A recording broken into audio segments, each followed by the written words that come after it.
Chapter 623. In the pitch-black belly of the mountain, Li Qingshan's long hair draped over his shoulders as he raised his head. Specks of water danced around him, flickering with blue light in the darkness like fireflies. He had seen all kinds of water. He had a godlike talent and was the master of countless rivers and lakes. However, he had never considered the meaning of water. Was the meaning of water gentle? Maybe it was right. Was it kindness? Probably right. The stream was gentle while the river was majestic. The white cloud was light while the sea was deep. The water in the vat nurtured life. The water under the eaves contained Buddhist wisdom. It seemed that every form of water contained a profound meaning. Therefore, it was changeable and difficult to find out its meaning. Li Qingshan waved his hand and countless water droplets gathered into a smooth mirror. Gifted supernatural power? Flowers in the mirror and the moon in the water.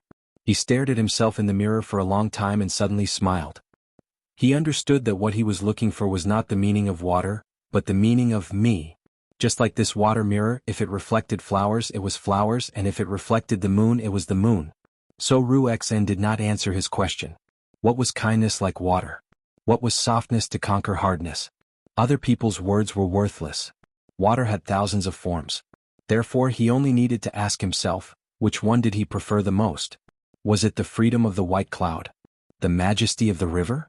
Or the calmness of the dripping water? No, none of them. There was only one he preferred. Ruxia had never shown it to him, but it had always been deeply engraved in his memory. It was the boundless sea. It could be turbulent and it could be calm for thousands of miles. Except for the general word vast, there was no other word that could simply sum up the form of the sea. The form of the sea was probably the most difficult to imitate. The sea was tolerant of all rivers.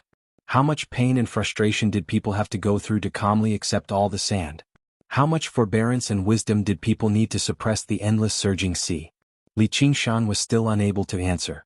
He was still too young, but he was not dejected as he was still very young. He had enough time to experience. He believed that even the oceans that existed in the ancient past began to gather from the very first drop of water. He smiled and opened his arms. His mind extended in all directions and felt the endless water spiritual power gathering towards him. His body lit up with a blue light that became brighter and brighter. The arts of the boundless ocean circulated rapidly, and the spiritual energy in his Dantian sea of qi grew stronger and stronger. Wave after wave of spiritual energy slapped against his body and shook his soul. With a loud bang, the spiritual light dissipated.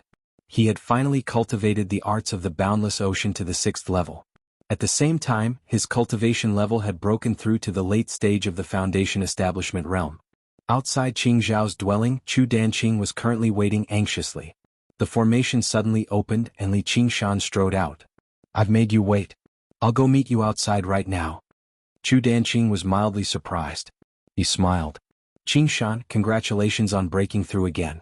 There's hope for you to reach Golden Core." The more powerful Li Qingshan was, the more confident he would be in meeting him. Li Qingshan smiled. "That's called the Ocean Pearl. Let's go. Don't make him wait too long." Although it was still not enough for him to break through to the 5th layer of the spirit turtle, he was no longer in a hurry. He could already see the direction.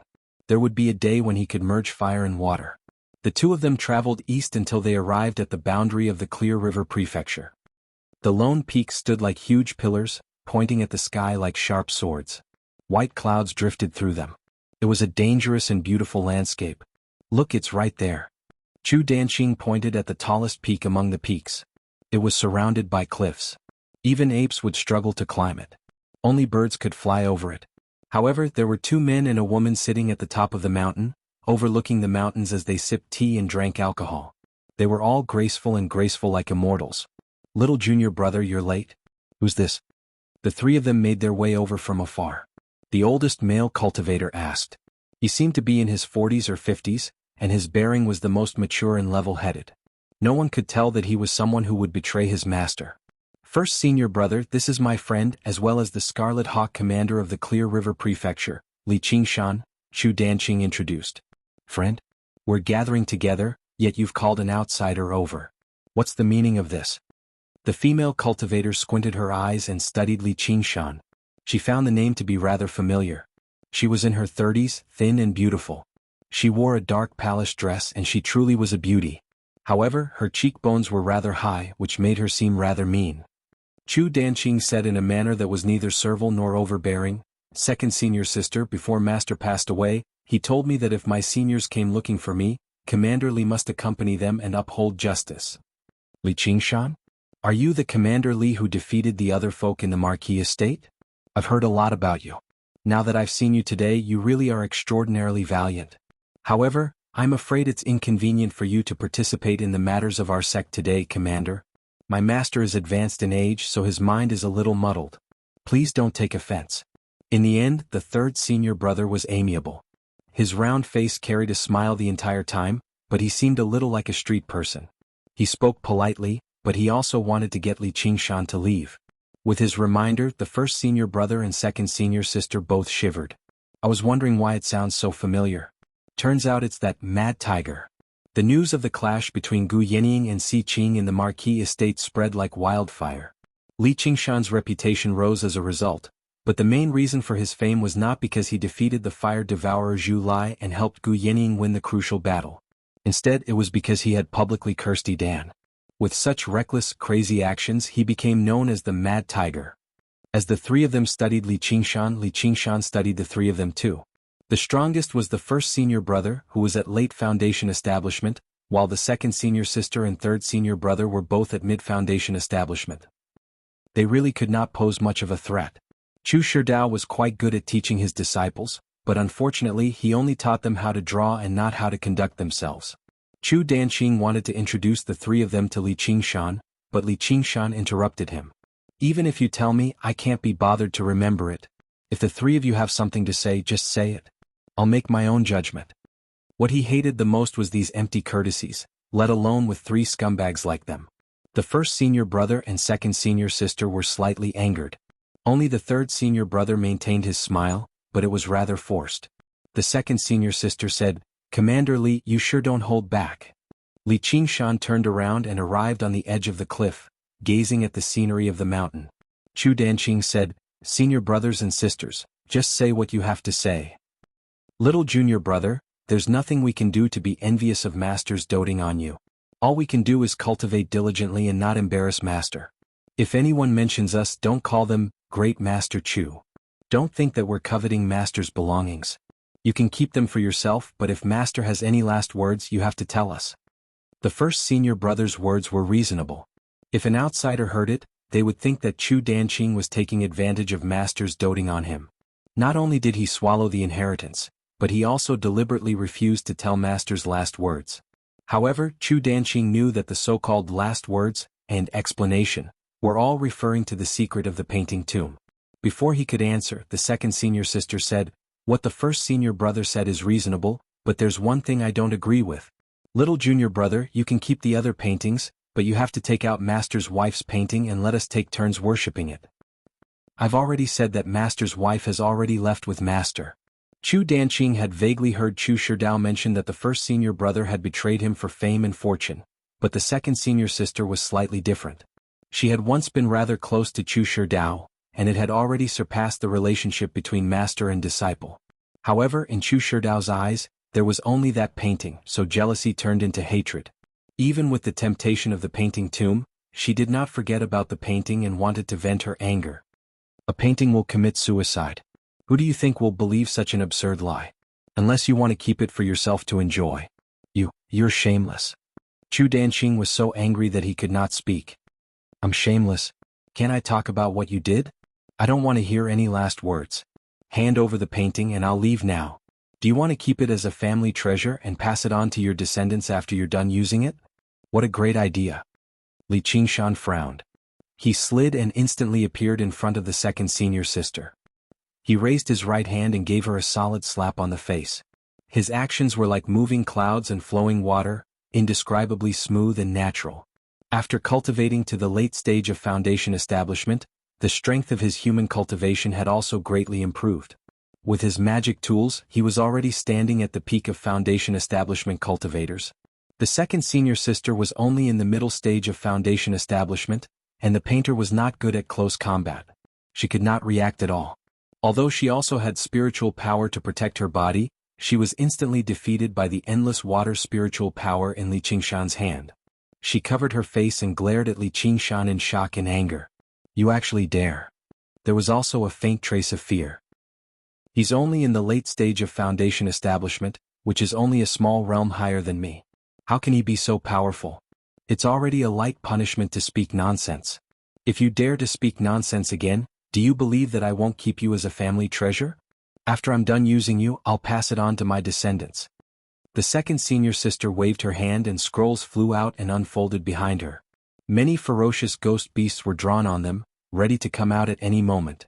The eldest senior brother and third senior brother also hurriedly activated their spiritual tools and magic tools to protect themselves. They also took out the scrolls. The strength that Li Qingshan displayed shocked them. The eldest senior brother said, "It seems that the commander insists on interfering in this matter." The third senior brother said, "Don't you know that right and wrong are caused by talking too much, and all troubles are caused by standing up for others?" Li Qingshan sneered. "That's right. Do you still dare to fight me?" Suddenly the surrounding light and shadows twisted and changed. Wild beasts leaped out of thin air and roared angrily, echoing between the mountains. 100 Beasts Formation. Chu Danqing cried out. This 100 Beasts Formation required 100 paintings, and each painting was an extremely ordinary jackal, wolf, tiger, leopard, pig, dog, cow, and sheep. However, the strength of each beast was equivalent to the early stage of Foundation establishment, and the formation they formed was even more shocking. Since the formation was activated so quickly, it was obvious that it was set up in advance to deal with him. The second senior sister flew into the sky and shouted sternly, "Li Qingshan, die. If you like this work, you're welcome to come to Iso." Chapter 624. Junior Sister. Senior Sister. The first senior brother and third senior brother were surprised as well. They never expected her to take action on a whim. Originally they planned on laying down a trap. If Chu Danqing refused, then they would trap him in formations and force him to comply. However, Li Qingshan's arrival had disrupted their initial plans. They were not afraid of how powerful Li Qingshan was. Instead, they were worried about his identity as a Scarlet Hawk commander. Once they took action, he would become an enemy of the Hawk Wolf Guard. Moreover, the unfathomable Commander Gu seemed to favor him very much. "Stop being so wishy-washy, the two of you. A true man needs to be ruthless. If you want the secret of the painting tomb, then hurry up and take action. Kill that bastard Li Qingshan and then capture Chu Danqing. I have plenty of ways to make him spill the truth." The first senior brother and third senior brother exchanged glances, and killing intent rose up in their eyes. However, when they met Li Qingshan's calm and indifferent eyes, they both shivered inside and retreated out of the formation. The first senior brother said, "We can talk things over. Why must we go to such lengths? Commander Li, do you understand what's going on now? Once my junior sister loses her temper, no one can stop her." Li Qingshan said, "If I say right now that I'm no longer sticking my nose in this matter, will you just let me leave?" Chu Danqing had just taken out a few paintings. When he heard that, he could not help but widen his eyes. "Don't tell me he's going to abandon me because the situation doesn't look right. Don't even think about it." The second senior sister called out. The beasts all roared together, and a foul wind assaulted their faces, shaking up the mountains. It was a startling disturbance. Li Qingshan stood with his arms behind his back, still unfazed. "This." The first senior brother hesitated, while the third senior brother became troubled too. Li Qingshan instinctively evaluated the three of them. The first senior brother was steady, so he was afraid to take any risks. The third senior brother was slick, so he lacked rigidity. Instead, the second senior sister was the most vengeful and aggressive. However, the painter's main method was to control the creatures in the paintings. It was like the difference between a commander and a general. Rationality was more important than bravery, so big senior brother and third senior brother were stronger. When it was time to attack, they should be killed first. Second senior sister continued to instigate. "He knows of the existence of the painting tomb, so we must not let him leave this place alive. Otherwise, even if we obtain the secret of the painting tomb, we will still attract trouble. Even if this matter is leaked, we can still rely on Prince Siqing and say that he was the one who attacked first." Eldest senior brother and third senior brother were finally persuaded. For the secret of the painting tomb, this risk was worth taking. Eldest senior brother heaved a long sigh. Now that the arrow is knocked on the bowstring, it has to be released. A malicious smile appeared on third senior brother's smooth face. "Commander Li, don't blame us for being ruthless. Who asked you to wade into these muddy waters and seek your own death?" Since the three of them had already made up their minds, Li Qingshan and Chu Danqing were like turtles in a jar, no longer a threat. With the three of them working together, the 100 Beasts formation diagram, and the scrolls they had accumulated, they were a force to be reckoned with. No matter how fierce Li Qingshan's arts were or how strong his artifacts were, he would not be able to escape death. Second senior sister said, "Since your move just now did not kill me, I can kill you. Kneel down and kowtow to me 100 times, then slap yourself 100 times and I can consider sparing your life. If I wanted to kill you, it would be as easy as slaughtering chickens." Li Qingshan laughed. Then he retracted his hand in front of him, light flashing between his fingers. "What are you holding in your hand?" "Just a sound recording stone. Your words have already been left here as proof. In the future it can be considered an explanation to Commander Gu." Li Qingshan put the sound recording stone back into his 100 treasures pouch. Before coming here with Chu Danqing, he had not planned on negotiating peacefully with them. "Do you think you can still live?" Li Qingshan did not answer. He patted Chu Danqing's shoulder. "Put away the paintings and focus on defending." "Ah. Trust me." Chu Danqing put away the paintings, leaving only a few defensive paintings, which formed an impenetrable wall around him. Li Qingshan also activated the defensive artifacts on him, and then used a few defensive arts to cover him and Chu Danqing. "I thought you had some tricks up your sleeve. So you just want to be a coward." Second senior sister laughed shrilly. Eldest senior brother said, "Be careful, a long night is fraught with dreams." 100 fierce beasts pounced at them with bared fangs and brandished claws. There were also poisonous insects and fierce beasts summoned by the other three paintings. They filled their vision and drowned them. It had to be said that the school of painting was indeed outstanding. As long as they had enough time to accumulate, they could completely accumulate an army. A lone cultivator could only try to capture the ringleader first, but now that they were trapped in the formation, there was no such possibility. Li Qingshan raised his head slightly and sniffled, determining the position of the three. If he only used human cultivation methods, he was confident that he could break out of the formation, but the situation would definitely be very dangerous, and it would be difficult to protect Chu Danqing. Moreover, he was not willing to let another person know of his secret. At some point, a thin talisman had appeared between the two fingers of his right hand. A purple talisman. He raised his right hand lightly, and the purple talisman flew out. Under the control of his spiritual will, it flew through the gaps between the fierce beasts, shattered in midair and burst forth. A red sphere the size of a human head suddenly expanded by 1,000 times. It was like a red sun rising from the mountain peak. One by one the beasts were engulfed by the red light. In the face of this violent power, the power of a mere early-stage foundation establishment cultivator was simply too insignificant. The majestic 100 Beasts formation lasted only for a moment before turning to ashes.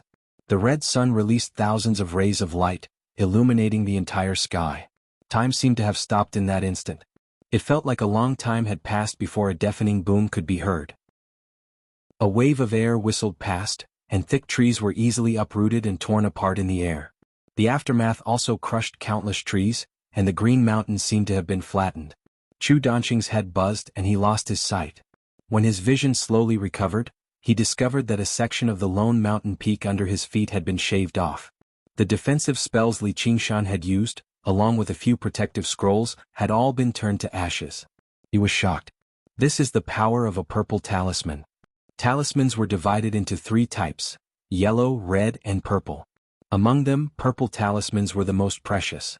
Only nascent soul cultivators could make them. Basically, only golden core cultivators had them, and it was almost impossible for foundation establishment cultivators to get their hands on them. It was evident how precious they were.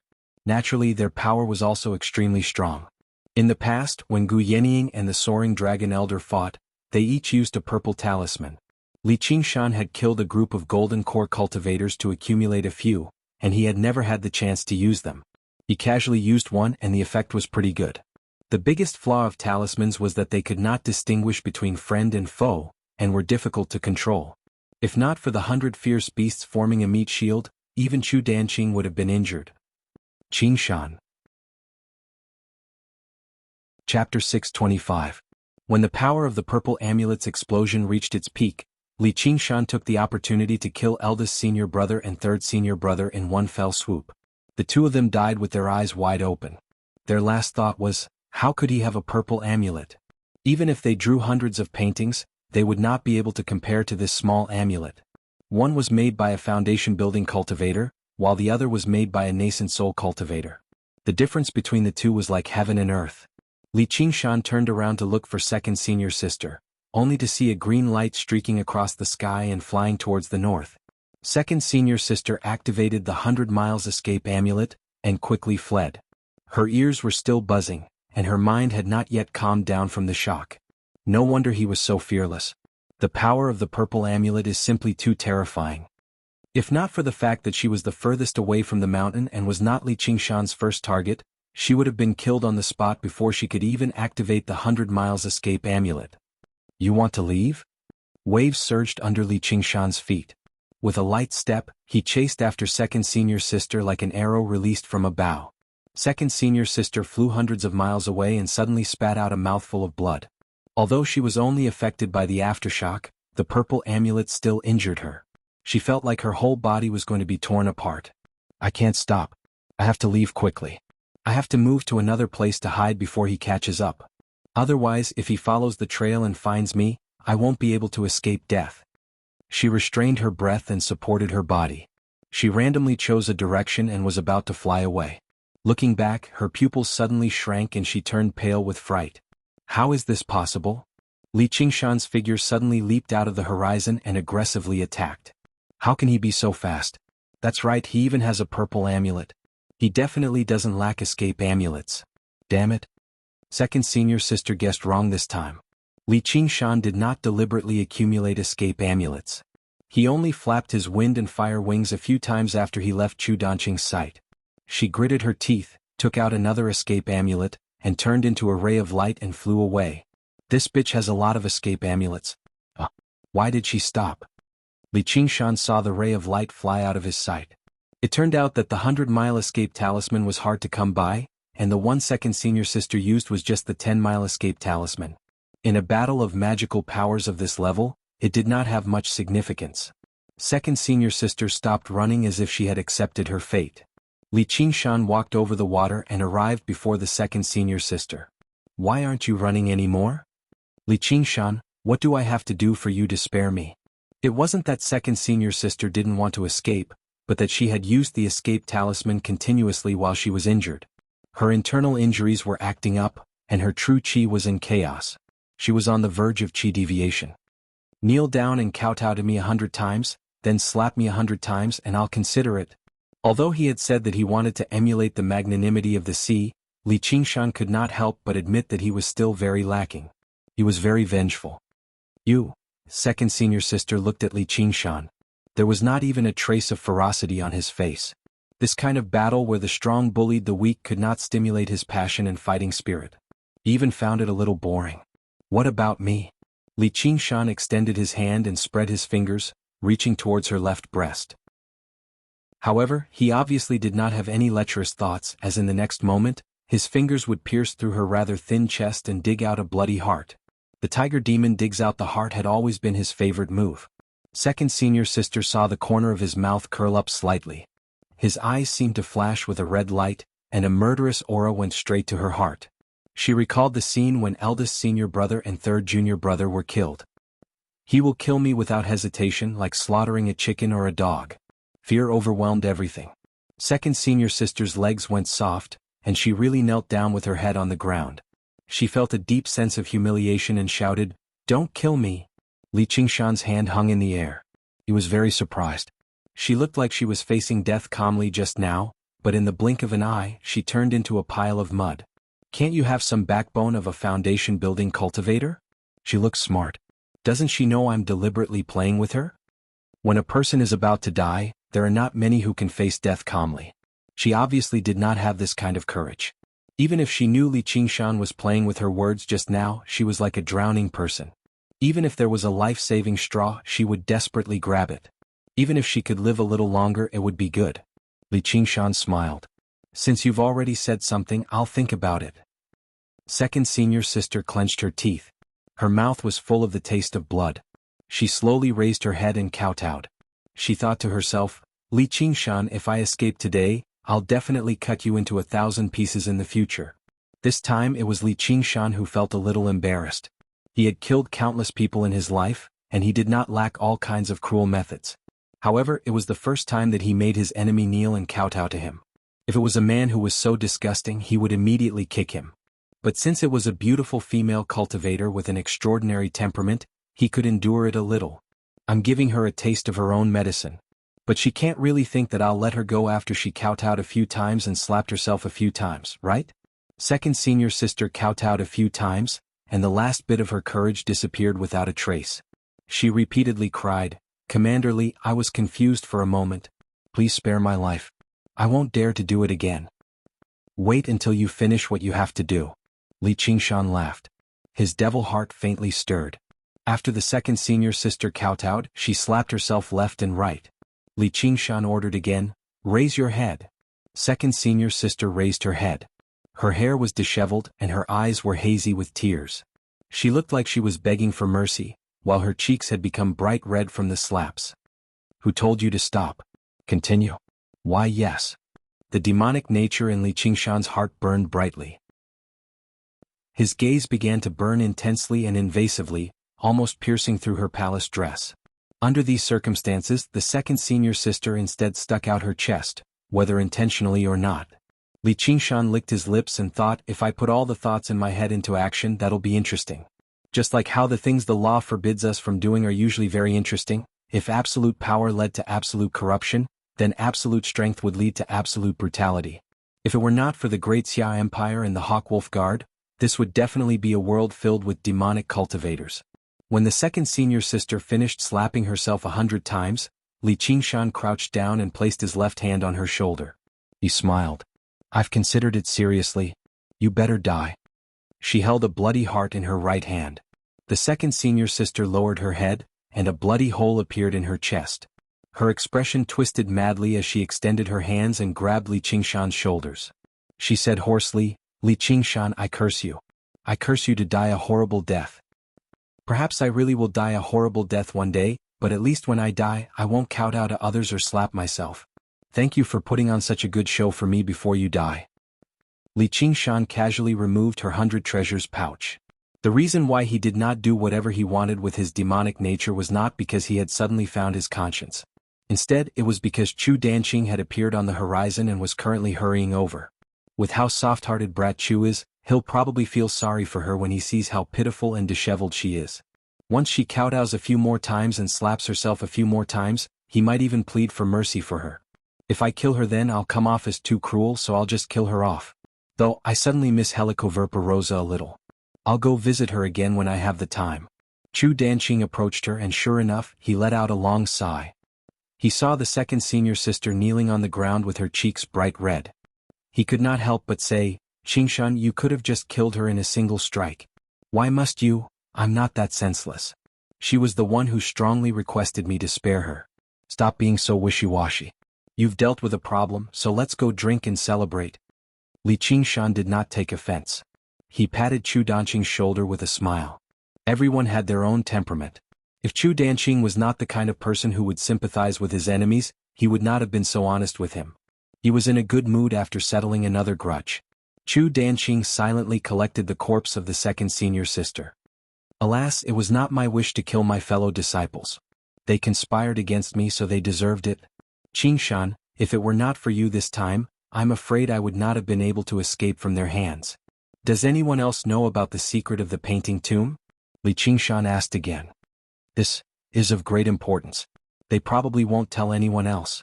Besides, even if someone knows, as long as they don't plot against me, how can I silence them for a secret?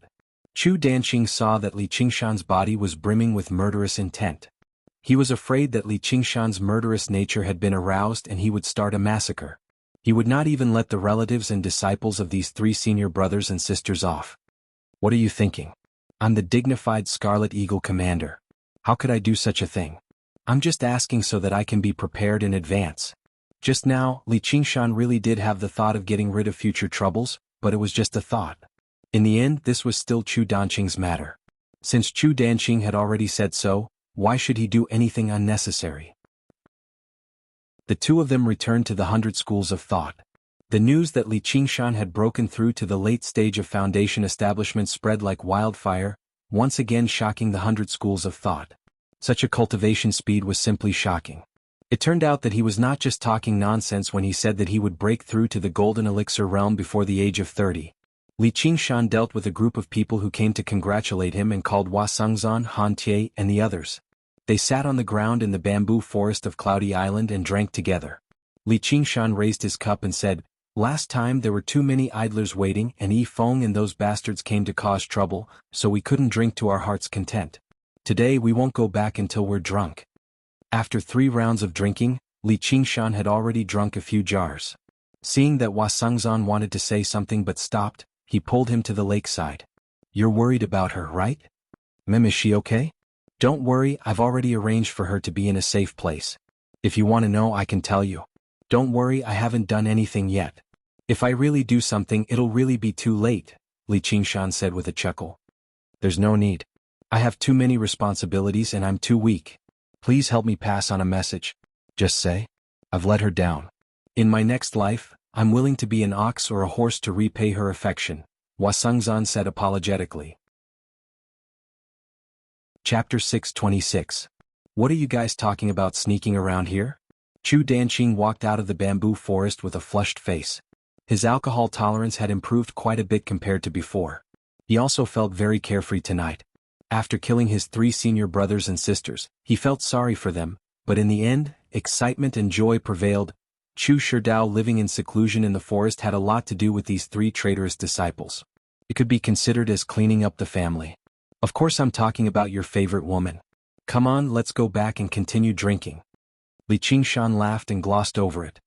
He put his arm around the 2's shoulders and returned to the clearing in the forest. The moonlight danced in the secluded bamboo forest. Han Tie pressed a wine jar with one hand and sat in front of a rock. His expression was cold and serious as he silently drank cup after cup of wine.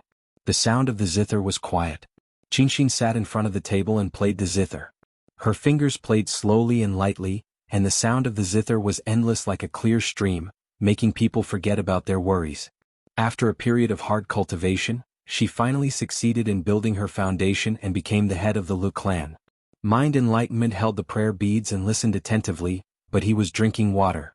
Everyone present was a young foundation-building cultivator. Seniors like Lu Chongqing consciously did not participate. When they saw Li Qingshan and the others return, they all greeted them. They paid special attention to Li Qingshan. Although everyone present was a talent, they were still very far away from the Golden Core realm. It was not even certain if they could survive the second heavenly tribulation. He was the only one who had truly touched the edge of the Golden Core realm, and at such a young age. Originally he was the youngest among them, but everyone seemed to regard him as their leader. Although they were still reserved and did not flatter him, they all wanted to befriend him. "You've been gone for a while, so you've missed a great part of the song. Do you want me to play it again?" Qingxin smiled as she pressed the zither. Although she said you, her eyes were fixed on Li Qingshan. Wei Yangxing said, "Qingxin, that's not fair. Aren't we supposed to accompany you and listen to it again?" Qingxin said, "You can seal your hearing first. I'll call you after I finish playing." "No, that would be an even greater loss." Li Qingshan smiled and said, "Qingxin, if you don't tell me, I definitely won't be able to tell if there's more or less. Just continue playing." Hua Sengzan, who had always been elegant, actually walked to the side of the wine jars and drank 3 jars of wine in a row, causing a burst of applause. Chu Danqing said in a clear voice, "Such a beautiful scenery on such a fine day, heroes and beauties, it's a perfect fit for a painting." As he spoke, he took out his paints and brushes and began to paint. Just as the brush was about to land on the paper, he stopped and shook his head. "There's still one thing missing." "What's missing?" "There's only zither music, no sword chi. I also want poems and songs." Wei Yangxing drew his sword, reciting poems as he danced with his sword. His sword aura were restrained but not released, like a startling dragon. Li Qingshan also nodded slightly. The Confucian school's swordsmanship was indeed extraordinary. Walking to Han Tie's side, he sat down and said with a smile, "Tie, I heard that you've been quite lucky with women recently. Don't waste too much of your energy and embarrass the Han family during the exhibition matches of the 9 prefectures." Han Tie glanced at him disdainfully. "If you're envious, you can do the same." Li Qingshan said, "But no one wants me to have more children. The exhibition matches of the 9 prefectures this time probably won't be that simple. You have to be prepared. The same goes for you. With the great General Lord's orders, Dan won't dare to do anything to the Han family for now, but if he has the chance he'll definitely think of a way to kill you. Him holding back is the scariest thing. I don't want my sister to become a widow before marrying into the family. Don't worry, I'm also the son-in-law of the Han family. At this moment, Chu Danqing had already finished the last stroke, completing the banquet in the bamboo forest painting. Everyone gathered around to take a look, only to see that everyone's voice and smile had entered the painting, vivid and lifelike. Best of all, they could even hear the music of the zither and see the flying sword Qi. Qingqing couldn't help but ask, "Danqing, you're in such a good mood tonight, but you still haven't told us what you went to do with Qingshan." Chu Danqing's mind cleared and he couldn't help but look at Li Qingshan. Li Qingshan nodded slightly. The deaths of 3 Foundation establishment cultivators was no small matter.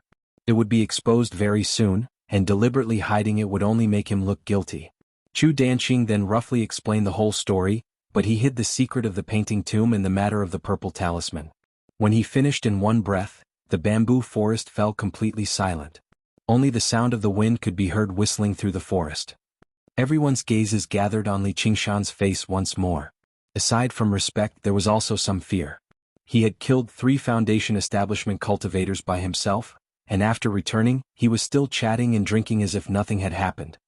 It's not that I'm fond of killing, it's just that the circumstances of the world push me. If I don't kill, people will kill me. Li Qingshan took out the recording stone and replayed what the 3 of them had said. He felt helpless. I didn't think they'd be so bold. They all deserve to die. Wei Yangxing scolded furiously, and the others all chimed in. However, no one present was an idiot. They all thought to themselves, you've even prepared a recording stone, so it's probably not just because the circumstances of the world push you. Under his forthright appearance, there was no lack of schemes. As it seemed, he had his own reasons for being bold enough to oppose Dan in public. However, if he had such a powerful friend, then it would be for the best. Danqing, why didn't you ask us to go with you and support you? With Qingshan taking action, is there a need for us to interfere? Haha, that's true. Compared to elegant matters like poetry, playing the zither, or painting, at the end of the day, the most primitive form of slaughter was more convincing. The prevalence of duels in the Dragon Province was not without reason. Late in the night, the banquet dispersed just now. Li Qingshan was already 70 to 80% drunk, only 20 to 30% sober. He continued to refine water with his mirror clone. After leaving the 100 schools of thought, he originally wanted to return to the Qingshao dwelling. However, he changed his mind and flew into an underground cavern. He transformed and erased his presence, turning back into North Moon. He smiled. Spider Queen, I'm coming. He flapped his wings of wind and flew through the complicated cavern. Very soon he sensed Helicoverpa Rosa's presence. He smiled and directly passed through the obstruction of countless rocks, arriving in a huge space. Strands of spider silk crisscrossed, forming a huge web. A cold, elegant woman in tight black clothes stood in the center of the web. She looked at him with hostility. North Moon, what are you doing here? Obviously because I missed you. Li Qingshan smiled drunkenly and studied the surroundings. This is Cobweb City. More accurately speaking, it was the cavern where Cobweb City stood. During the battle, Cobweb City had been destroyed, and the cavern had collapsed before being flooded. However, as time went on, the water receded, and the cavern stabilized once more. Helicoverpa Rosa then returned and used it as her nest. Li Qingshan arrived behind Helicoverpa Rosa in a flash and pressed her against the center of the web. He leaned over and smiled. As they say, a single night as husband and wife means 100 nights of devotion. Did you miss me? Helicoverpa Rosa said coldly, I wanted to kill you. Then it's best if you don't try that again. I'm afraid I won't be able to hold back my killing intent, and it'll be bad if we end up breaking off all ties. Li Qingshan touched her beautiful cheeks and gently slid it down to her chest. He grabbed a plump mound and played around with it recklessly. Although it still paled slightly in comparison to Begonia's sturdiness, it was much more bouncy. He felt like he was about to flick his fingers away with a gentle squeeze. His lust immediately boiled. The lust that he had not fully indulged with Han Qiongji, the lust that had been stirred up by Begonia, and the demonic nature and brutality that had been stirred up by his second senior sister today erupted in his body while he was tipsy. Helicoverpa Rosa cried out gently. A wave of pain came from her chest. Li Qingshan's fingers sank deeply into the plump mound. Even her body found it rather difficult to endure the great strength of the fifth layer of the ox demon, but he completely ignored it. He used even more force. When he caressed Han Xiongji, even though the spirit turtle had already suppressed most of its power, he still had to be careful, afraid of hurting her. It was even more so now. However, he did not have as many qualms when it came to Helicoverpa Rosa.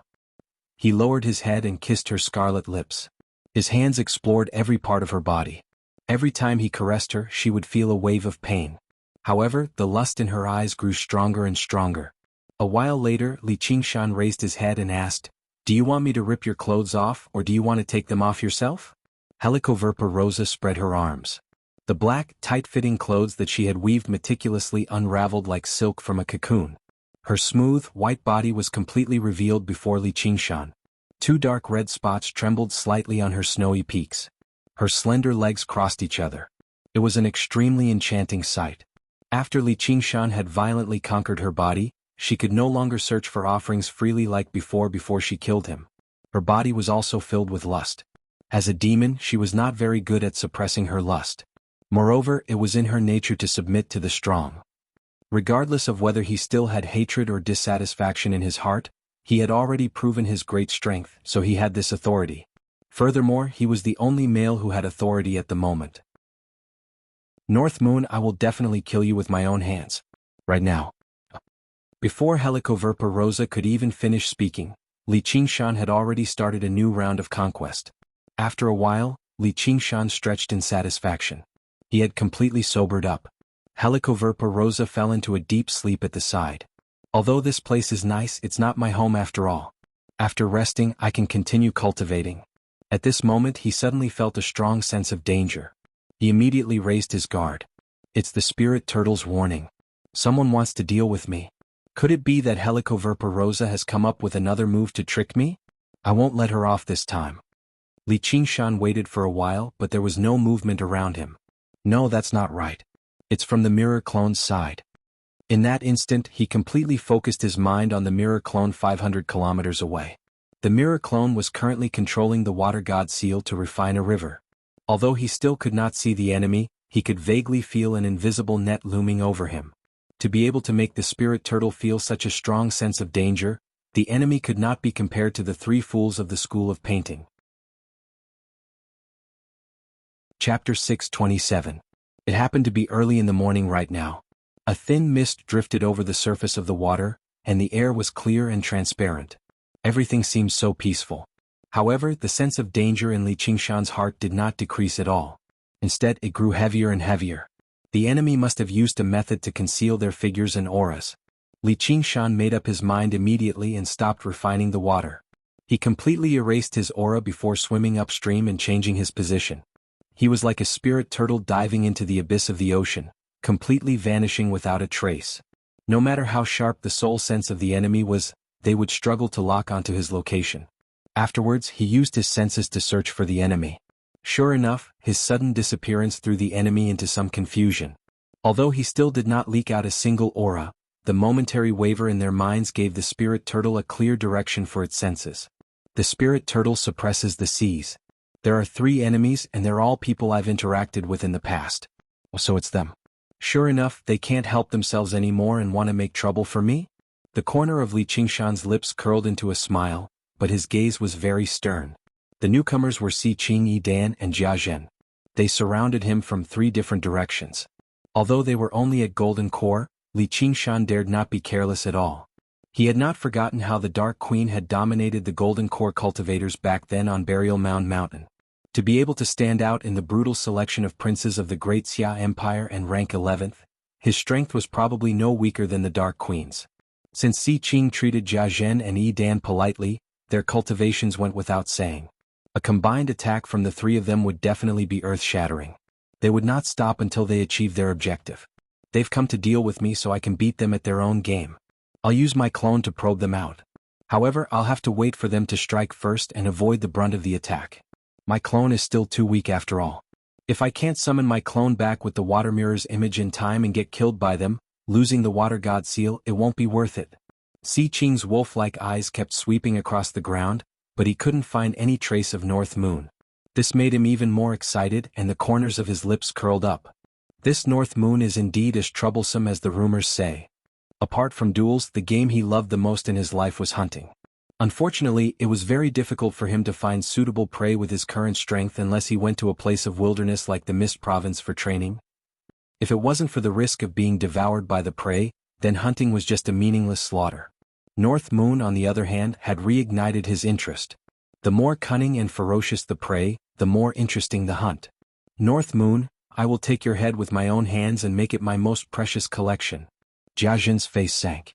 Ever since he arrived in the Rui Commandery, he had begun making preparations to kill North Moon, from the innate abilities he used in every battle to the limits of his speed when he flapped his wings, to the methods he used in attack and defense, to the analysis of his personality and so on. Finally, he came up with a perfect hunting plan, but a problem arose from the very first step.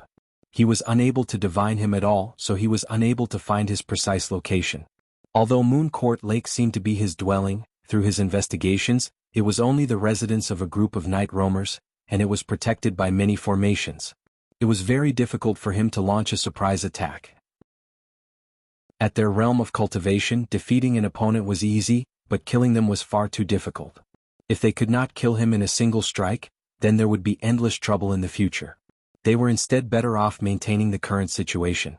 In the end, they had to rely on the great cauldron of the Marquis estate to observe the situation of the water being refined in real time, and only then did they find his location. However, he actually seemed to sense it, hiding at the final moment. "Old Jia, what do we do now?" Yidan asked Jia Zhen through his soul sense. The impression he had left on Li Qingshan and the others was filled with a violent aura. North Moon bore a grudge against him for killing his disciple and stealing his wife. In particular, he had raised Yi Feng single-handedly, where even his surname was derived from him. He was even closer to him than his own son. A blood feud like this was enough to drive a regular person mad and make them do everything in their power to seek revenge. But at a time like this, he actually behaved extraordinarily calmly. There was not the slightest restlessness in his eyes, and his body was relaxed and at ease. His usual behavior was not necessarily an excellent disguise. If anyone really treated him as a brute, they would definitely pay a heavy price. Wait. North Moon is rather arrogant. As long as we wait until he runs out of patience and provokes us first, we'll strike at the same time. All right. Si Qing and Yi Dan both nodded in agreement. The sun rose bit by bit. Both sides stood in a silent standoff when they could not see each other at all, waiting for the other to show an opening first. The sun rose to the highest point in the sky, scattering scorching sunlight on the ground. Water vapor rose into the air. Helicoverpa Rosa woke up afterwards and saw North Moon sitting to one side, staring straight ahead as if he was looking at an extremely distant place. "What are you doing?" "You're awake. The new Marquis of Rui is currently bringing his 2 lackeys to deal with my clone. I'm trying to compete with them in patience." Li Qingshan casually pulled Helicoverpa Rosa into his arms. His lust had already faded, but the feel was still very good. Helicoverpa Rosa was very unaccustomed to his gentle caresses. She sneered. "What, even you have times when you're afraid?" Smack. Li Qingshan slapped her plump bottom without holding back. "This isn't fear. This is temporary forbearance. Back then, didn't I still have to call you my Spider Queen and let you amuse me? Now haven't I become your master? I've become your man. You won't be smug for too long." Helicoverpa Rosa's eyes were filled with viciousness. Her words seemed to be dripping with venom, enough to strike fear into people's hearts. Li Qingshan smiled gently and said in thought, "The new Marquis of Rui is a prince from the Dragon Province. He has a group of soul nascence cultivators standing behind him. On the other hand, I've fallen out with the Crown Prince of the Demons of the Green Province, MOU. The Dragon King of the Sea probably won't support me. If I want to kill him, I don't just need the power to defeat him. I also need to be fearless of his background." Helicoverpa Rosa said maliciously, "If you can kill him, I'll admit you're my man." Li Qingshan laughed aloud and pinched her chin. "You can deny it all you want. All I want is your body anyway. I'm not interested in your heart, so you better keep it for yourself. Instead, I'd say your indignant yet powerless appearance is what I love the most." Afterwards, Helicoverpa Rosa revealed his favorite expression. Time passed bit by bit. Li Qingshan teased the Spider Queen, but he did not find it boring. He would not be afraid even if he were to waste time with his clone until the end of time. Suddenly he came to a realization. This was the spirit turtle's method of battle. Although he was a coward, no one could do anything to him.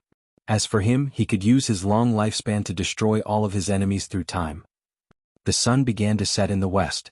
Si Qing said, "Looks like he knows how powerful we are, so he's unwilling to show himself." Yidan said, "What do you think? Should we startle him? He's in this region anyway." Jiazhen said, "Let's retreat for now. We've already lost the opportunity. If we take action forcefully, we'll only alert him. What do you think, Your Highness?" "My father once told us that the most important quality in hunting isn't courage or intelligence, but patience." "You're right, Your Highness."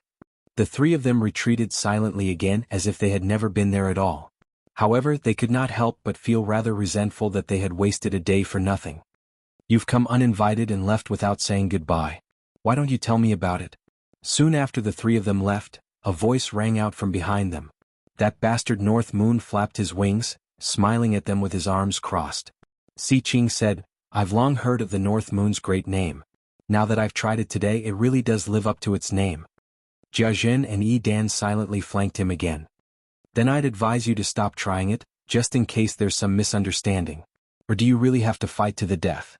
Li Qingshan flapped his wings and retreated 5 kilometers. His smile remained the same, but he was extremely vigilant inside. He had already prepared the water mirror's image, ready to summon his clone the moment they struck. Jiazhen's heart skipped a beat. In the information he had gathered, the North Moon possessed a special characteristic, which was he rarely went out of his way to stir up trouble. He did not hold any hostility towards humans either, only devoting himself to cultivation. Only when others obstructed him and dealt with him first would he strike valiantly and kill them all. He played a decisive role in the end of the game of chess in the Clear River Prefecture. Otherwise, it would not have been difficult for him to uproot the 100 schools of thought and the various sects and clans with his own strength. However, he could endure it several times, even allowing the people of the academy to leave safely on Bronze Cauldron Mountain. Beneath his arrogant, unbridled appearance was a relatively cautious person who knew when to advance and when to retreat. This was his advantage, but it was not like he could not use it. "We've come this time because we want to make friends with you." "Hey, you humans sure have a special way of making friends." Li Qingshan sneered. "I'm just confirming that you have the right. If you don't live up to your name, then you deserve to be killed. The strong will never make friends with the weak," Si Qing said indifferently, vaguely understanding Jiazhen's intentions. What he said was not out of line, but it was reasonable and convincing. "That's not bad, but aren't humans and demons irreconcilable?" Jiazhen said, "That's not the case. The founding emperor borrowed the power of the 10 demon kings to unite the world when he fell ill. Doesn't the White Hawk commander of the Rui Commandery, Gu Yenying, possess the bloodline of demons? As a result, whether you're an enemy or a friend has nothing to do with your identity or race, but with your common interests. If your interests clash, even if you're of the same race or even brothers, you'll still have to fight to the death. Your Excellency should have already experienced this point." Li Qingshan smiled. "That makes even more sense. However, I'd like to ask, where are our common interests? If only the headquarters were working with a tiger." Jiazhen said, "With your wisdom, do you really think we'll be able to fool you? Common interests need to be found together. Getting along peacefully beats risking your life and carrying out vendettas, right?" Chapter 628. In the past, the founding emperor obtained the power of seniors Hawk God and Wolf God to establish his great cause. As a descendant of the imperial family, I'd like to emulate him a little and become allies with you. We'll rule over the Rui Commandery together. You'll rule over the demons and I'll rule over the humans. Isn't that perfect? Si Qing made this promise, but the killing intent in his heart did not decrease in the slightest. Deception was only a part of hunting. When dealing with intelligent prey, one needed to use their intelligence even more. That's fantastic. Though, I want to refine the waters of the Rui Commandery. North Moon's eyes lit up. He seemed very tempted, but he also seemed rather doubtful. You are free to refine the rivers and lakes of the Rui Commandery. We will no longer obstruct you. Si Qing said generously, but in his heart he thought, I must obtain this water god seal of yours. Only by refining the mountains and water veins, and then gathering the wish power of all living beings, can I refine the real seal of mountains and rivers. Its power is so great that even nascent soul cultivators would not dare to be careless. Li Qingshan smiled and said, You are much more generous than Jiang Fu. Not bad, not bad. Jiazhen said, Why don't you come with us to the Marquis estate for a chat and discuss how to rule the Rui Commandery together? What's so good about the Marquis' residence? Si Qing said, fine wine and delicacies, music and dance, rare treasures, there's nothing we don't have. Are there any beauties? So this is North Moon's hobby. You can choose any beauty you like. That's great, but I don't know if there are any beauties more beautiful than Begonia. That's right, I seem to have killed a few people 2 days ago. They said they were disciples of Edan or something. That Edan can't be you, right? Li Qingshan said with a smile, his gaze drifting to Edan's face. Edan showed no anger at all. Instead, he laughed aloud. Sect Master Chiu is obviously a rare beauty. We heroes think alike, but she's not the only beauties in the world. Once we get to the Marquis estate, let's sample the various beauties of the Rui Commandery together. As for those few good-for-nothing disciples, so what if they were killed? I have to thank you for saving me from losing face elsewhere. Fellow Daoist Xie is indeed a forthright person. I like it. Li Qingshan praised aloud, but he thought inside, if you could speak like that in the past, would I even have to kill you? It's getting late. Let's go. Li Qingshan thought and shook his head. Got another day. I still have to continue refining the water veins and wait until I'm done. I still have to continue refining the water veins. All right, then I'll await your arrival at the Marquis's mansion. Si Qing cupped his hands and then flew up with Jia Zhen and Yi Dan. Qing of the 3 clan of the clan, Li Qingshan, Dan, and of Li, Qi they, the Xie, of 3 of QS, Jin of the clan and of Dan, of Shin, of Qin of Qin of Jin he Jia of Jia Dan Jia of, with Jin Li Jia king of Jia of Shin. Don't worry, no matter how cautious a person is, they will let down their guard after a long time. Before killing him, I can still make good use of him. I will. The 3 of them looked at each other and smiled. Right at this moment, Butler Zheng came in and reported, Your Highness, a Qi practitioner is here to see you. Qi practitioner? I won't see you. He said he had a big secret to give to Your Highness. Oh, then let him in. If he dares to make fun of me, humph. After a while, Butler Zheng came in with a young man who was trembling with fear. When he saw Si Qing, he immediately knelt to the ground. This lowly one greets Your Highness. Si Qing ignored him as well. She looked down at him from above. Steward Zheng said, If you have anything to say, say it quickly. Your Highness, please avenge my father. Who is your enemy? Si Qing was a little displeased. The Scarlet Hawk commander of the Clear River Prefecture, Li Qingshan. The young man was utterly furious. He gritted his teeth and said, It's that Li Qingshan again. Didn't you say that you have a secret to tell me? Your Highness, please avenge me. Raise your head. Are you trying to negotiate with me? I wouldn't dare. It's just that this secret is extremely important. The young man made eye contact with Si Qing and his face paled. Say it. There's nothing to hide. It has to do with the painting tomb. The painting tomb. As it turned out, Chu Danqing's first senior brother had always been cautious. After he left, he told this secret to his most beloved son just in case, but he never thought he would really never return. Meanwhile, the news of Li Qingshan killing the 3 of them spread very quickly. This child was both hateful and afraid. Not only was Li Qingshan's cultivation powerful, but he also had Gu Yenying's support. He even possessed a recording stone as evidence. With his strength, not only was it impossible for him to avenge his father, but he was also constantly afraid that Li Qingshan would come and eliminate him. In the end, he made up his mind to offer this secret to Prince Si Qing, who had grievances with Li Qingshan. All he wanted was to avenge his father and receive protection. Si Qing listened to the whole story. In other words, you only know who grasped the secret of the painting tomb and you heard it from your father. Whether this piece of information is true or not is questionable. It must be true. Believe me, Your Highness. I guarantee it on my head. Apart from you, does anyone else know about this? Absolutely not. Si Qing patted his shoulder amiably. Don't worry, I will avenge your father and you. Li Qingshan left the cavern and arrived in Moon Court Lake again. With a wave of his right hand, the water before him condensed into a mirror. A while later, his mirror clone emerged. Li Qingshan took back the water god seal and began to circulate the arts of the boundless ocean. After breaking through to the 6th layer, his dantian could hold even more spiritual energy, just like how he could hold even more water after expanding a pool. This required the consumption of a large number of medicinal pellets in order to cultivate. However, after reaching this realm, the requirements for medicinal pellets had also become higher. Low-grade medicinal pellets such as qi-gathering pellets were already harmful, but high-grade medicinal pellets were not easy to obtain. Unless it was someone with a background like Gu Yenying or Si Qing, most cultivators would have to spend a large amount of time and effort to absorb and refine spiritual energy bit by bit in order to cultivate. Right now, however, Li Qingshan was using the power of countless rivers and lakes to cultivate, saving him a great deal of time and effort. Li Qingshan's eyes were tightly shut as he sat with his legs crossed. Specks of spiritual light shone from the water god seal, fusing into his body and seeping into his dantian. After being refined, it turned into surging waves of pure spiritual energy. The sun rose and the moon set, day and night alternated.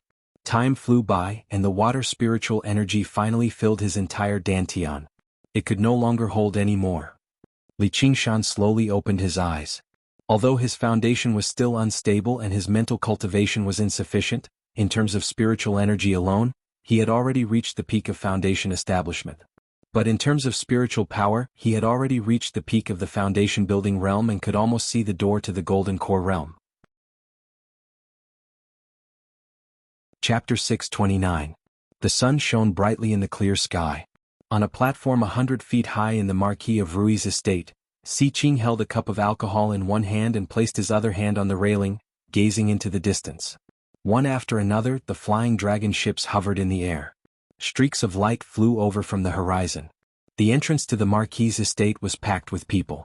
They were all cultivators from various parts of the Rui commandery. They had come to congratulate him on becoming the Marquis of Rui and to participate in or observe the upcoming exhibition matches of the 9 prefectures. Si Qing turned around and let out a long laugh with his jackal-like voice. Thank you all for rushing over from various places. Si Qing will drink first as a sign of respect. He downed the alcohol in his cup. A banquet had already been laid out on the platform. A group of cultivators sat there, consisting of both men and women, monks and laymen. Every single one of them possessed an extraordinary bearing. There were cultivators from the academy as well as cultivators from sections. There was only one standard for those who could sit there, golden core cultivators who had undergone the second heavenly tribulation. Gu Yenying was among them too. She raised her cup and smiled. Si Bao ignored Si Qing and sat down with her. She asked about Chen Rongji. How is she? Is she participating in the exhibition matches of the 9 prefectures this time? Everyone raised their cups and congratulated Si Qing again. Only then did Gu Yenying say to Si Bao, "Oh, her?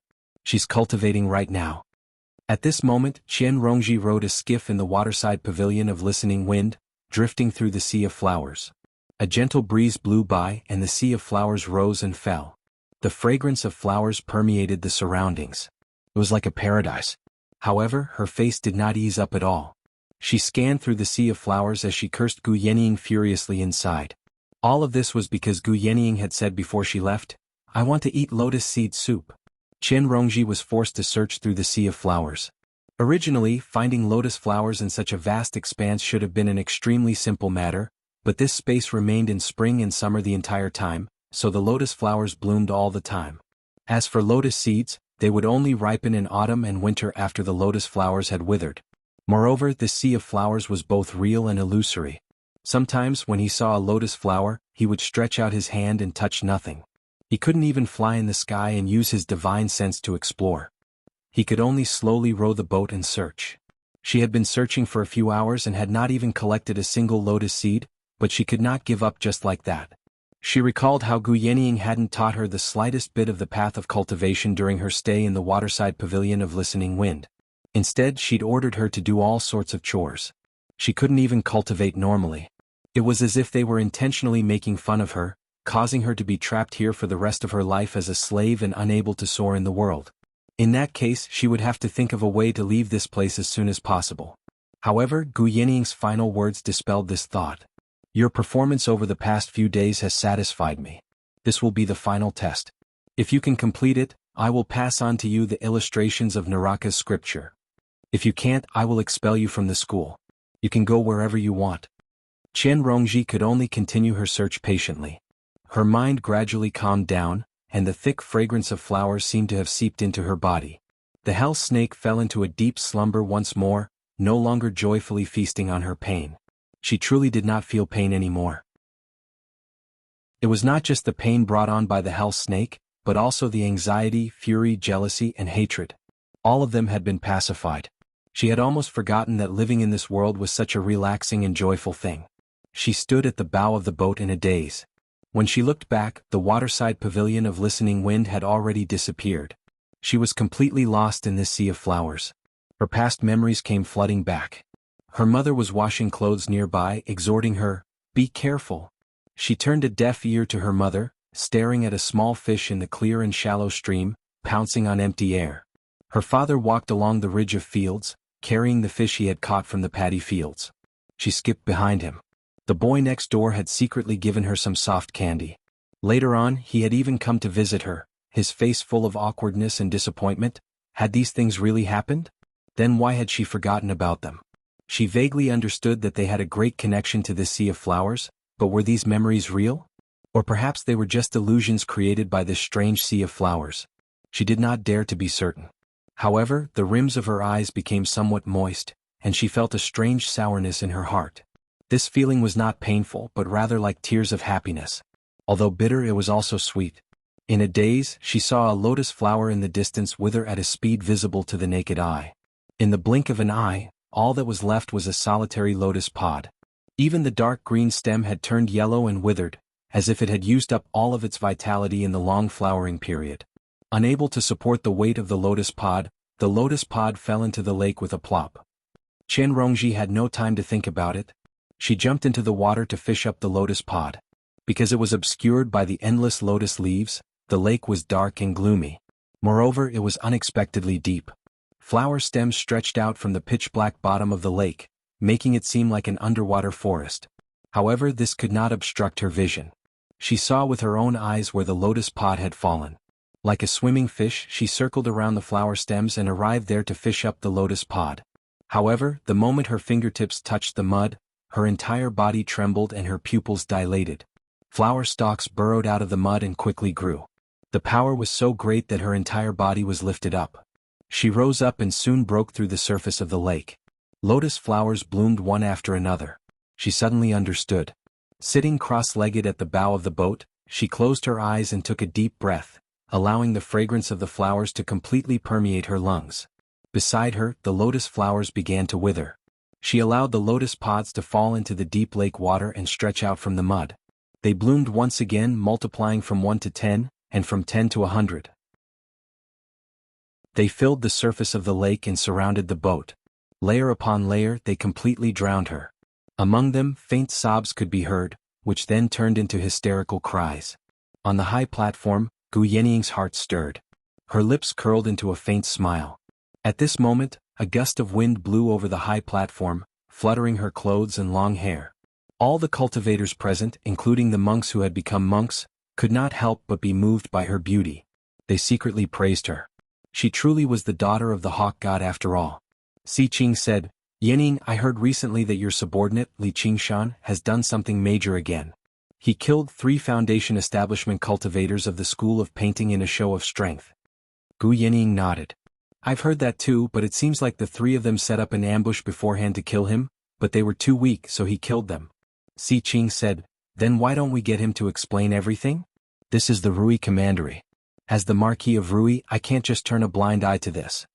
Gu Yening blew on it. "All right." Afterwards she said, "Li Qingshan, get over here. His Highness the Prince wishes to see you." Her voice was not very loud, but it drifted away with the wind, reaching the ears of every single cultivator. They all looked at one another. A while later, when Li Qingshan did not appear, Jiazhen said, "Looks like the 2 of you still aren't respected enough. Speaking of which, he's even bold enough to not come on a day like today. That's pretty disrespectful." Yidan said, "I think he knows he's committed a great crime, so he's fled to avoid punishment? Commander Gu, you better issue a warrant for his arrest." Chapter 630. Yidan's face changed. Li Qingshan. The cultivators on the ground all stared at the figure in the sky with various expressions. Caretaker Zheng flew up and stopped Li Qingshan. "Flying is forbidden in the sky above the Marquis estate. Didn't you hear that the Marquis has invited you?" Li Qingshan did not stop at all. "Then please land on the ground and walk to the soaring clouds terrace. Wait for him to be summoned." Caretaker Zheng's face was cold. He behaved like he was going by the book, leaving no room for negotiation. It was a stark contrast to his humble attitude when he received Gu Yenying that night. Before Li Qingshan could look back, caretaker Zheng parted his hands, and yellow light blanketed Li Qingshan's head. He thought to himself, I only showed you some respect for Gu Yenying that day, yet you're actually bold enough to look down on a mighty golden core cultivator like me? I'll show you what I'm capable of today. Apart from the cultivators of the Clear River Prefecture, most of the cultivators who had come to attend the ceremony below had heard of Li Qingshan's name. Seeing this, they all shook their heads and sighed. This Li Qingshan is far too arrogant.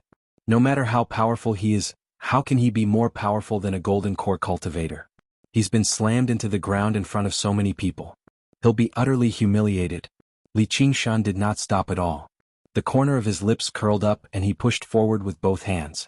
The huge wave surged, growing a foot taller with each inch it advanced. In the end, it turned into a tsunami over 30 meters tall and collided viciously with the yellow light. Boom! The tsunami surged and shattered, turning into specks of light that scattered. It was still rather difficult for a Foundation Establishment cultivator to fend off a golden core cultivator. However, Li Qingshan's objective was not to defeat caretaker Zheng, nor did he plan on facing him head-on. The moment the two forces collided, he immediately pulled back his hand and stomped down with his feet. Waves surged. Caretaker Zheng shuddered. The force from the tsunami was unexpectedly great. The yellow light dimmed slightly and his attack was stopped. A figure suddenly rose up, breaking free from the range of the yellow light. With a turn in the air, he shot towards the Soaring Clouds restaurant like an arrow. Not good. Steward Zheng abruptly turned around and waved his hand to slap Li Qingshan. Just now he had underestimated Li Qingshan, but he had held back because of Gu Yenying. Now he didn't dare to hold back anymore. If Li Qingshan really reached Flying Cloud Tower, he would lose a lot of face, so he used all his strength in this move. Li Qingshan glanced sideways as the yellow light whizzed towards him.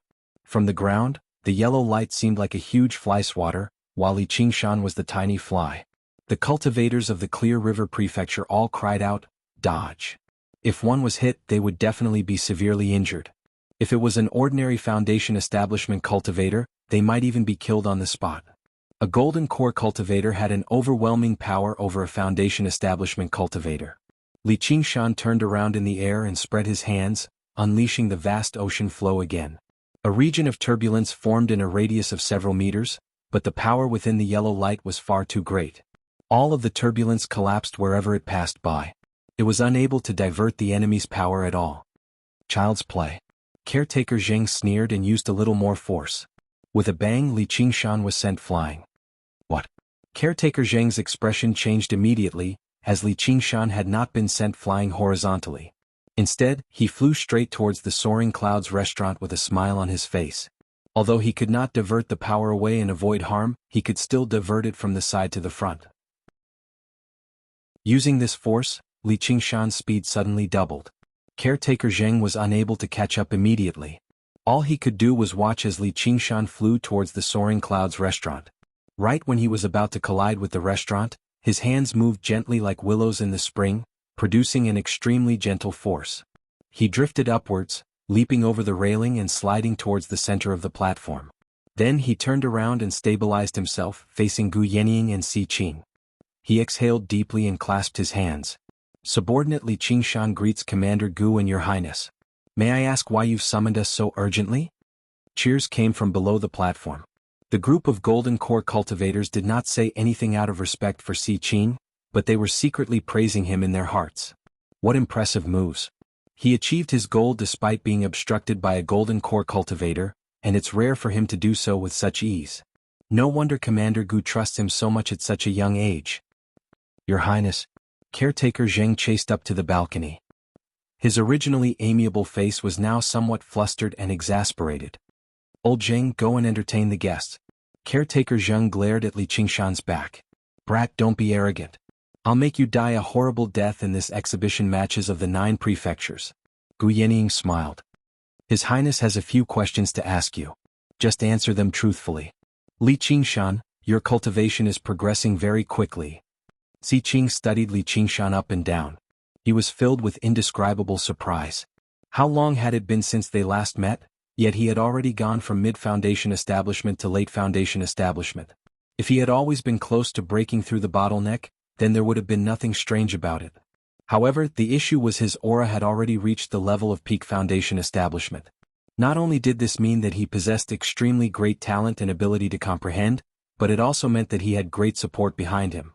According to the information, he had not been accepted by any sect. As it seemed, Gu Yanning really did value this kid. However, that was not strange either.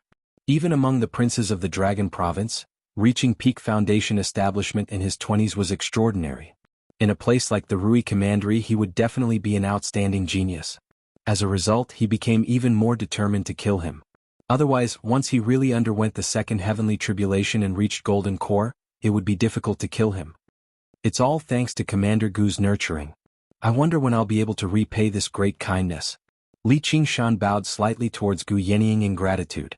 He had already learned how to push everything onto Gu Yanning now. Gu Yanning smiled but said nothing. She knew he was reminding her. Why, you still owe me money? Li Qingshan, do you know why I've called you here? Si Qing's voice suddenly sank, like the threatening growl of a jackal. The atmosphere on the soaring clouds terrace became tense as a result. I don't know, Li Qingshan said calmly. Have you killed anyone recently? Li Qingshan thought about it. I've killed 3. Even if the Golden Core cultivators present did not know who Li Qingshan had killed in the first place, they had asked one another about it during this time. Seeing how easily he answered, they all frowned slightly. The Green Province had been peaceful for several thousand years. The concept of peace had already been deeply rooted in everyone's hearts. Qi practitioners still tended to kill one another, but once they reached Foundation establishment, they all cherished their lives a little more. Even conflicts between the academy and sects would rarely reach a point where they would have to fight to the death, let alone kill one another within the academy. If they ended up killing one another over a tiny bit of profit and conflict, the entire cultivation community would be thrown into chaos. The Green Province would become a barbaric land like the Mist Province. You worked with Chu Danqing and helped him murder his fellow disciples. You're a Hawkwolf guard who carried out the executions on behalf of the School of Legalism. Tell me, what kind of crime is that? I'll be honest, Your Highness. I really don't come from the School of Legalism, so I really don't know much about the laws of Great Xia. However, if someone wants to kill me, surely I can't just stand there and let them kill me. If you look at it, this should be called legitimate defense. Let me say one more thing. I killed all 3 of them. Chu Danqing didn't do anything the entire time. Li Qingshan told them everything that had happened. He fished out the recording stone from his 100 treasures pouch and played it, proving that he was telling the truth. Only then did everyone understand what had happened. They thought, if that really is the case, then the 3 of them really are looking to die. They deserve to be killed. However, even after being ambushed, he still managed to take on 3 of them alone. This Li Qingshan sure is vicious. Jia Zhen said sinisterly, I know you're a novelist and you're most skilled at making things up. Who knows if you didn't force them to talk after you captured them? It's not difficult to fake the voice in the recording stone. If you're out to pin a crime on someone, you can always find a pretext. If you insist on sticking to me like this, then there's nothing I can say. Li Qingshan said indifferently, as if he could not be bothered with arguing. With Gu Yanning here anyway, it was impossible for the 3 of them to take the blame for him with just a few words without any concrete evidence. Si Bao smiled. Si Qing, you've only killed 3 treacherous scoundrels who sold out their masters for glory. Is it worth it for you to go to war? Let's put this matter aside for now. Bang. Edan suddenly slammed the table. Then what crime do you deserve for working with that wretched demon, North Moon, to kill so many of my disciples? When the name North Moon was mentioned, the Golden Core cultivators all lurched inside. Whether it was his actions of refining all the water in the Rui Commandery on a large scale or his terrifying battle record of killing basically all the demon commanders in the Rui Commandery in one fell swoop, it made him the most famous and powerful demon in the Rui Commandery. Right now, the situation between the humans and demons was becoming more and more tense. North Moon was definitely a sharp sword hanging over the heads of all the cultivators in the Rui Commandery. Once a full-scale war erupted, he would behead everyone. There were not a lot of people present who were confident they could survive a direct clash with him either. To Golden Core cultivators with long lifespans and noble statuses, this was basically the worst possible outcome. His crimes were getting heavier and heavier. Li Qingshan replied with a question. May I ask how I ended up working with North Moon and killing so many of your esteemed disciples? Back then, I asked you what happened and you actually dared to lie to me. Only afterwards did I get to the bottom of it. Tell me, the jade pendant in the possession of that bitch, Begonia, to report to North Moon had originally been snatched away by my disciple Yi Feng. Did you personally shatter it before summoning North Moon in the end? Even your disciple refused to believe the jade pendant was real. When we clashed, I accidentally shattered it. Who knew it would actually summon the Moon Devil? You're afraid to seek revenge from the Moon Devil, so you came to vent your anger on me. You're basically bullying the weak and fearing the strong. How unreasonable. I fought against demons in the Clear River Prefecture, risking who knows how many times to kill a few demon generals, yet you suspect me of having connections with demons right now. How absurd. Chapter 631.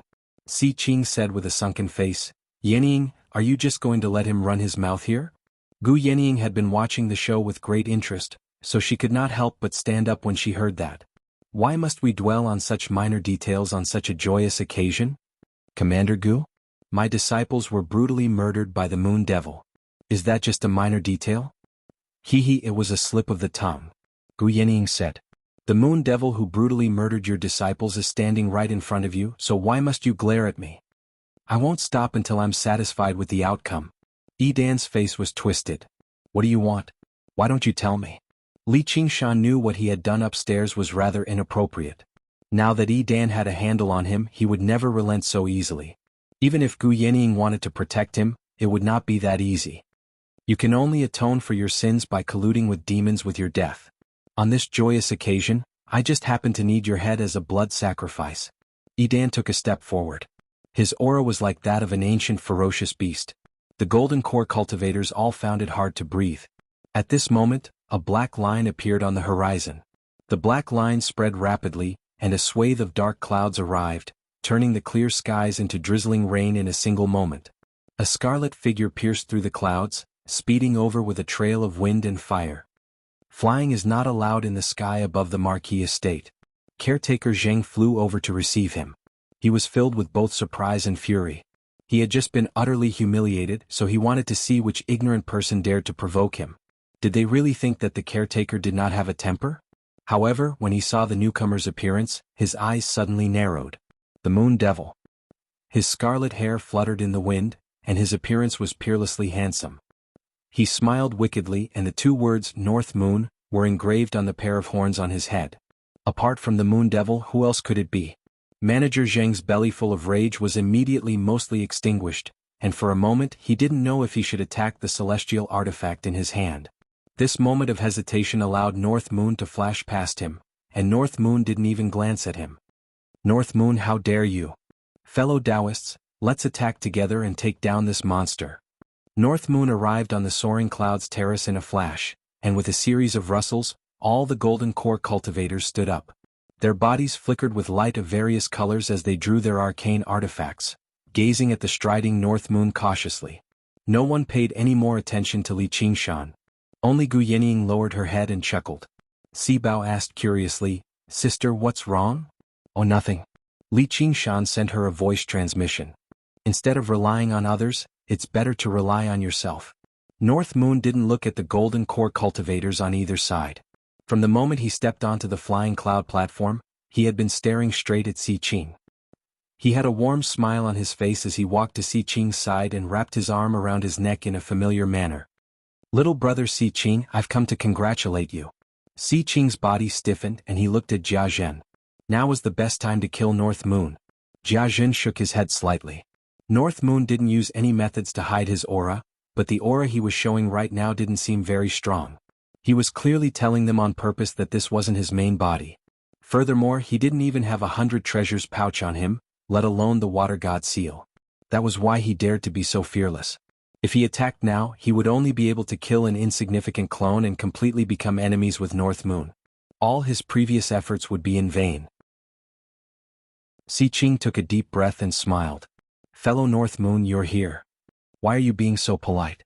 Aren't we allies? Of course I have to come and congratulate you on such a joyous occasion. Didn't you say a few days ago that you were going to invite me over? Calling me fellow Taoist North Moon is too unfamiliar.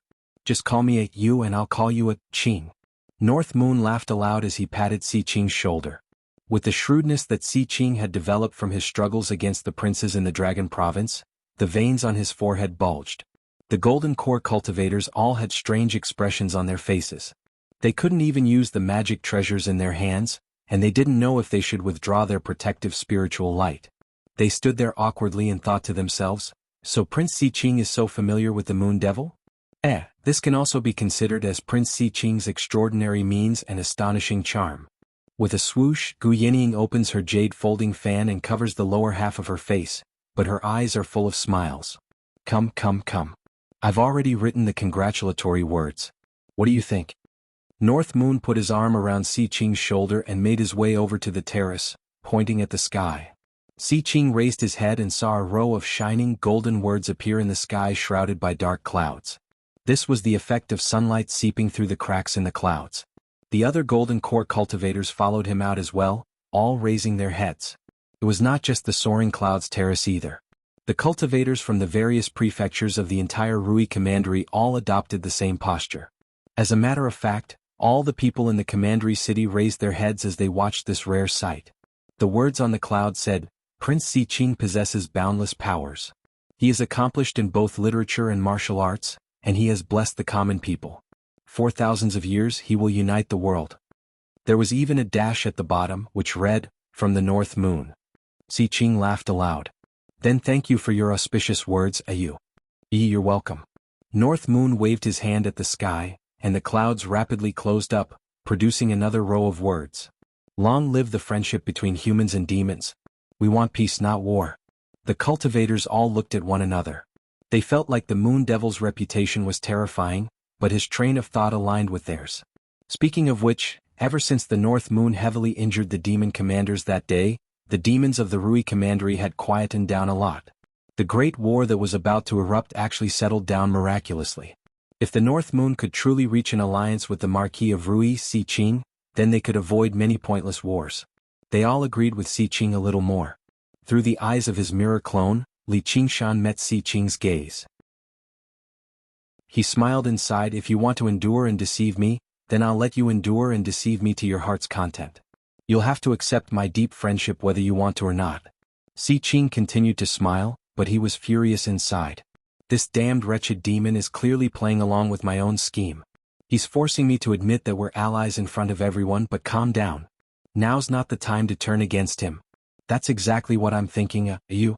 We might be of a different race, but we're still fellow cultivators who walk the path of cultivation. Fellow cultivators are nothing. We hit it off the moment we met, so why don't we just become brothers here? Siqing was surprised. What do you mean become brothers? You wretched demon, you can go die. What, you're not willing? Don't tell me you lied to me the other day? North Moon's face suddenly sank slightly. Of course not. However, as a prince, I need the imperial family's permission to become brothers with someone. North Moon's face immediately cleared up and he began to laugh. I see. Though, as a forthright man, I don't care about these empty formalities. You just need to get that imperial family or whatever to agree to it sooner. My dear brother, I'm a little older than you, so I'll just be frank and call myself your foolish brother, haha. The group returned to the soaring clouds terrace. North Moon released Siqing's neck and made his way over to Gu Yenying. He leaned over and placed his hand on the table, saying lovingly, Yenying, you're here too. Gu Yenying smiled without saying anything. She said secretly, Li Qingshan, don't forget what you promised. Tiske, how boring. North Moon straightened up and turned around. He asked, Dan, are you talking about beauties? Get them up here. We'll have a good look at them. Dan was taken aback before realizing that Dan was calling him. The beauties are coming right up. North Moon squeezed into a table with Siqing without holding back.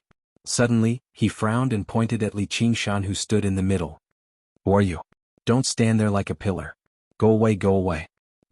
You look a little familiar. I saw you upstairs the other day, right? Are you Li Qingshan? That's right. Li Qingshan bowed slightly and thought to himself, is this a monologue or a crosstalk? North Moon said, what are you standing here for? With your cultivation you don't have the right.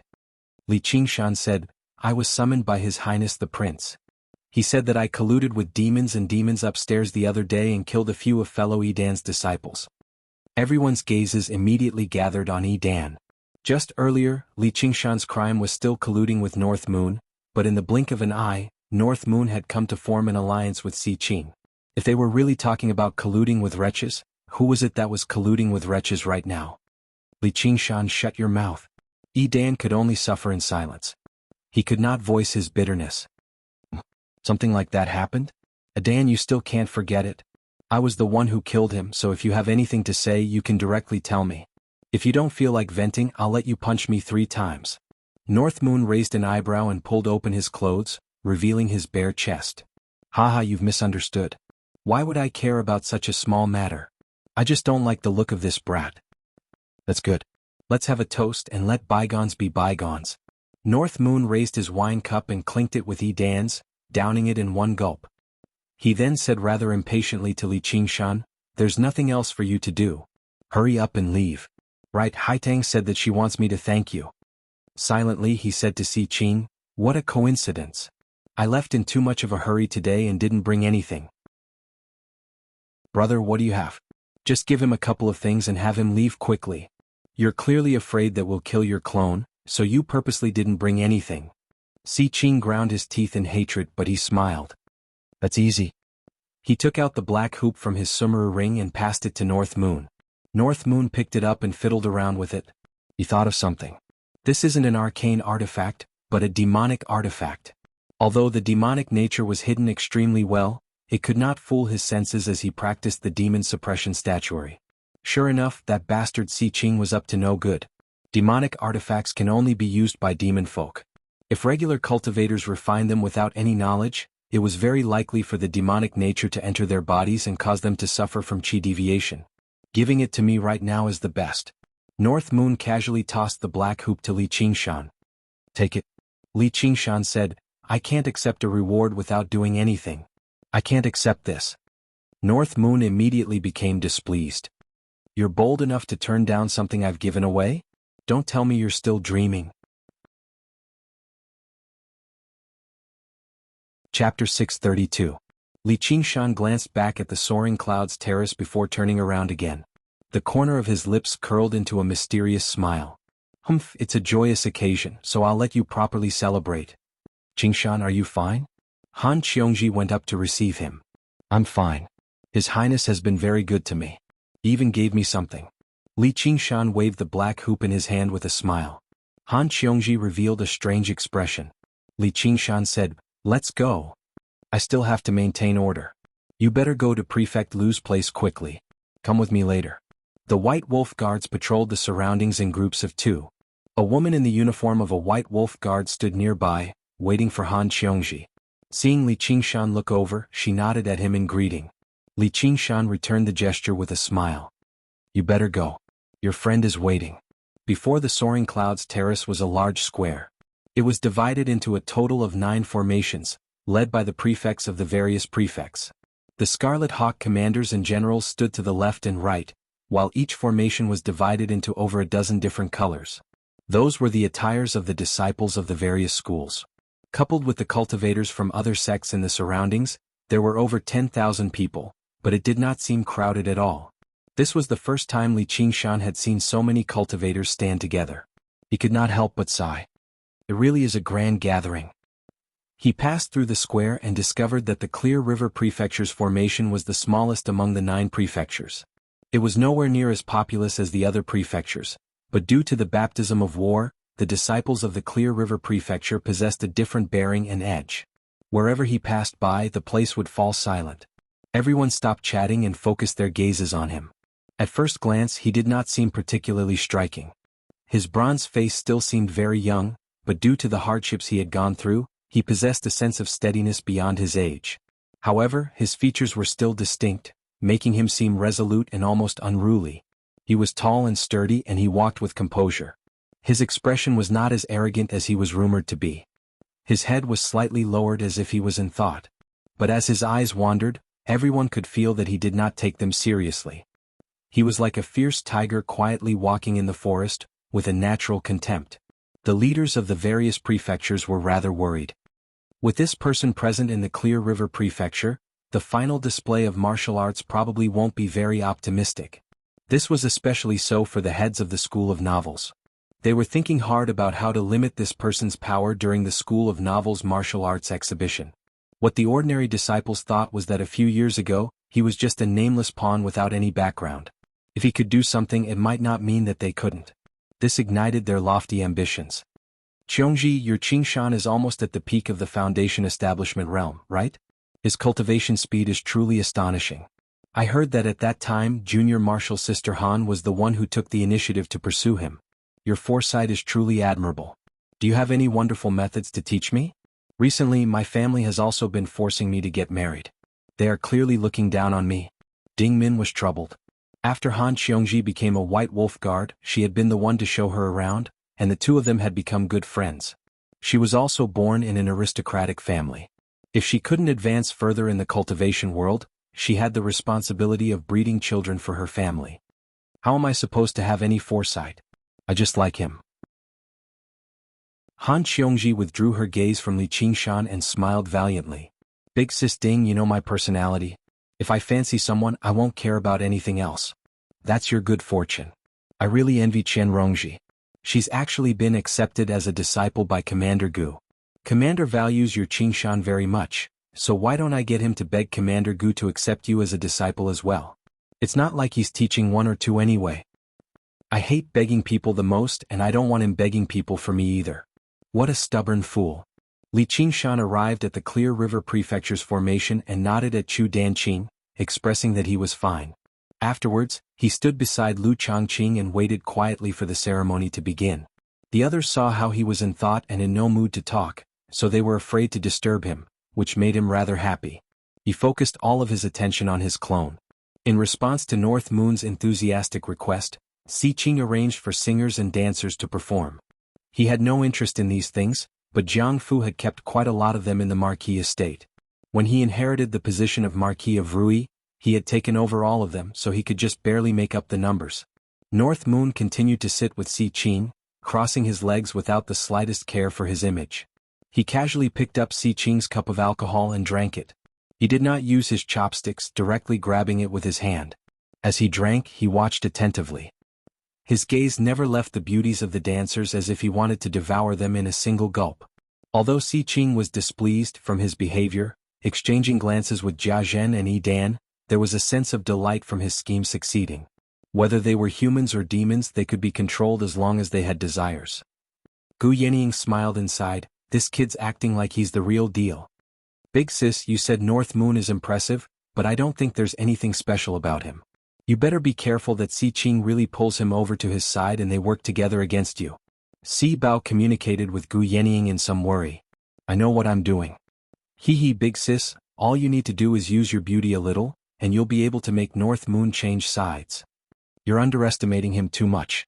Yi Dan smiled at North Moon. What do you think of these women? Do any of them catch your eye? The women aren't bad, but the songs they sing are soft and weak. It makes me want to sleep. Oh, I didn't think you'd be proficient in music too. Then what kind of sound is strong? Don't tell me it's the roar of wild beasts? Si Qing smiled. The cultivators could not help but smile. Even an uncivilized demon was bold enough to criticize the music of humans. He was truly asking to be humiliated. Although Moon Devil was very strong, they still harbored the natural superiority of humans, and only treated him as an extremely powerful wild beast. North Moon pretended not to understand Si Qing's mockery, and leaped up from his seat. Speaking of which, that night, I refined the great river and looked up at the stars. I was in high spirits and sang a song. Today I'll let you all broaden your horizons. He arrived beside the musicians in a flash. The musicians were all women, and they all cried out in surprise and scattered in all directions. He ignored them and picked up a zither. He casually fiddled with it, shook his head, and threw it at his feet. Then he picked up a sheng and blew on it a few times before throwing it to the side. The cultivators looked at each other and secretly communicated with their divine senses. Is Moon Devil for real? Forget it, we'll just take it as watching a monkey show. North Moon's eyes glanced outside the window. Suddenly his eyes lit up and he flew out before flying back. He carried the big drum used for reporting from the city gate tower, and placed it on the ground with a bang. Then he raised the drumsticks and began to beat them. Rapid drumbeats suddenly rang out. North Moon sang loudly. The great river flows eastward. The stars in the sky join the Big Dipper. He joined the Big Dipper. A bowl of wine for friends in life and death. When this shout came out, it reverberated through the clouds and the sound traveled for 5 kilometers. Not only were Si Qing and the others dumbfounded, even Gu Yenying felt like she was shocked. Chapter 633. On the square below the soaring clouds terrace, everyone stopped talking and raised their heads. This voice belongs to the Moon Devil. Afterwards they looked at one another. They had no idea what had happened on the soaring clouds terrace. If a great battle had suddenly erupted on the soaring clouds terrace, it would have been easier for them to accept it. What was with him singing like this? Let's go just like that. You've got it, I've got it all. Hee I've got it all. I've got it all. I've got it all. North Moon acted like no one else was around, striking the drum and singing. When he reached I've got it all, I've got it all, he found it to be extremely fitting. In his past life he did not think much of it, but now that he sang it, he felt like he was bursting with heroism and high spirits. Originally, he had purposefully come to make trouble for Si Ching's ceremony, but now he was in high spirits. With a shake of his clothes, he bared his upper body and struck the drum loudly. His scarlet hair blazed like fire. Although the crowd felt that this singing was completely out of tune, it was closer to the tune of a northern folk song. It had a kind of free and unrestrained passion that broke the shackles. It was not unpleasant to the ears. Even if they were not used to this rough singing, they could not help but be taken aback by the aura of his body. Surrounded by enemies, he sang to his heart's content. His enemies were all worried, afraid to act rashly. Above and below the terrace, the entire cultivation community of the Rui Commandery listened attentively. How delightful was that! When I see injustice, I roar. When I need to strike, I strike. Charging through the 9 provinces in a flurry. When Li Qingshan sang the last word, there was a great thump, shattering the drum. He laughed aloud. Si Bao nudged Gu Yenying with her elbow. This guy sure is something else. Si Qing clenched his fists. This damned wretched demon. Li Qingshan tossed the drumsticks out the window. Bring some alcohol. I'll sing Nunchaku for you again. Since you can't accept this song, I'll sing one that you can't accept even more. I don't care if you like it or if you like it. He had an urge to turn Si Qing's ceremony into a solo concert.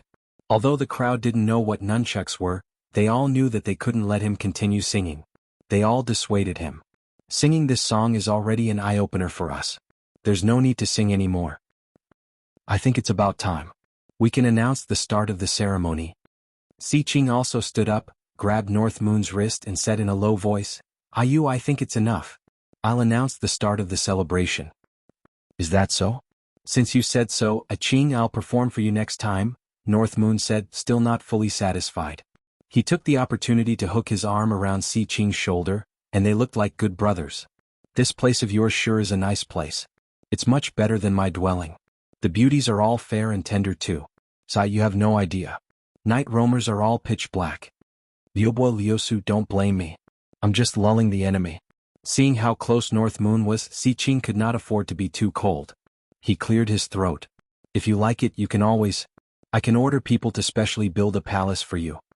Originally, he wanted to use the fine wine and delicacies of the Marquis estate to erode North Moon's willpower, but as soon as he thought about the consequences of North Moon staying behind, he changed his mind in a hurry. That'll be far too troublesome. Moreover, what's the point of me being alone? I'm willing to stay here and drink with you. Simon, let's go have a chat. Si Qing believed he was fearless of death, but when he heard that, his heart skipped a beat. He was very afraid that he would not be able to hold back his killing intent, which would make all of his previous efforts go to waste. He silently warned himself, Si Qing, you have to be patient. The most important aspect of hunting is patience. This prey sure is unexpectedly difficult to deal with. North Moon half pushed and half pulled Si Qing to the balcony that faced the square. Gu Yenying arrived beside the 2 of them, and the Golden Core cultivators all stood up and followed behind the 3 of them. By now, the clouds in the sky had already dispersed.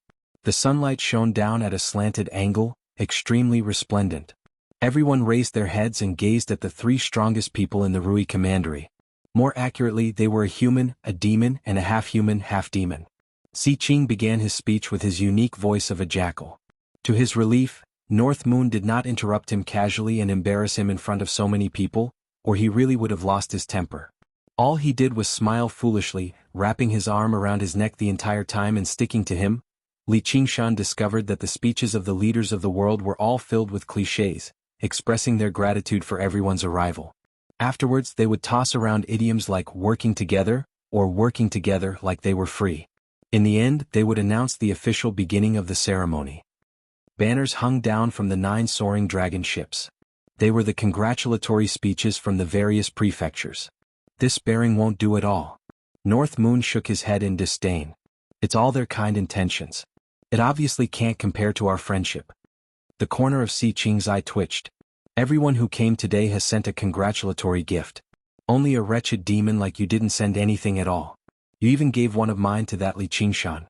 Afterwards, there was a grand performance similar to the opening ceremony. The banquet was moved to the balcony too. North Moon sat down with Si Qing without any hesitation. Si Qing forced a smile. You've come from afar. Go rest up. Get those beauties to serve you. I'm not tired. The performances here are quite interesting. Si Qing gritted his teeth. First up will be the competition between the schools of miscellany. I'll get someone to accompany you. Didn't I tell you already? I don't have 100 treasures pouch with me. That's easy. If there's anything you like, feel free to buy it first. North Moon was furious. Am I the kind of person who takes advantage of my friends? Then, just treat it as me lending it to you. That's more like it. What about you? I'm staying here to watch over the place. Then forget it. I'll stay here to accompany you. Come, let's drink. You fucking evildoer, can't you get the hell away from me? Si Qing roared in his heart. He helplessly raised his wine cup. That's fine too. The grand celebration continued all the way until dusk. Just now it ended. Thousands of fireworks rose into the sky, exploding with a bang, transforming into thousands of different shapes and forms. They were far more colorful than the fireworks Li Qingshan had seen in his previous life. They complemented the sunset, creating a magnificent sight. This was naturally the work of the school of Moism. Li Qingshan and Han Qiongji stood side by side as they watched. Han Qiongji turned her head and watched as his face was reflected in a myriad of colors. It flickered between bright and dark as if he had been smeared with colorful rouge and powder. Sometimes he looked a little comical and other times he looked a little mysterious and even terrifying. Li Qingshan sensed her gaze. He turned his head and asked, "What are you thinking about?" "Nothing." Han Qiongji grabbed his hand. When the sunset completely disappeared from the west, the fireworks also became sparse. Si Qing stood up on the soaring cloud platform and loudly announced the official start of the exhibition matches of the 9 prefectures. According to the usual practice, the first to compete would be the School of Miscellany. Li Qingshan turned his head around and discovered that the 9 miscellaneous goods stores had already formed a circle at some point in time. Chapter 635. The competition between the schools of miscellany was extremely interesting. It was not a battle of martial arts, but a competition to see who could sell the most items and earn the most spiritual stones. Not only would the school that emerged victorious receive a tremendous reward, but they would also gain an advantage in the transactions between the various prefectures. As a result, whenever the exhibition matches of the 9 prefectures came, the schools of miscellany would take out their trump cards to sell, and the prices would often be extremely discounted. The cultivators of the various schools and sects temporarily broke through the barriers between sects and territories, surging into the various stores and buying what they needed. Everyone was beaming with joy. It was a very lively scene. Apart from the 9 stores of miscellaneous goods, many cultivators used this opportunity to set up stalls and sell their own items. Many mechanisms and structures rose up loudly, and restaurants and tea houses lined up one after another. The empty square turned into a huge market in the blink of an eye, brightly lit. Fireworks would illuminate the night sky from time to time. The air was filled with a festive atmosphere. Li Qingshan understood the intentions of the exhibition matches of the 9 prefectures a little. It was a grand gathering for the entire cultivation community of the Rui Commandery to take part. It focused on communication, not a battle to the death between the various prefectures and clans. Li Qingshan did not have anything in particular that he wanted to buy, while Han Qiongji mostly just enjoyed strolling around with him. The two of them strolled through the stores leisurely, pointing at something new and interesting from time to time as they discussed it. In the eyes of the bystanders, they were obviously a loving couple. Li Qingshan suddenly let out a sound of surprise. He discovered a painting scroll. It was covered in ink, but it did not resemble calligraphy or painting. However, a wild aura permeated the entire scroll. It was very familiar. It was the cursive sword calligraphy. The cursive sword calligraphy was only a mid-grade spiritual artifact. It had been placed in an inconspicuous corner, with no one paying any attention to it. This was not strange. When Qi practitioners chose spiritual artifacts, they would definitely choose spiritual artifacts of the 5 elements that corresponded with their element first. Only then would they be able to wield them as they pleased, and their power would multiply. The cursive sword calligraphy was powerful, but it consumed an extremely great amount of true qi. The profound sword style it hid could not be comprehended by just anyone. It was definitely not the best choice for cultivators. Han Qiongji said, "This seems to be a set with the scroll in your hand. Not bad." Li Qingshan immediately called over the school of miscellany disciples and bought the cursive sword calligraphy. He was also interested. "Let's go take a look at the other shops." According to his guesses, although the original cursive sword calligraphy had been scattered in all directions after shattering, it was basically impossible for it to have dispersed too far away. It probably could not have made it out of the Rui commandery. Furthermore, the remnant scrolls were not actually suitable for ordinary cultivators. Even if they obtained them by chance, they would not particularly cherish them. They would most likely be willing to exchange them for a suitable spiritual artifact. As time passed, it was not surprising that they would eventually gather in the grocery store. If he took this opportunity to look around, he might be able to find something. Han Qiongji was fine with it, but Li Qingshan couldn't find any traces of the cursive sword calligraphy after running through all 9 stores. He couldn't help but scratch his head. "Did I make a mistake? Do you want me to help you think of something?" Han Qiongji asked. The Han family's connections spanned across the entire Rui commandery. Li Qingshan shook his head. "There's no need. I'm just satisfying my interest in collecting." Right now, the cursive sword calligraphy in his possession was only an inferior arcane artifact. Even if he obtained another 3 or 5 scrolls, he would only be able to upgrade it to low grade at most, and he would have to trouble Chu Danqing. The two of them left the grocery store and made their way through the bustling streets, gazing at the scenery on both sides. To Li Qingshan this was a rare moment of peace. However, he could not help but think of Little N again. Most of the peaceful times in his life had been spent with Brother Ox first, followed by Little N. He could not help but hold Han Qiongji's hand. Although he was ambitious, he treasured every moment of peace as well as every person who could bring him peace. Li Qingshan suddenly frowned and pulled Han Qiongji into a small alley on the side. "Qingshan, what's wrong?" Han Qiongji asked. "It's nothing. It's just that someone is following us," Li Qingshan explained. Although he was the focus of everyone's gazes as he walked on the street, there was only one gaze that kept wandering to his left and right, following him from a distance that was neither too close nor too far away. He looked at the entrance of the alley and said, "Fellow Taoist, don't be so sneaky. Come in and have a chat." "Please don't misunderstand, Commander Li. I have no ill intentions. I just have some things that I want to discuss with you, but I haven't found the opportunity. Why don't I invite the 2 of you to the tea house next door for a drink?" A gray-clothed Qi practitioner walked swiftly into the alley. He looked to be in his 30s and his appearance was very ordinary. Add to that his cultivation was at the 9th layer of Qi refining, and he was the kind of person that would be hard to spot in a crowd. "If you have something to say, then hurry up and say it." "Just now, Commander, have you bought a scroll of calligraphy? Can you sell it to me? Also, according to what I know, Commander has a similar scroll in your possession. I am willing to pay a high price for it." Li Qingshan was rather surprised. Originally, he thought Si Qing was up to something again, but he never thought he had come for the cursive sword calligraphy. He took out the 2 scrolls of the cursive sword calligraphy and unfurled them with a swish. "Are you talking about them?" The gray-clothed man's eyes immediately lit up. His gaze moved back and forth between the 2 scrolls of the cursive sword calligraphy as if he was verifying their authenticity. "Yes. May I ask if the commander is interested in selling them? You're a Qi practitioner, but you sure talk big. This scroll is an arcane artifact. Can you afford it?"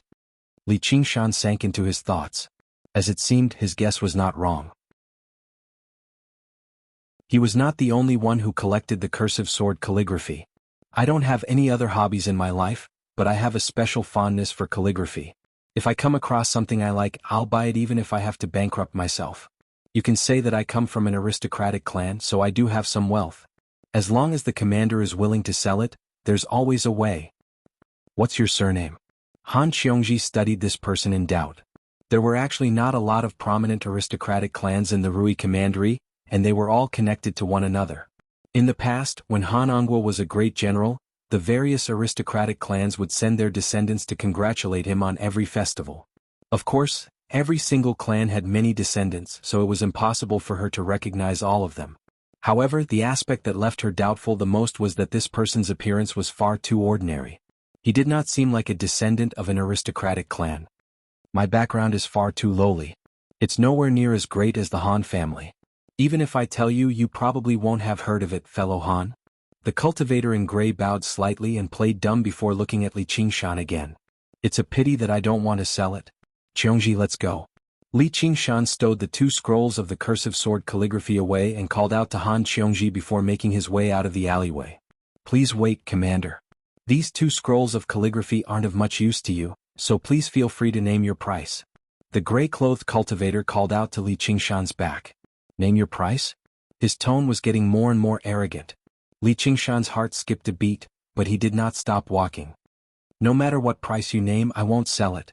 Commander, you'll regret it in the future if you miss such a good opportunity. The gray-clothed cultivator was flustered and exasperated. These 2 scrolls of calligraphy were not as simple as a magic weapon and a spirit weapon to him. If he could not complete the mission, he would definitely be punished when he returned. Regret? Li Qingshan stopped in his tracks and suddenly turned back. He actually sensed a hint of threat in his words and found it rather unbelievable. A mere Qi practitioner dared to threaten him?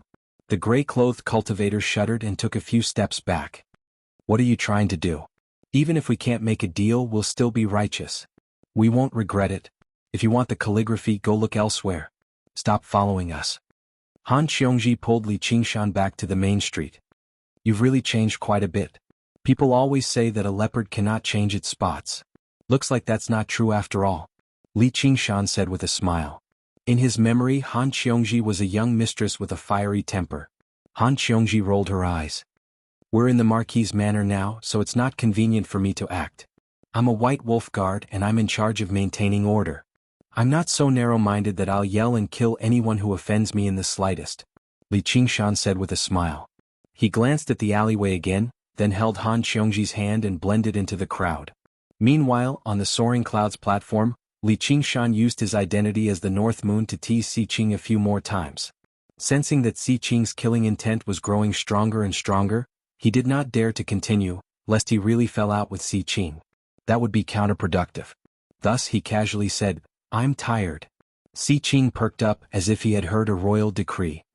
Butler Zheng, quickly send a Yu to his quarters to rest. North Moon tugged on Si Qing's sleeve. Let's go, Qing. Let's continue drinking in his quarters. I still have to entertain my fellow Taoists. Another day, another day. Si Qing's expression stiffened, and he hurriedly waved his hand to refuse. All right then, I'll be leaving first. North Moon waved his hand and followed Butler Zheng to a luxurious palace. The eaves were arched and the beams were richly ornamented. It was like an immortal's palace. Welcome, Lord North Moon. A group of women knelt down in front of the palace. They wore the same style of floor-length dresses and every one of them was beautiful. Their makeup was different, and they were all 1 in 1,000 beauties. Their temperaments were also excellent, and they were definitely not ordinary beauties. Who are they? North Moon saw that every one of them had aura refining on them. Although their cultivation levels were not very high, and most of them were only in the 2nd or 3rd layer of the aura refining realm, they were still cultivators after all. Moreover, the woman in the lead had even opened up her sea of aura and reached the 6th layer of the aura refining realm. They're all maids in this palace and they're here to serve you. Your luck with women is really enviable. Butler Zheng revealed a smile that all men understood. They're also cultivators. There's nowhere in the world that they can't go, so why do they have to do such a thing? North Moon was a little confused. If they had a cultivation level of the 1st or 2nd layer of the aura refining realm, they could do whatever they wanted in the mortal world. Why would they become maids? None of them have the aptitude to cultivate. They were selected from young and given medicinal pills to barely be able to cultivate their aura refining realm. In reality, they're all just maids and they're sold to the Marquis's manor. They can't be considered real cultivators. I see. North Moon nodded. This Jiang Fu really had too much money to burn. To do such a boring thing, aristocrats were really extravagant. Chapter 636. Even if mortal women were born beautiful, if they didn't cultivate, then they would have many flaws and their beauty would quickly age. Moreover, the cultivation techniques that these women cultivated were specially arranged by the Marquis estate. They only sought to maintain their beauty, improve their bearing and charm, and add some methods to serve men. However, this wasn't like what Li Qingshan thought. It wasn't for the sake of satisfying a moment's lust, it was for the sake of producing offspring. The children of cultivators and cultivators would basically possess natural talent in cultivation. So, for the sake of ensuring the bloodline of the clan, the great aristocratic families would prepare such a reserve. The concubines that the Han clan arranged for Han Tie were mostly women like this. Moreover, this was an opportunity for these women to change their fates. Becoming a cultivator, even if it was a cultivator of the lowest level, would allow them to possess a healthier physique than mortals, a longer lifespan, more beautiful appearance, and enjoy a life of luxury that mortals were unable to imagine. Once they were able to give birth to a child with natural talent, their entire lives would be guaranteed. Steward Jing first brought North Moon to tour around the palace. The decorations within the palace were extremely luxurious, and all sorts of facilities were available. There was even a wine cellar that stored a few hundred jars of fine wine. Then they arrived at the rear hall and they saw white smoke rising into the air. It was actually an open-air hot spring, and the walls of the spring were made from warm white jade. Moreover, the surrounding walls were painted with alluring murals of beautiful women. The women in the murals wore revealing clothes, had graceful postures, and frequently cast flirtatious glances at each other. Amidst the rising mist, it was dreamlike and illusory as if they were alive, and it was naturally the work of an artist. Moreover, those maidservants arrived at the side of the spring, making the dream become reality. Steward Jing smiled and said, "Fellow Taoist North Moon, this is all His Highness' kind intentions. Please enjoy it, fellow Taoist North Moon. I'll be taking my leave first." North Moon smiled lightly. He removed his clothes and leaped into the spring, and then he immediately sat down cross-legged and entered into a meditative state. This caused those women to look at each other and they didn't know what to do. When Si Qing heard Steward Zheng's report, he slammed the table heavily, and then he let out a long sigh. This monster was able to rise in such a short period of time. As expected, it isn't something that can be shaken by wine and beauty. Dripping water wears through a stone, and a rope saws through a tree. "We can't be impatient," said Jia Zhen as he waved his fan. "Not in a hurry? I think he's clearly using his doppelganger to toy with me today. Do I have to endure him forever?" But it's not as if he's not showing his goodwill and probing. As time passes, we will eventually let down our guard. Right now, the most important thing is to refine the Azura field. Yes, as long as I refine the Azura field and find out where his main body is, let's see if he can still escape from me. Si Qing spread his fingers and clenched them tightly. Actually, Si Qing had overestimated the thoughts of North Moon, or rather, Li Qingshan. He wasn't someone who was infatuated with love, and he would drink whatever was given to him most of the time without holding back. If it was on a normal day, he would naturally accept all of this filial piety. But now that Han Qiongji was by his side, he would feel bad if he used his doppelganger to steal her. The competition between the schools of miscellany would continue for a few more days. Some cultivators were still tirelessly searching for the things they wanted, while others had already returned to their accommodations. With the vastness of the Marquis estate, accommodating these cultivators was not a problem at all. As the night deepened, the two of them fell asleep in each other's arms. Li Qingshan opened his eyes and slowly pulled his arm away from Han Qiongji's body. He knew that this kind of movement could not be hidden from the person next to him, so he leaned down and kissed her gently on the cheek. He said softly, "I'll be back very soon." Then Li Qingshan withdrew his aura and hid his figure, merging into the night. Han Qiongji opened her eyes and resisted the urge to follow and take a look. "Qingshan, just what is your secret?" Li Qingshan wrinkled his nose. Among the many complicated auras he found the one he wanted. It was the aura of the gray-clothed cultivator who wanted to buy his cursive sword calligraphy. Then he followed an invisible trail and chased after it. It was not that he was so narrow-minded that he would hold a grudge and want to take revenge after being slightly offended. Instead, he recalled a small matter from a few years ago from today. It happened below the Green Vine Mountain, and it was also for the sake of the cursive sword calligraphy. He was hunted down by a masked man in black, who wanted to kill him. Was there some sort of connection between the two? Many guards of the Marquis estate and the Hawkwolf Guard patrolled the surroundings, not sparing a single corner. There were also many warning formations operating secretly, maintaining a tight security on the inside. Li Qingshan moved through the buildings like there was no one around. As a signature technique among water element techniques, the invisibility technique was extremely effective when used by Li Qingshan with his current cultivation and talent. Even without external items like the glazed mirror of invisibility or the illusory water sword of invisibility, he could still fool regular Foundation establishment cultivators. With the senses of the spirit turtle, avoiding these warning formations was not a problem at all. He arrived before a tall building, and the smell vanished into a room on the 5th floor. Li Qingshan arrived silently and listened carefully, but he heard nothing at all. He could not sense any aura either. Clearly there had been a formation cast down to block out probing. Li Qingshan pursed his lips and mobilized his soul sense, condensing it into a single point and silently penetrating the formation. Like piercing through the paper window with a needle, he could clearly hear the voices of people, and it was not just a single person. This seemed simple, but it required an extremely powerful soul sense. He practiced the 9 transformations of the demonic and divine. The 4 powerful wills that belonged to the ox demon, tiger demon, spirit turtle, and phoenix filled his sea of consciousness, constantly clashing with one another. Water and fire, God and demon, had refined his soul sense to an extremely powerful level. Even regular golden core cultivators paled in comparison. There were a total of 7 people in the room. Apart from one Foundation establishment cultivator, the others were all chi practitioners. Their attires were very ordinary, making it impossible to tell which sect they belonged to. It was as if they were purposefully keeping a low profile. The cultivator in gray knelt on the ground and begged the Foundation establishment cultivator, "Sir," he turned me down flatly. "There's nothing I can do." "Li Qingshan, you really are as arrogant as the rumors say. You really refuse a toast only to be forced to drink a forfeit." The Foundation establishment cultivator was a stern old man. He swung his sleeve viciously. Li Qingshan thought, why don't you take a look in the mirror and see what you're made of? You're already so old, yet you're only at mid-Foundation establishment. Let alone golden core, you don't even have much hope in reaching late Foundation establishment. Though, just what is this bastard relying on to make him so confident? The stern old man paced around with his hands behind his back. Wuxia seems to have vanished into thin air.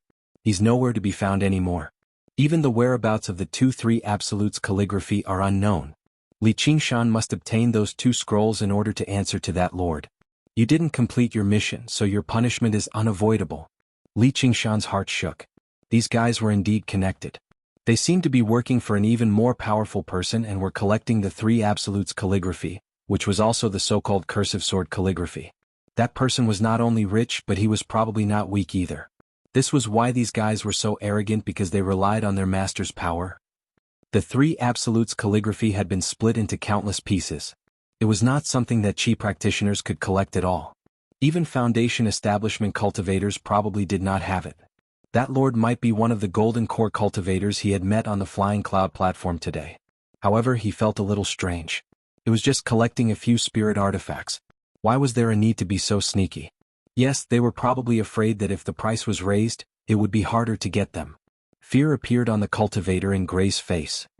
"Wait, sir, I discovered something strange today." "What is it?" "On Li Qingshan's artifact, the 3 Absolutes calligraphy, I feel that some of the strokes on it are very familiar. It's extremely similar to the scroll that junior brother Lu, who was killed by Wuxia, lost." "Are you sure?" The stern-faced old man's expression turned solemn. Although to outsiders, every 3 Absolutes calligraphy looked the same and they were all written vertically and horizontally, there were actually many differences between each scroll. They had been doing this for a long time, so they could distinguish between them. A chi practitioner at the side also said, "Speaking of which, this is indeed strange. The remnant scrolls of the 3 Absolutes calligraphy are basically spirit artifacts.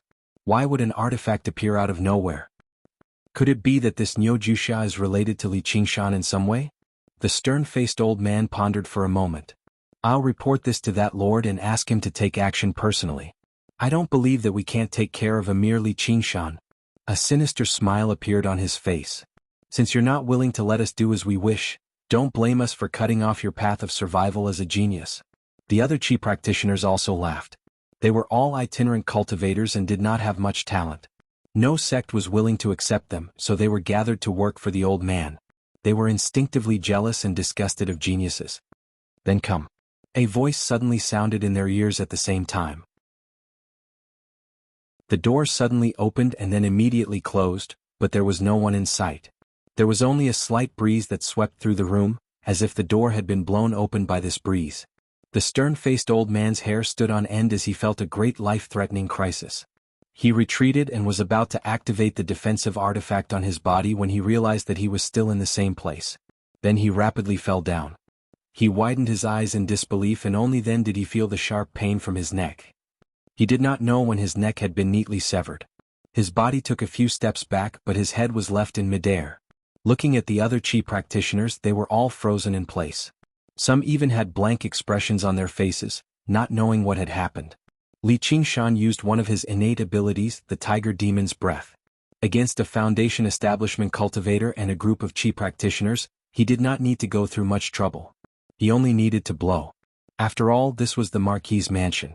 If he caused too much of a commotion and gave Si Qing and the others something to use against him, it would not be good. Thus he directly killed them in one move. Before the head fell to the ground, it was wrapped up by a gust of wind and sent into Li Qingshan's 100 treasures pouch along with the corpse. After confirming that there was no trace of the smell of blood, Li Qingshan put away the 700 treasures pouches and quietly left the room. Chapter 637. In the 100 treasure pouches of these unknown people, there were more than 10 Three Absolutes calligraphy fragments, greatly satisfying his desire to collect them. If he could reassemble these fragments, Li Qingshan originally wanted to return to Han Qiongji's side, but he immediately changed direction. Chu Danqing was meditating in his room when he heard 2 knocks on the door. He opened the door, but there was no one there. Li Qingshan's voice rang in his ears, "Come in and talk." The door closed again and Li Qingshan's figure appeared. Chu Danqing asked curiously, "Qingshan, why aren't you accompanying Senior Marshal Sister Han? What are you doing here?" "I need your help with something." Li Qingshan went straight to the point and took out all the fragments of the Three Absolutes calligraphy. "Do you have Grandmaster Chu's skill to reassemble these scrolls?" Chu Danqing said, "So. Where did you get them from?" "You don't need to worry about that. Alright, I'll tell you, I just stole them." Li Qingshan thought for a moment and felt that it was better to let Chu Danqing know the inside story, so he told him the gist of the matter. "Qingshan, you're truly daring to make a move in the Marquis's residence. Those people who dared to scheme against you are truly unlucky. So these scrolls are called Three Absolutes calligraphy. That's quite fitting, but since it involves a golden core cultivator, I'm afraid it'll be troublesome." "Who cares? Can you repair them?" "Of course I can. Last time when my master repaired them for you, he said it. Unfortunately, my cultivation isn't high enough, or else it would be much easier to use the emerald blood of vermilion to repair these fragments." Chu Danqing's face was full of pride and confidence, mixed with some embarrassment. Chu Shidao had already researched the method to repair these fragments, so Chu Danqing knew the entire process, saving him the most trouble. Moreover, he was full of energy, so it was much easier for him to do this compared to Chu Shidao, who had one foot in the grave. With the help of the emerald blood of vermilion, he could be said to be the best candidate for this job. "That's good. Looks like I'll have to make you bleed this time. These paintings will be the reward." Li Qingshan took out the spoils from killing Chu Danqing's 3 senior martial brothers and sisters. Chu Danqing sternly said, "Qingshan, I can't accept these items. These paintings belong to you, the painter, so you can unleash their greatest power. You know that I hate owing people favors the most." Li Qingshan placed the paintings on the table without any explanation. "Being able to study the works of the 5 Absolutes Immortal will be of great help to my art. This is already the greatest reward I can offer."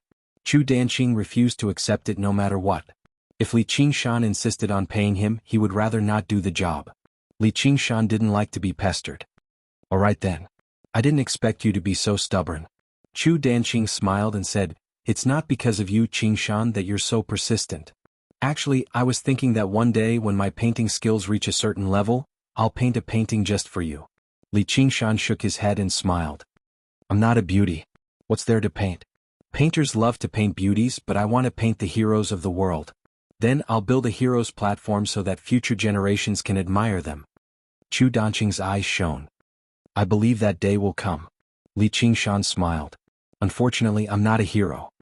Li Qingshan turned invisible again and quietly returned to his residence.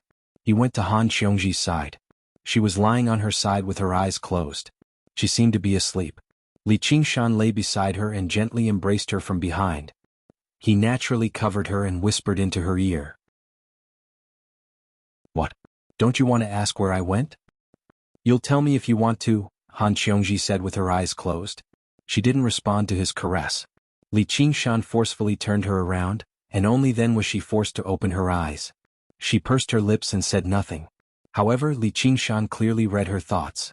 I've already been so considerate of you. Are you still dissatisfied? Li Qingshan felt great pity for her. She had never been a delicate woman. After going through so many things, she had gained a sense of tenacity. Let me tell you. I just killed a few people and then I went to find Chu Danqing. Smack.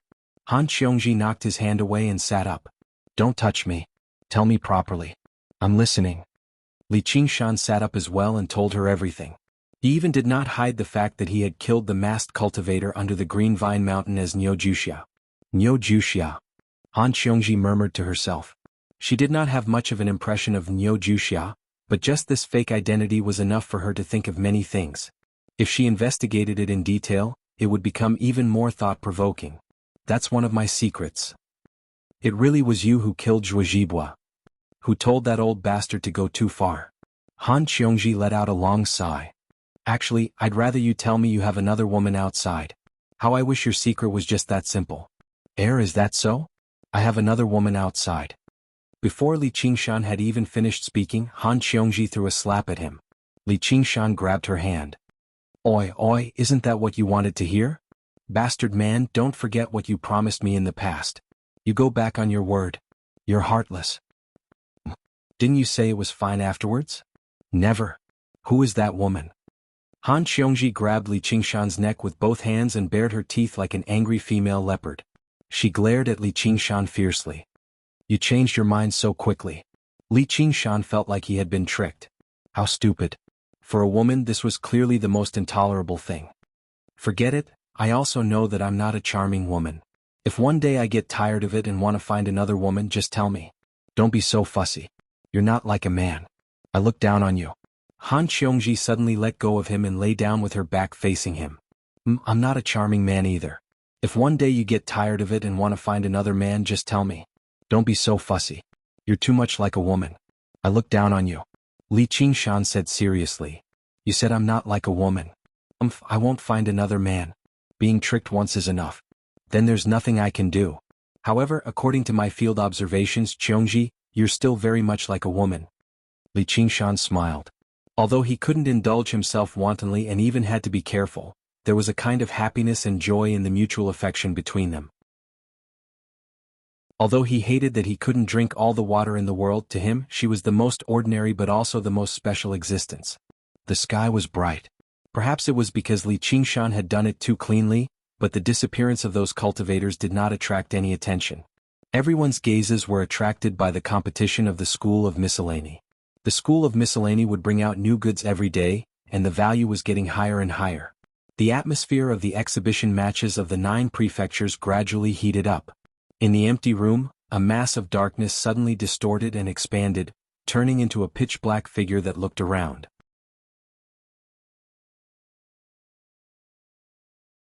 Chapter 638.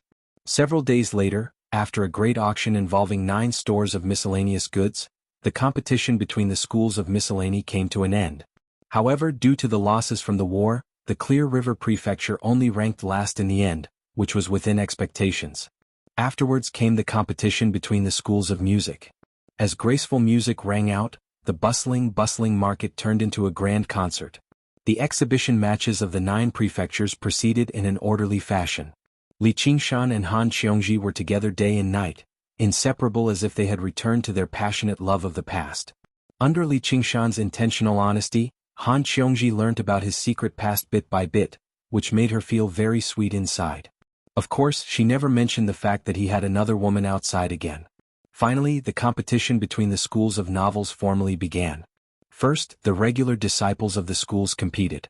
They pushed their divine talisman of great creation to the limit, turning fake into real and illusions into reality, creating a myriad of attacks. The spectating cultivators could not help but sigh in amazement. Sure enough, the school of novels was unique for the founding emperor to name it as one of the 10 schools of the 9th rate. However, these competitions were only the appetizers. Once the competition between the disciples ended, it was time for the foundation establishment cultivators to take the stage. The atmosphere suddenly became tense.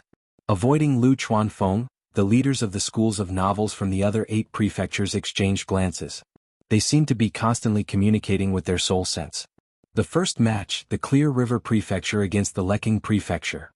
Under Lu Chuanfeng and Sun Fubai's encouraging gazes, Li Qingshan smiled at Han Qiongji and made his way onto the square, leading to a series of cheers.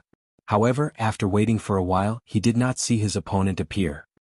He glanced around, and the disciples of the schools of novels from the various prefectures all shivered inside. No, this isn't fair. The leader of the school of novels from the Leking Prefecture, Wang Luoqing, called out. Originally he was supposed to face Li Qingshan, but after personally witnessing Li Qingshan's clash with caretaker Jing, he did not feel like he had any confidence in emerging victorious. Fortunately, they had already discussed the countermeasures to restrain Li Qingshan. Li Qingshan asked in surprise, "What's unfair about that?" Exhibition matches of the 9 prefectures. They were competing on the ultimate skills of the various clans. If you had a body full of magical artifacts, wouldn't you be suppressing others with your power? How can it reflect the methods of our school of novels? This is neglecting the essentials and focusing on trifles, turning the tables on the guest, so it's unfair. The other schools of novels disciples also agreed. That's right. This way, even if he won, he would only have won in terms of Dharma treasures. Any cultivator could win. What does it have to do with the school of novels? If you want to compete, then let's compete with our true strength. Lu Chuanfeng said angrily. Wang Luoqing, don't spout nonsense. Wasn't it always like this in previous competitions? In the past, the novelists were all poor. It was already considered pretty good for them to be able to get their hands on an inferior magical artifact. Even if the situation had changed a lot, there was no clan head who could be armed to the teeth like Li Qingshan. Wang Luoqing shook his head like a rattledrum. The past is the past, the present is the past. The rules must be changed. If you don't agree, then let Marquis make the decision. The schools of novels disciples from the other prefectures all called out, "Let Marquis make the decision. Let Marquis make the decision." Lu Chuanfeng still wanted to argue. Li Qingshan waved his hand. "All right, then I won't use arcane artifacts." As he said that, he stowed away all the arcane artifacts on him. That should be fine, right? Even if Si Qing found out about this, the kid wouldn't side with him. Did he even need arcane artifacts against a bunch of repulsive people like you? It's still unfair. Your cultivation is at late foundation establishment, which is the highest among us in the first place. You're skilled in water techniques too. If we fight, you can easily emerge victorious even without the divine talisman of great creation, which goes against the purpose of the exhibition matches of the 9 prefectures. Seeing how Li Qingshan agreed so readily, Wang Luoqing rejoiced slightly inside. He continued with his request. "That's for your arrogance. How dare you offend the Marquis? Aren't you at our mercy now?" The schools of novels disciples of the Clear River Prefecture were all furious. Since when were there battles between cultivators where techniques could not even be used? Li Qingshan said, "All right, then I won't use any techniques." It's not just techniques. Apart from techniques from the school of novels, you can't use any other battle skills or techniques. All right. Li Qingshan agreed again. You seem to practice the arts of body practitioners? Li Qingshan smiled. Don't tell me you want me to fight you with my hands and feet tied up? I practice the arts of body practitioners, so my body is relatively tough too. Don't you want me to stab myself and become heavily injured first? Only then will it be fair. It led to a roar of laughter. Even the cultivators of the 100 schools from the other 8 prefectures found these requests to be rather unreasonable. Contempt filled their eyes as they felt pity for Li Qingshan. Why did someone like him join the school of novels? The school of novels was renowned for their sleaziness, and the vulgar storytelling technique was not Lu Chuanfeng's original creation either. In the various 100 schools of thought, it was not well received. As for the school of novels of the Clear River Prefecture, it was mainly because of Li Qingshan that the schools of novels of the other prefectures had managed to pull themselves together. Although the schools of novels of the other prefectures had learnt the ways of management from the Cloud Wisp Association and increased their own strength, their status was still not that great. Some disciples of the school of novels instead showed signs of developing the vulgar storytelling technique. They even emulated Li Qingshan's partnership with the school of painting, hiring disciples of the school of painting at a high price and inventing a divine skill like the Coptis serial painting. After all, only children like to read fairy tales, while this was something suitable for both young and old. Reading it once was not enough. They even had to keep it in secret and read it over and over again. When they got excited, they were tempted to substitute the main character and crawl into the book and have a go at it. Sure enough, they received a tremendous amount of power of belief, but their reputation obviously became even worse. If you're willing, then we obviously have no objections. Wang Luoqing shook his head, acting like he was invincible as long as he was shameless. After tasting the benefits of the Cloud Wisp Association, he could already see a vast path of cultivation opening up to him. In order to occupy a leading position in the Greater Cloud Wisp Association, he had to restrict this Li Qingshan to the point of death. Li Qingshan was amused by this. This bastard really did resemble Lu Chuanfeng in the past. After thinking about it, he said, "How about this? In order to save some time, the 8 of you can come at me together. I won't use arcane artifacts, techniques, or battle skills, but you can all use them. That should be fine, right?" The spectators were thrown into an uproar. These were all a part of a cultivator's strength. He had already underestimated his opponent slightly by not allowing his opponent to use them, yet he still wanted to take on the 8 of them alone. Wasn't his defeat certain? Although most of them had heard of Li Qingshan's name, they had only truly seen him fight in the air above the Marquis estate. He had only clashed with caretaker Zheng a few times, which was rather tricky. If it were not for the power of his arcane artifacts and his ingenious battle skills, it would have been impossible for him to achieve that. "Qingshan, you mustn't." Lu Chuanfeng even tried to stop him loudly. Li Qingshan turned a deaf ear to him, while Sun Fubai said, "Junior brother, Qingshan has his own plans. His decision isn't something you or I can change. Let's just wait and see." "Is that true?" Wang Luoqing's eyes lit up. Si Qing, who watched from afar on the soaring clouds terrace, smiled scornfully. "Yenying, this subordinate of yours doesn't seem to be too smart." Gu Yenying said, "Actually, he's the same as you. He hates battles that have no suspense or difficulty." "Do you think he can be mentioned in the same breath as me?" Si Qing squinted his eyes. "I think his accomplishments in the future will definitely surpass yours. Of course, they'll probably surpass mine as well." Gu Yenying smiled. Probably not a lot of people understood better than her just what kind of situation he had started from and just what level he had reached. He could sense that he would definitely play a relatively important role on the stage of the 9 provinces in the future. He might even have the chance to stand side by side with the various kings. Even right now, a clone of his is enough to give you, a mighty prince, quite a headache. Such a high evaluation even made Si Qing slightly moved. "Looks like you really think highly of this child. However, most geniuses in the world die young. Very soon, I'll kill him in the cradle with my own hands.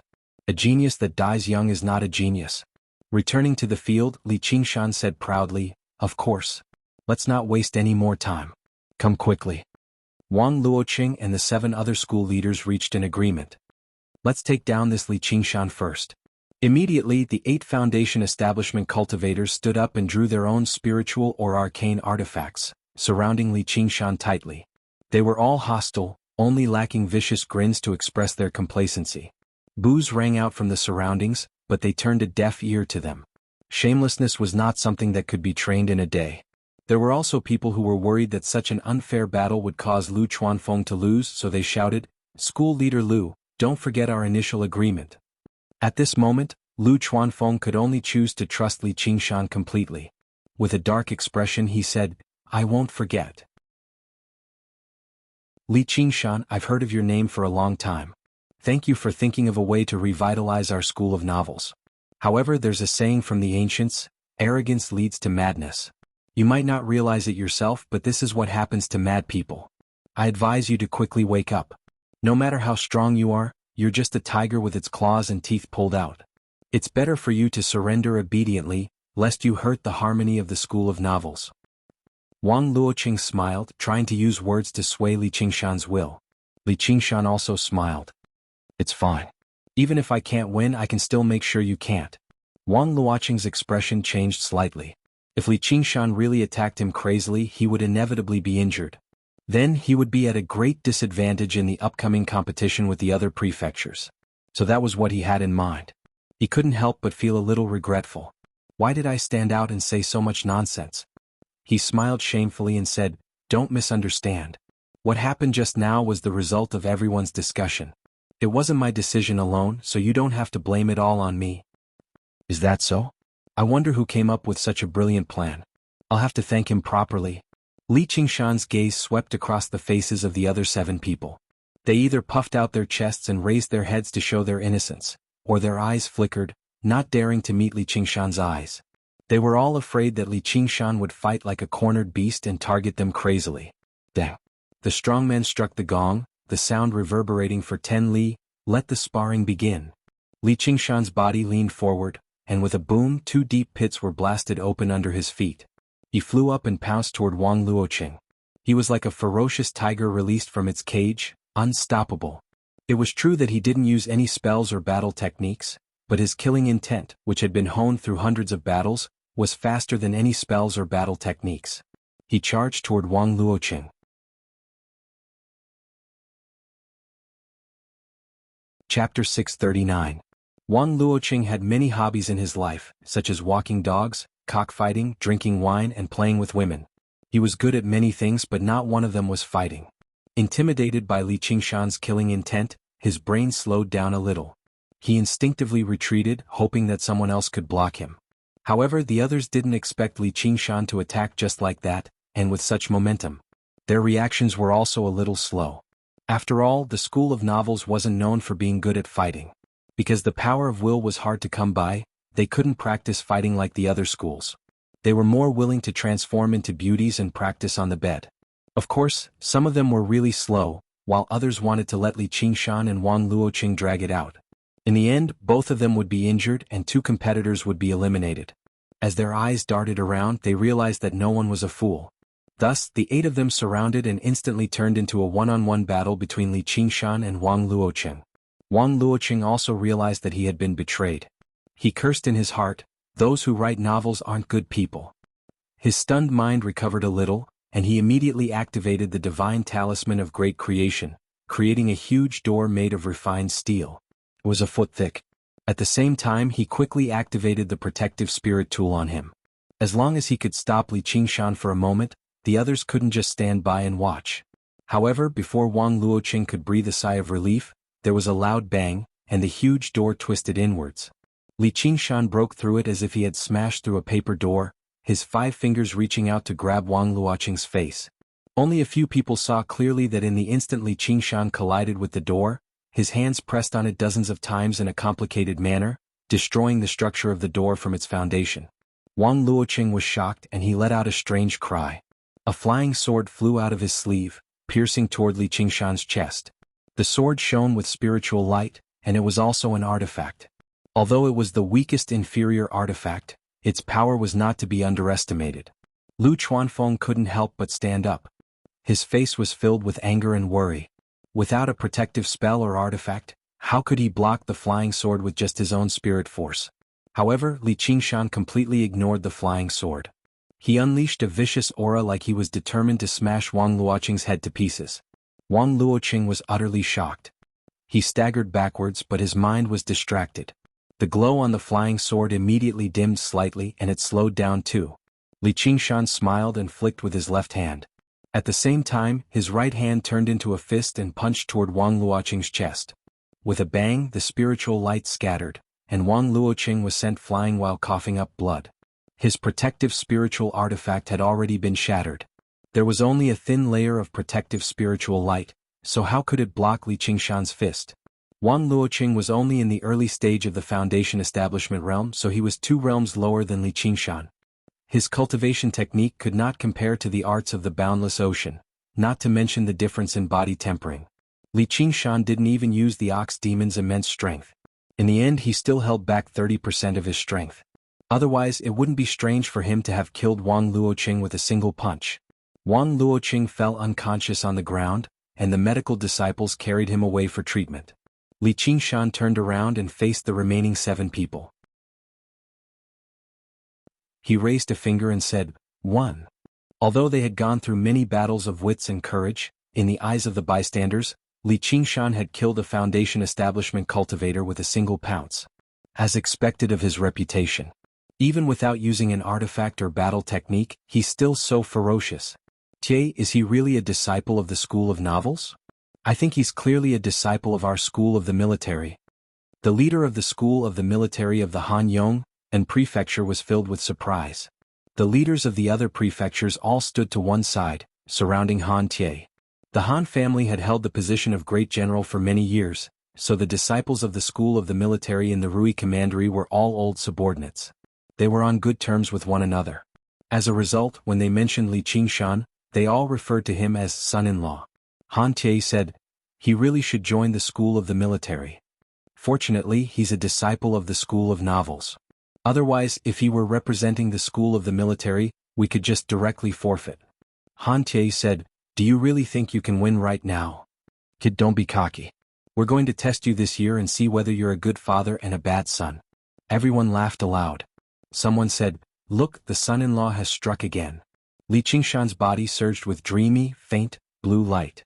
He thought, this is the exhibition match of the school of novels after all. If I don't use the divine talisman of great creation, they'll be dissatisfied even if I win. I might as well make them accept it wholeheartedly. He powered the divine talisman of great creation wholeheartedly. Slivers of power of belief were drawn out, gradually weaving into a humanoid figure, bones, blood vessels, and meridians. He had never powered the divine talisman of great creation so seriously before. "Everyone, let's use our full strength together." The remaining 7 cultivators from the school of novels all returned to their senses. Seeing how fiercely Qingshan was, none of them dared to think about anything else anymore. If he really won against 8 of them alone, they would be utterly humiliated. If Li Qingshan knew what they were thinking, he would definitely be extremely surprised. You still know how to be shameless. 4 spiritual artifacts and 3 arcane artifacts charged towards Li Qingshan together. At the same time, they conjured blades, spears, swords, and halberds with the divine talisman of great creation, all of which lunged towards Li Qingshan. The attacks were numerous and powerful, making the spectators feel that the school of novels was not as useless as they were rumored to be. Li Qingshan soared into the air, drawing the water, fire, and spears towards the horizon. The figure he had painstakingly created had already taken shape. It was a young man in blue, dressed in a rustic manner. His face was also covered in dust, but his facial features were handsome and he exuded an air of righteousness. He cupped his fists and said, "I am Tseng Enyo, and I would like to seek guidance from all of you seniors." Li Qingshan scratched his head. His original intention was to draw the attacks away and let Tseng Enyo take the chance to launch a sneak attack. He hadn't expected Tseng Enyo to be so open and aboveboard, just like what was written in the books. It seemed that the characters conjured by the school of novels were no ordinary puppets. The higher the level of the divine talisman of great creation, the more intelligent the characters would be. Only by borrowing the coercive power of the divine talisman of great creation could they make them do things that went against their nature. No one had expected Li Qingshan to spend so much effort to conjure such a country bumpkin. One of the leaders of the school of novels had specially studied Li Qingshan's works and he shouted, "Everyone, don't be careless, he is Zhang." "Nonsense, all of you die." Tseng Enyo roared, interrupting him. He raised his hands high and said, "Power of the Dragon Slayer, heavenly strike." His originally rustic and honest face was instantly beaming with joy, and his aura was blazing. The muscles all over his body bulged and tore through his clothes, fluttering about like butterflies. A huge silvery white sword appeared above his head, and a golden dragon coiled around the sword hilt. He swung it down with great force. The silvery white sword light lit up the heaven and earth, and the incomparably sharp sword chi whistled out, slashing toward the 7 people from the school of novels.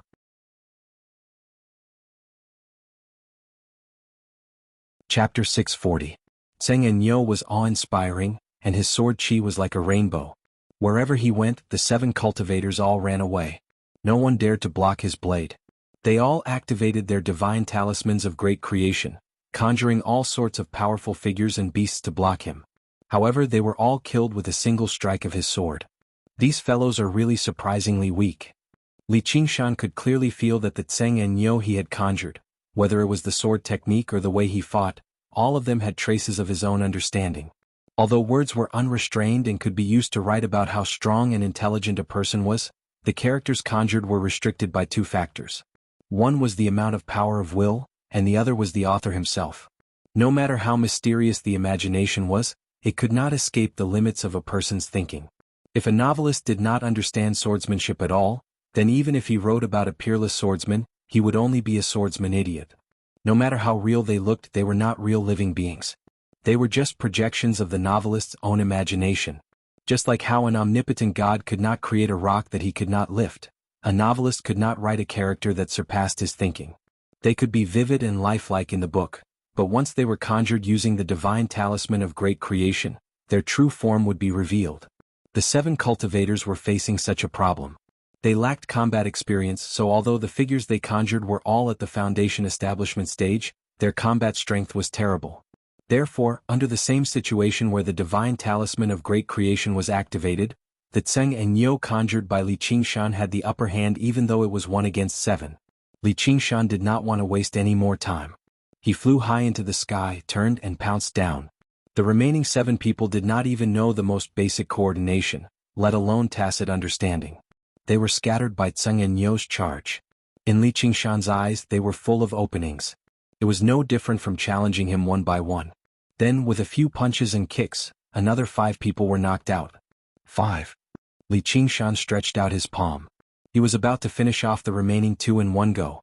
I don't want to fight anymore, I don't want to fight anymore. You're good, okay? The remaining 2 people actually admitted defeat. Amidst the booing, they directly left the martial arts arena. Li Qingshan waved his hand, and Tseng and Nyo dissipated like mist. Because he had not been killed yet, he did not expend much power of will. Victory for the exhibition match between the School of Novels and Li Qingshan of the Clear River Prefecture.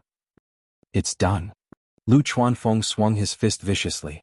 With that, the Cloud Wisp Association could expand across the entire Rui Commandery. Sun Fubai stroked his beard and smiled. Gasps of admiration burst out from the surroundings. Although Wang Luoqing and the other 7's performance was somewhat unbearable under Li Qingshan's attacks, they were still 8 foundation-building cultivators after all. Not 8 cabbages. Moreover, he defeated them without using any magical tools or magical techniques. Moreover, he did it so easily. It was truly inconceivable.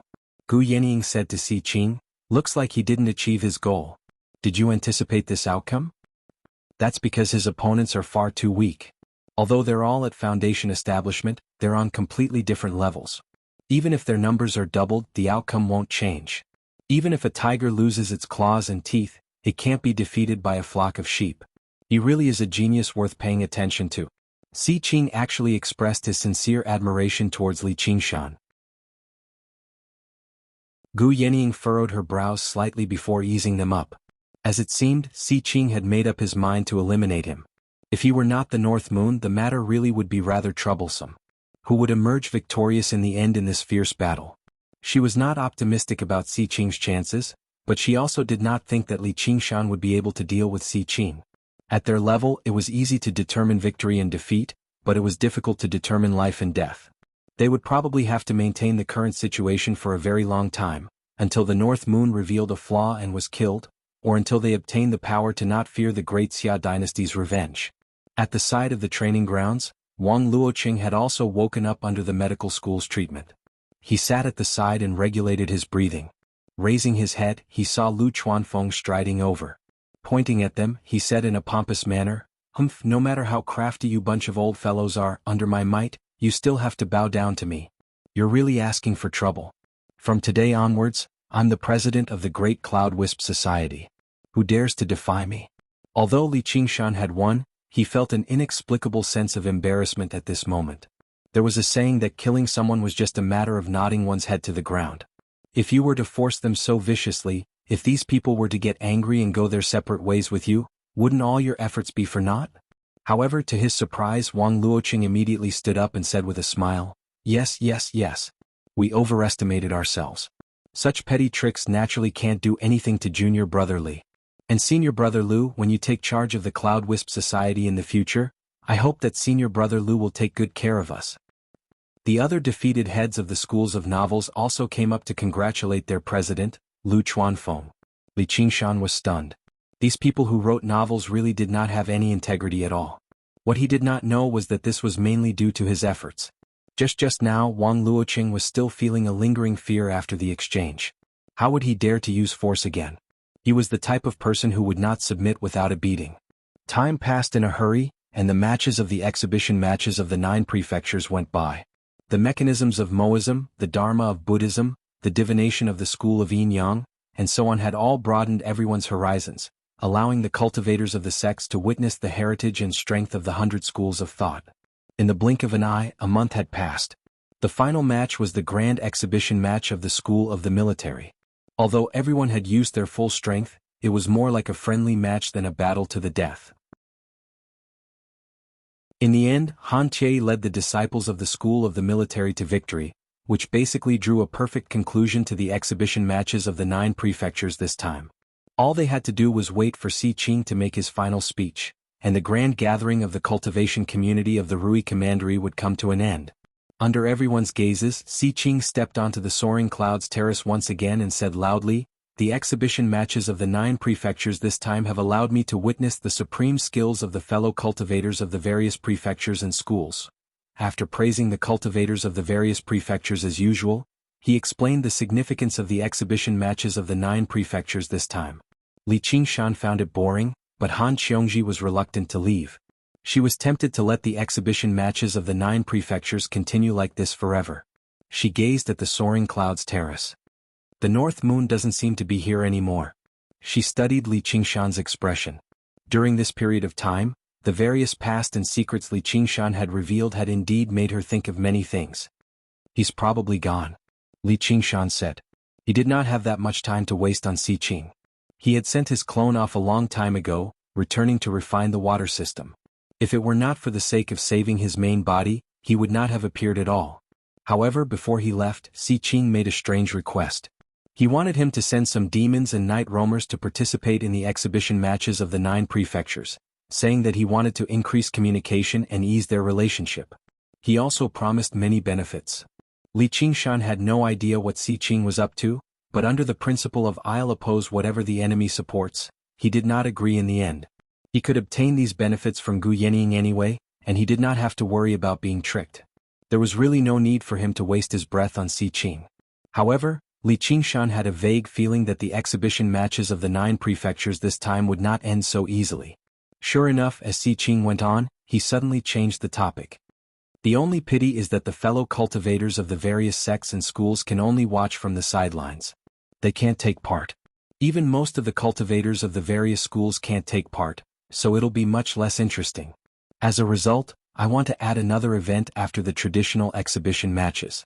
That way all cultivators can take part and benefit from it." Si Qing spread his arms and announced in high spirits with his wolf-like voice. There was a faint hint of excitement on his face. Li Qingshan could sense that his expression was very different from when he was spouting nonsense earlier. It definitely was not an act. His heart sank slightly. Here it comes. The cultivators below the platform all broke into a discussion. There's still a competition? Everyone can take part? There are so many people, so how are they supposed to compete? If it's one-on-one, who knows how long it'll take? Who cares? As long as there are benefits. Even the golden core cultivators on the soaring clouds terrace looked at one another. They had no idea what Si Qing was planning. They all had different thoughts as they quietly waited for Si Qing to announce the method of the final competition. After exchanging glances with Yi Dan and Jia Zhen beside him, Si Qing took out the Dragon Arena and tossed it into the main martial arts stadium below. He gave a rough introduction of the Dragon Arena first before announcing the rules of the final competition. Every single cultivator who was willing to take part could receive a special medal. According to their cultivation, the medals were split into various grades. Every single medal represented battle accomplishments. What the cultivators needed to do was steal the medals in the hands of others as much as possible. The time limit of the competition was 10 days in total. After 10 days, the Dragon Arena would reopen, and the cultivators would be able to exchange the medals in their hands for spiritual stones and other resources. A chaotic battle between 10,000 people. Li Qingshan understood Si Qing's thoughts. As it turned out, this was the reason why he had made the North Moon send people. Just what was he trying to do? Was it just to satisfy his deviant interests? It probably wasn't that simple. And would the cultivators of the various sects and schools really follow his wishes and take part in this chaotic battle? Immediately, a golden core cultivator objected, "Your Highness, a competition like this probably doesn't align with the peaceful exchanges that the exhibition matches of the 9 prefectures have always advocated." Even the golden core cultivators from the 100 schools of thought disagreed. Mighty cultivators fighting like goo insects? What kind of propriety is that? The other cultivators said nothing. Gu Yenying and Si Bao exchanged glances. They could vaguely guess what Si Qing was trying to do. He wanted to refine the Dragon Arena into an Azura field. The Azura field was similar to the Gate of Hungry Ghosts.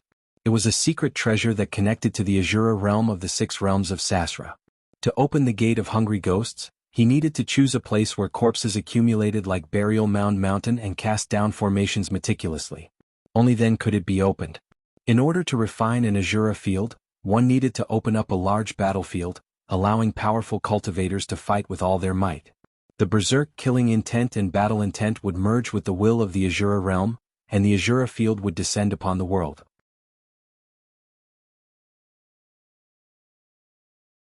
Chapter 641. From the moment the Dragon Arena was built, it began to gather cultivators from everywhere, fighting and killing in there. Countless lives vanished in there, but the will to fight remained. Although the intensity of the battles was nowhere close to the level of the War of the 9 Provinces, later generations of cultivators could use secret techniques to store their killing and battle intent inside, constantly building it up. This process was relatively slow, but once it reached a certain level, it would change qualitatively, turning the Dragon Arena into an Azura field. The Dragon Arena was no longer just a large, expensive toy. Instead, it was an arcane treasure that could connect with the Azura realm and possessed various powers. This was the reason why the Imperial clan of the Dragon Province constantly built Dragon Arenas. All forms of entertainment were not just entertainment. The great general of the Green Province, Wang Wuging, possessed an Azura field like that. The most outstanding disciples of the school of the military of the Green Province had all been tempered in there before. Only the most tenacious warriors could pass through the trials. However, the method to refine an Azura field was a secret that could not be passed on to anyone. Only Gu Yenying and Si Bao had a rough idea of it. As for how to operate it and what kind of formations and inscriptions to use, they had no idea at all. Big sis, this Si Qing is so vicious. He wants to use the cultivation community of the entire Rui Commandery to fulfill his ambitions. Should we stop him? Si Bao asked Gu Yenying secretly. Let's just wait and see. Gu Yenying said in thought. The Hawkwolf Guard possessed great authority, but they could only supervise the Marquis of Rui. They could not directly interfere with government affairs. If they tried to forcefully stop him, they would fall out with Si Qing. Stopping someone from cultivating was equivalent to killing their parents. However, he could order the 100 schools of thought, but why would the cultivators of those sects listen to him? They would have to see what he did. Si Qing said proudly, the world is in chaos right now, and war can break out at any moment. If we still follow the tradition of the past and carry out a competition that's no different from playing house, how are we supposed to deal with the chaos in the future? If you really don't want to take part, I won't stop you. However, you might as well take a look at the value of these medals first. Jiazhen took a step forward and waved his hand. A black curtain fell from the soaring clouds terrace like a waterfall. A few words were written on it, recording the value of the various medals in detail as well as the rules of the competition. The crowd below the soaring cloud platform was in an uproar. This was because the medals that ordinary chi practitioners received were worth thousands of spirit stones. The higher one's cultivation base was, the more valuable the medal would be. There was no need for him to kill anyone. As long as he could keep the medal in his hand, it would be a considerable income. As for a late-stage foundation establishment cultivator like Li Qingshan, the medal he received was enough to be exchanged for a magic tool. No one would be able to refuse such a good deal. The Golden Core Realm cultivators glanced at each other and said in their hearts, this Si Qing is really extravagant. He's taken out an enormous sum of 10 million spirit stones, various spirit artifacts, talismans and countless medicinal pills in one go. He's simply like the child of wealth and he's getting rich. Si Qing said, in this competition all the disciples, guards and servants of my manor will be participating in it. If you're willing to take part, then collect a medal and prepare to enter the Dragon Arena. For the sake of fairness, everyone's position in the Dragon Arena is arbitrary. Do you have any objections? Since there were benefits to reap and the reason was so dignified, who would be willing to offend Si Qing? All of them expressed that they had no objections. There was a hubbub below the soaring cloud platform. The cultivators of the sects discussed among themselves. Senior brother, should we take part? Of course, I'll hide as soon as I go in. The Dragon Arena is very large. How useless. I want to win a few more medals and exchange them for a true spirit pill so I can break through to foundation establishment. How can we compare to you, first senior brother? Anyway, if you really can't win, just hand over your medal. It's not like you'll lose anything anyway. As a result, most of the cultivators signed up and collected their medals. As for the cultivators from the 100 schools of thought of the 9 prefectures, They obviously had to listen to the Marquis of Rui's orders. They had to take part, but they all seemed overflowing with interest. After a long period of peace, the peaceful atmosphere of the exhibition matches of the 9 prefectures naturally made most cultivators believe that this final competition was just a game Prince Si Qing had set up for everyone to take part in to win them over. Gu Yenying shook her head gently. She knew this was already something that had to happen. Si Qing had gone all out, taking out tremendous amounts of resources, gaining the recognition of the cultivators. One was willing to fight while the other was willing to endure. Intense battles like this had always been a tradition of the Dragon Province. Even if it was reported to the imperial court, they would only praise Si Qing's actions, not rebuke him. Li Qingshan raised his head and carefully read the words on the black curtain. It recorded the mode of operation of the Dragon Arena, as well as a few simple rules. There were a total of 41 fields in the Dragon Arena, and all of them had been activated. Flying in any direction would allow one to enter another field. This was equivalent to several hundred kilometers across. It was quite a large area. However, in order to prevent some people from avoiding battle passively, a few fields would vanish every day, and the cultivators in them would be transported to a nearby field. After losing their medals, they would still have to wait 10 days for the competition to end before they could leave the Dragon Arena. This was to give the cultivators who had lost their medals the opportunity to obtain other medals. Everything seemed very reasonable, but Li Qingshan's brows gradually furrowed. He could vaguely smell the heavy scent of blood. Si Qing must want to use this opportunity to finish me off. They've sent out all of their disciples and followers. There are no fewer than 20 Foundation Establishment cultivators, and they've definitely prepared many powerful techniques to deal a fatal blow to me. Han Qiongji said, Qingshan, you have to be careful. Commander Gu has just ordered all the White Wolf Guards to continue maintaining order. Li Qingshan's brows eased up. He smiled. Don't worry. We'll probably have to go on a killing spree this time. Qingshan, let's come up with a plan. Lu Chongqing was stern. Having gone through the baptism of war, he dared not be careless about any battle. However, he did not believe the competition this time would be very dangerous. After all, they were all humans. Deciding a victor was enough. What mattered was how to assemble as quickly as possible so that they could obtain as many medals as possible. After a series of discussions, the gong rang out again, and the final competition formally began. Everyone entered the Dragon Arena. Before Li Qingshan entered the Dragon Arena, Chu Danqing suddenly rushed over and passed a scroll to him. You finished it so quickly. Li Qingshan said in surprise, but he saw that Chu Danqing's face was pale as if he was completely drained. Originally, I wanted to give it to you after I got back, but it'll probably be dangerous this time. Refine it again after you get in. This 3 absolutes calligraphy will definitely come in handy. Over the past month, Chu Danqing had been repairing the 3 absolutes calligraphy in his room apart from the competition between schools of painting. He had used up many of his jade blood of vermilion and gained a deeper understanding of its power.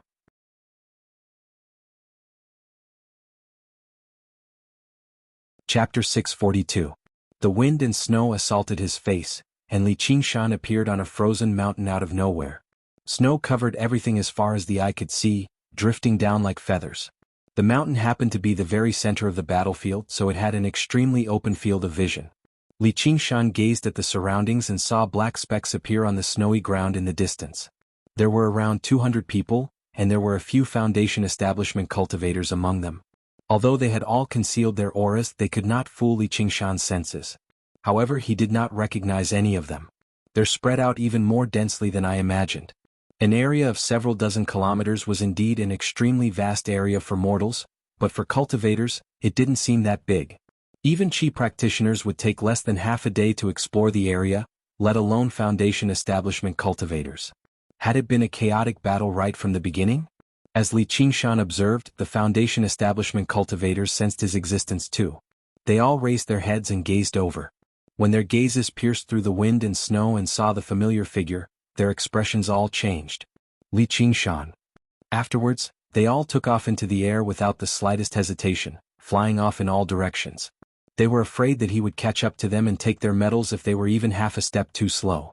The vision of Qi practitioners was not as good, and they lacked sharp senses. Under the cover of the wind and snow, they could only see a few kilometers away at most. The Foundation Establishment cultivators flew with streaks of light, which caused some panic. However, when they saw how the streaks of light did not fly towards them, they eased up again. Many Qi practitioners took out the medals in their hands, and their eyes shone with eagerness. As long as they could keep the medals for 10 days, everything would be fine. If they were lucky, they might even be able to collect a few more. The Qi warriors with relatively high cultivation bases began to quietly approach the weaker auras. Li Qingshan stood on the top of the mountain. He had no intentions of chasing after anyone. He was not particularly interested in collecting medals. His primary objective this time was to deal with the vengeful attacks from the disciples and followers of Si Qing's trio. He took out a glass ball that resembled a compass. The bright red arrow pointed in a certain direction steadily. This was a communication item that Lu Changqing had given them. All the cultivators from the 100 schools of thought in the Clear River Prefecture had one, and they were all connected to Lu Changqing. This was the plan they had decided on right from the beginning. After everyone entered the Dragon Arena, they would gather together as quickly as possible so that they could gain an advantage first and avoid fighting on their own and being defeated one by one. With Li Qingshan's flying speed, it wouldn't take long for him to reach the assembly point. Being with them would undoubtedly be a great help. But after some consideration, he put away the glass ball. He had no doubt that his current position had already been betrayed. Once the other party gathered enough strength, they would attack without hesitation. Then, it would be a situation where they would fight to the death. In fact, he was still a little worried that once he met up with Lu Changqing and the others, they would have some misgivings. It was better to deal with his own problems by himself. Let's see if you're going to kill me, or if I'm going to kill off all your disciples and grand disciples. Si Qing's voice suddenly rang out from the sky. Thank you all for participating. In order for you to unleash your full strength, there won't be anyone monitoring your movements. You're welcome to use everything you have to obtain medals and other spoils of war to ensure your final victory. What I want to say here is that not everyone can live past 10 days, and the dead and the weak are not worthy of sympathy. Only the living and the strong can survive. For the sake of this path of cultivation, do your best and kill. Without a doubt, this set the tone for this chaotic battle, casting a shadow over everyone's hearts. Even the naive optimist suddenly felt that this competition was probably not as simple as it seemed. In other words, no matter who kills who, it's allowed by the rules? Li Qingshan smiled in disdain towards this statement that was filled with malice. He sat down on the top of the mountain and channeled his soul sense into the three absolutes calligraphy in his hand, beginning to refine it. This was a stone forest filled with grotesque rocks. It contained the spiritual energy of heaven and earth, forming a natural maze formation. A faint white mist floated in it, making those grotesque rocks look like ferocious ghosts and beasts. If a mortal were to enter it, it would be difficult for them to walk out even if they spent their entire lives. It originally existed on the border between the Dragon Province and the Harmony Province. Si Qing had gathered it and placed it in the Dragon Arena, and after being reinforced by a formation master, it became a special battlefield. A young disciple of the school of Yin Yang currently held a compass, searching for a way out. He was not flustered at all. Instead, he smiled confidently. Apart from being skilled in divination, the school of Yin Yang was also rather skilled in destroying formations, and he happened to be one of the best of the best. Even the heavens are helping me. I can attack or retreat here. As long as I grasp the circulation pattern of this formation, I can use the terrain to my advantage. If my attack fails, I can retreat into the formation. Even Foundation establishment cultivators can't do anything to me if they don't understand the mysteries of this formation. Right as he thought that, a black shadow suddenly rushed over. He dodged in a hurry, but it was already too late. The black shadow brushed past him, and when he turned around, all he saw was that the black shadow had already vanished into the forest of rocks. He was still shaken. He was not even certain whether it was a person or not. If it was a person, the black shadow was just far too small. He took another step forward before suddenly collapsing on the ground.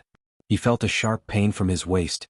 His entire body had been snapped in half, cleaved in half while he was still alive.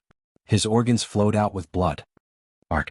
In his fright, he let out a series of earth-shaking shrieks, but they were absorbed by the forest of rocks, unable to travel too far away. He finally calmed down after much difficulty.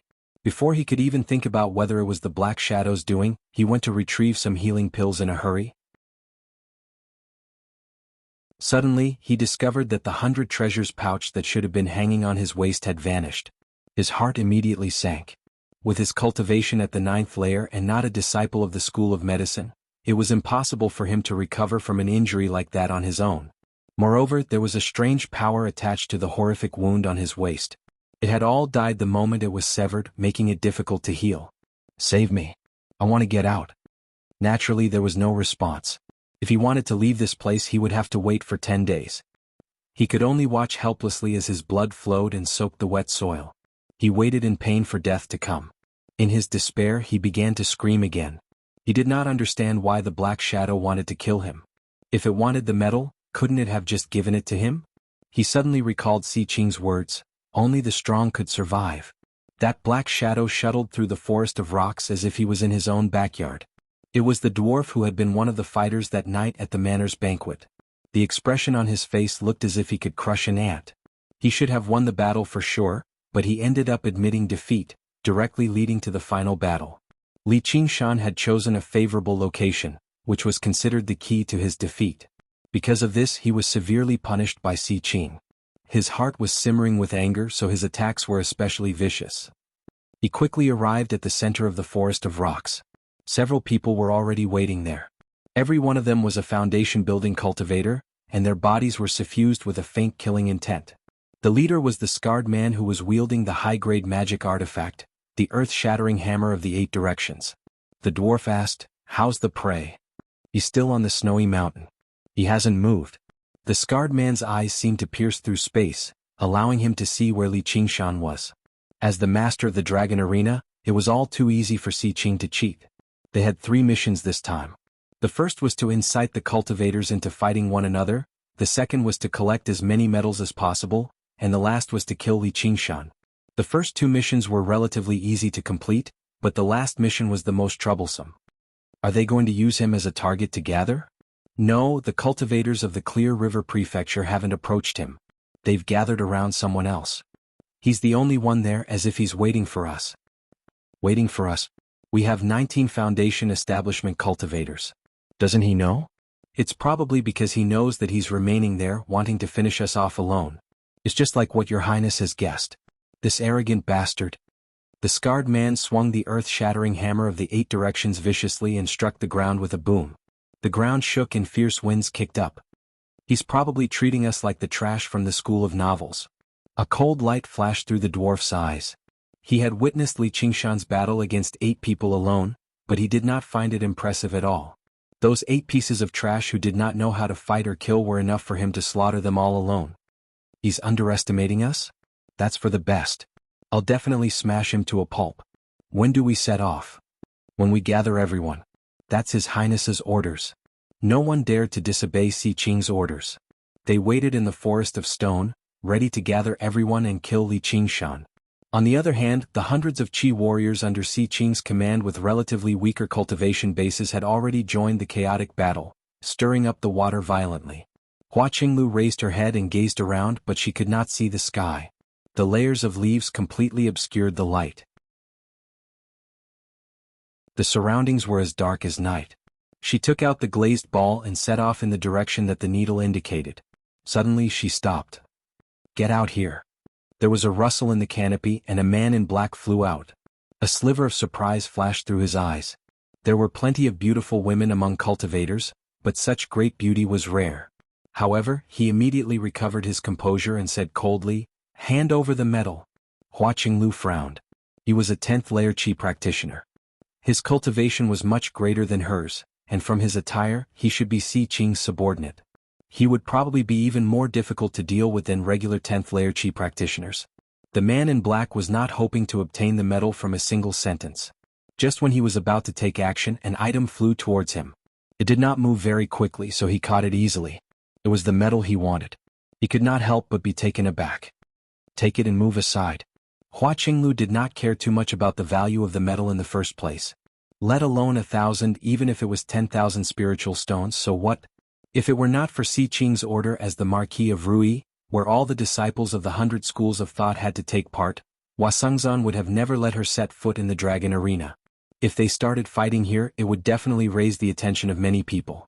Their priority right now was to rendezvous with everyone. They could still find the lost medal anyway.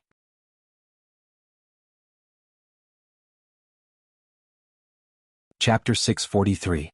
You want to rob me? Hua Qinglu's frown deepened. The gloomy, moist jungle suddenly became filled with killing intent. The tangled roots and the hanging aerial roots all came alive like snakes. He was a wood spirit cultivator. He smiled. Who knows whether you're hiding a metal or not? I've only just entered, so where did a second metal come from? Hua Qinglu was furious. She felt that something was amiss with the situation. If he were a regular cultivator, he would not have bothered her anymore after obtaining a medal. Just in case, I want to check. If you don't agree to it, I'll take action personally. Of course, I'll also take action on you. The cultivator in black licked his lips and smiled maliciously. Go die. Hua Qinglu took out a scarlet talisman, which turned into a surging streak of fire and rushed towards the man in black. The vines and roots let out the sound of burning as they all retreated. Boom. A streak of fire burst through the canopy of leaves, blooming like a flower of fire in the endless sea of trees. After saying that, Si Qing directly waved his hand, and the images displaying the situation in the dragon arena vanished. The dragon arena had completely become a sealed box. Your Highness, how can you say that? Aren't you trying to make the cultivation community of our Rui Commandery turn on one another? On the Soaring Clouds terrace, an old man in purple clothes was surprised and furious, questioning Si Qing loudly. The expressions of the other golden core cultivators all changed too. They were even more confused. Just what benefits did Si Qing gain from doing this? It was not just the regular cultivators. They had never imagined that danger might exist in the dragon arena. Even these golden core cultivators were rather taken aback. A battle like this would without a doubt drastically reduce the strength of the cultivation community of the Rui Commandery, and Si Qing would lose all prestige. He would even have to pay a tremendous amount of resources. There was basically no benefit to it at all. Without understanding the method of refining the Azura field, probably no one could guess Si Qing's thoughts no matter how clever they were, much less imagine he would be so ruthless. Originally, under the circumstances where they could see what was happening in the dragon arena, the cultivators definitely had to hold back a little. Otherwise, even if the rules allowed it, they would come off as overly vicious. If they accidentally fell out with a certain clan or sect, there would be endless trouble in the future. Their surveillance was an invisible restraint, preventing the situation from spiraling out of control. Once they lost this surveillance, it would be very easy for the spars between cultivators to devolve into a bloody slaughter. This was not something anyone wanted to see except for one person. Si Qing slowly turned around, a surprised smile on his face as he said, "What a bunch of trash." Feigning civility with North Moon had already exhausted his patience a long time ago. Now that he had achieved his objective, he immediately revealed his original viciousness. Right from the beginning, he had never planned on properly managing the Rui Commandery like Jiang Fu, treating it as a foundation that could be passed down to his descendants. Instead, he wanted to make use of all the resources in the Rui Commandery as much as possible to increase his own strength. He was even willing to kill the goose that laid the golden eggs. To put it bluntly, in the world of cultivators, personal strength was still respected. Even though the so-called powers had their value, absolute strength was capable of completely disregarding powers. If he killed all of the golden core, he could do he ching ching ching and the saint he and he and with and he, comma, exclamation point. What did you say? Cultivators who were able to cultivate to the golden core realm were all extraordinarily talented. To reach this step amidst all kinds of praises, the word trash was simply too distant and unfamiliar. Si Qing waved his hand. I'm helping you train your disciples, yet you're spouting so much indecisive nonsense. If you're not trash, then what are you? Si Qing, you're a mighty prince, yet you've insulted us like this. Do you still want to continue being the Marquis of Rui? Open the dragon arena and let out all our disciples. The golden core cultivator finally reacted and felt a deep sense of anger. His body glowed faintly as he emitted an astonishing aura that soared into the sky. In the Battle of Burial Mound Mountain, the golden core cultivators who died in battle were all from the 100 schools of thought. The orthodox forces of the Great Xia dynasty suffered a heavy blow. If not for Gu Yenying's presence, the forces of the sect would have long taken the opportunity to expand. As a result, most of the golden core cultivators invited onto the Soaring Clouds terrace came from sections. The few golden core cultivators from the 100 schools of thought were all afraid of Prince Si Qing's identity.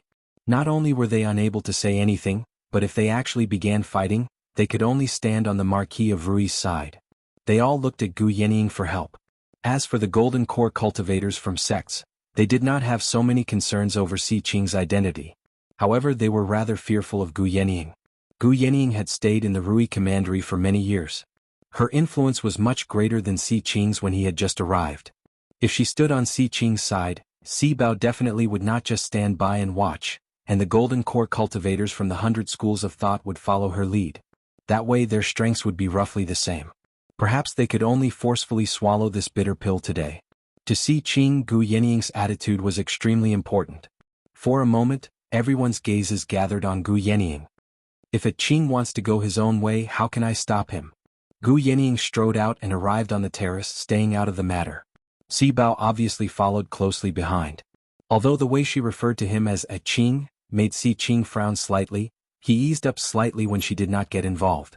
The greatest problem had been dealt with. The scenery here is quite nice. Why don't you come over and take a look? Gu Yenying then turned around and called over the golden core cultivators from the 100 schools of thought. They all let out a sigh of relief and bowed towards Si Qing coldly but politely before arriving beside Gu Yenying. Although they could not help but acknowledge Si Qing's identity, none of them agreed with him from the bottom of their hearts. The cultivators of the sects all riled up. Sure enough, Gu Yenying was not on his side. Just like that, there were only 3 opponents, but they all came from the Dragon Province. They could not be underestimated, and the prince's identity was rather troublesome too. Hey, why aren't you two getting over here? Gu Yenying said again. She was actually referring to Jia Zhen and Yi Dan. As you command, Commander. Jia Zhen waved his black feather fan and smiled. He actually cast Si Qing aside and strode out. Yi Dan followed closely behind with his hands by his side. He glanced back at the cultivators of the sects and sniggered viciously. Just like that, only Si Qing was left. Faced with the golden core cultivators, they looked at one another. They had no idea what Si Qing was trying to do. Yenying knows me best. Si Qing praised loudly. His face sank. You've been eating and drinking for so many days watching these boring matches. You must be sick of it. What do you mean? You want us to fight you one by one? Don't even think about it. None of them were idiots. Si Qing was at the peak of the golden core realm, and he practiced the cultivation method of the imperial family. In terms of one-on-one combat, probably no one present was his opponent. I have no time to fight trash one by one. Come at me together. You only have me as your opponent. You fear the North Moon because he defeated a group of demon commanders. From today onwards you will fear me too. Burning passion filled Si Qing's eyes. None of the battles he watched could compare to the joy of personally taking part.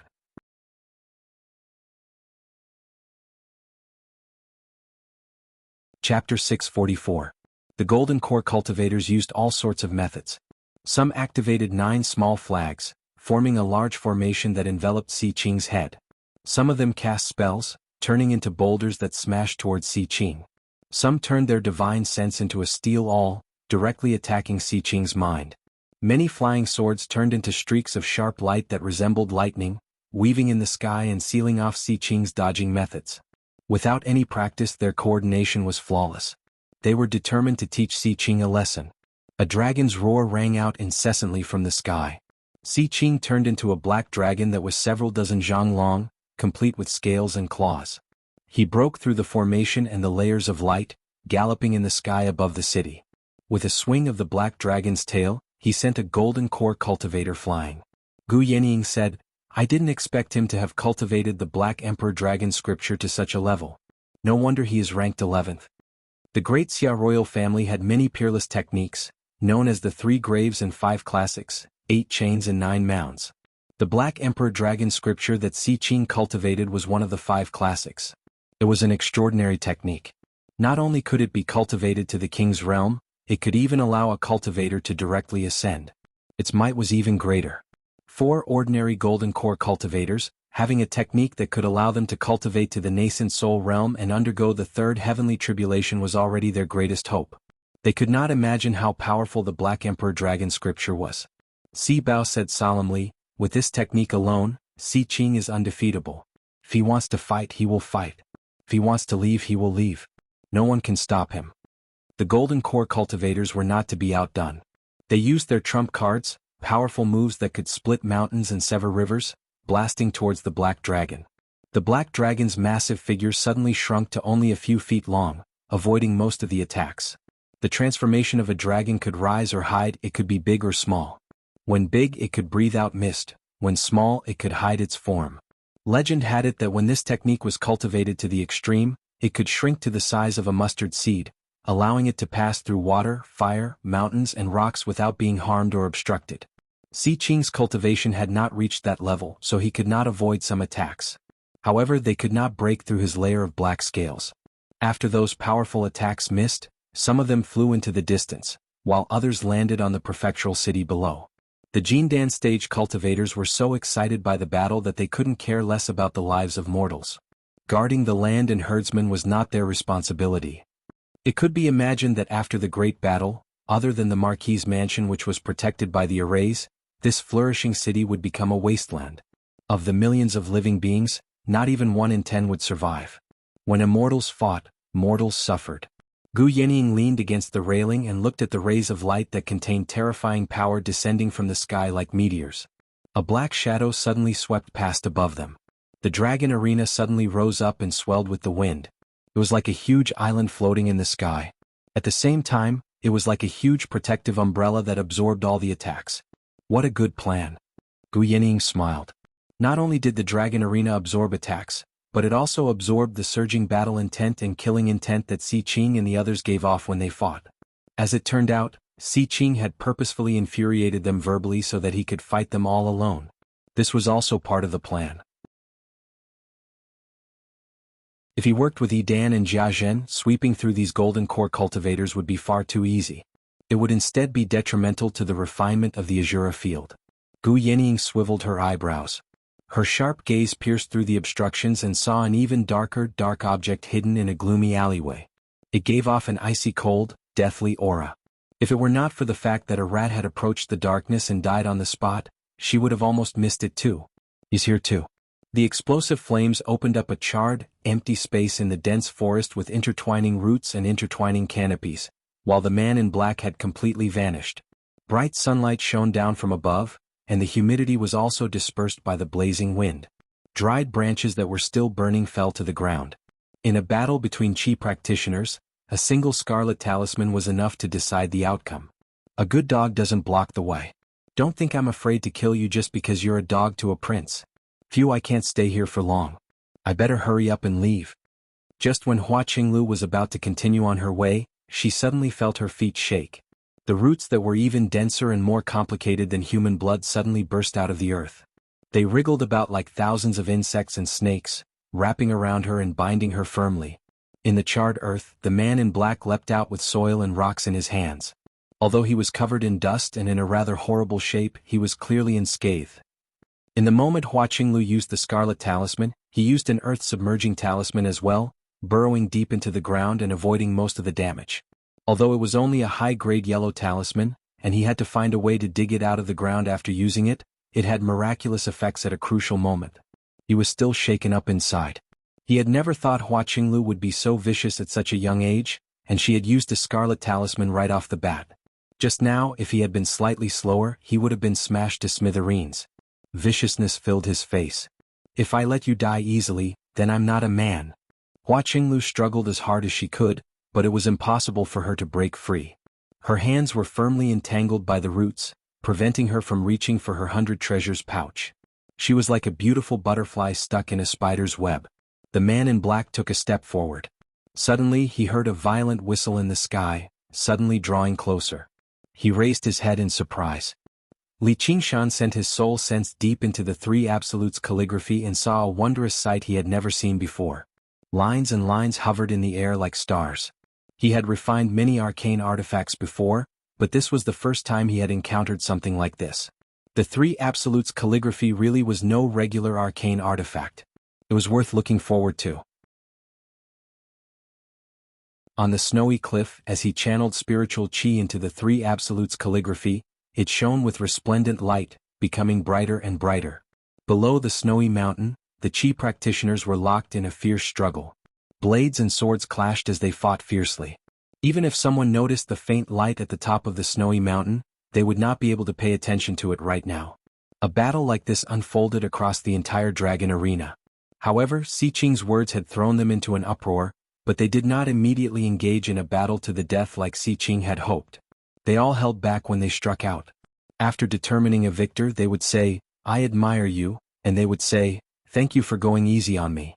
Regardless of whether they were furious or not, they still maintained the principles of the cultivation community on the surface. As a matter of fact, many Foundation establishment cultivators refused to fight Qi practitioners from other sects or schools out of consideration for their status. Even if they did fight, they would only take their medals. They would never rob or kill again. The inertia left behind by several thousand years of peace could not be broken with just a few words from a single person. Xi Qing seemed to have miscalculated in this aspect. This was not the Dragon Province after all. There was no atmosphere of bloody battles. Cultivators were not exactly righteous, but they were not demonic cultivators either. Sure enough, they're all trash from top to bottom. They don't even know what bloodthirst and killing intent are. These old bastards are still afraid to kill me even now. Only that Li Qingshan is something. Looks like I'll have to use that move. Xi Qing, who had turned into a black dragon and soared through the air, was about to engage in a fierce battle with the Golden Core cultivators, so he diverted his attention. In the dragon arena, there was a flash of blood-red light. The azure sky in the battlefields was dyed with a layer of blood red. The blood-red color was so thin that even if cultivators focused their attention, they would struggle to notice anything amiss. Li Qingshan suddenly opened his eyes and raised his head at the sky. All he saw were thick, frozen clouds and howling wind and snow. In that moment earlier, the tiger demon that had been suppressed by the spirit turtle and deposited in his sea of consciousness let out a deep growl. Boundless killing intent enveloped him, but the killing intent was far too thin and chaotic. It did not originate from a specific target, nor was it directed at him. What's that kid Xi Qing up to now? Thinking of that, Li Qingshan closed his eyes again and devoted his mind to the Three Absolutes calligraphy. He did not stop channeling spiritual qi during this process. The Three Absolutes calligraphy was like a whale sucking in water, greedily sucking away his spiritual qi until 30% of his sea of qi was empty. Just now it had stopped. It shone with extremely resplendent light. Li Qingshan was slightly surprised. He was a peak Foundation establishment cultivator. His spiritual qi surpassed regular Foundation establishment cultivators, yet the Three Absolutes calligraphy was only a mid-grade spiritual artifact. There was no time to think too much. According to his past experience of refining the cursive sword calligraphy, a storm was about to arrive. Sure enough, in that moment, all of the spiritual qi was converted into sharp sword qi from the Three Absolutes calligraphy, flowing against the flow through his meridians and rampaging through his body wildly. At the same time, in the void world where all kinds of strokes were floating, the horizontal and vertical strokes suddenly became round and full like balloons filled with air. They were filled with an incomparably sharp sword intent and flew toward him. Li Qingshan seemed to see the Five Absolute Sword Immortal wielding his brush as a sword and swinging it around after drinking. It was almost like an illusion, but he had no doubt that if he were struck by these strokes, his soul would definitely be severely damaged. If he were a regular Foundation establishment cultivator, they would be heavily injured even if they managed to survive an internal and external attack like this. His body shuddered and his muscles bulged, becoming 100 times tougher than rock. His tightly shut eyes immediately turned scarlet red. The sword qi rampaged through his body, but it was unable to break through the ox demon's mountainous body. It was forcefully guided into his sea of qi. However, they were still like huge fish wreaking havoc in his sea of qi. Not only did the sword qi not weaken, but it even absorbed even more spiritual qi instead, becoming sharper and sharper. If he were a regular Foundation establishment cultivator, all he could do was watch helplessly as his spiritual qi was drained dry and his body forcefully ripped apart by the sword qi. But before that, his consciousness would have already been shattered by the sword intent. Who would have thought refining a mid-grade arcane artifact would actually be filled with such terrifying danger? The spirit turtle suppresses the seas. Li Qingshan bellowed inside. The spirit turtle's demon core sank into his sea of qi and suppressed all of the sword qi. The figure of the spirit turtle directly appeared in his sea of consciousness, blocking all of the sword intent. Originally he thought that would be a success, but the Three Absolutes calligraphy showed no signs of being refined. With a thought, the figure of the tiger demon leapt out, opening its gaping mouth and devouring all of the sword intent.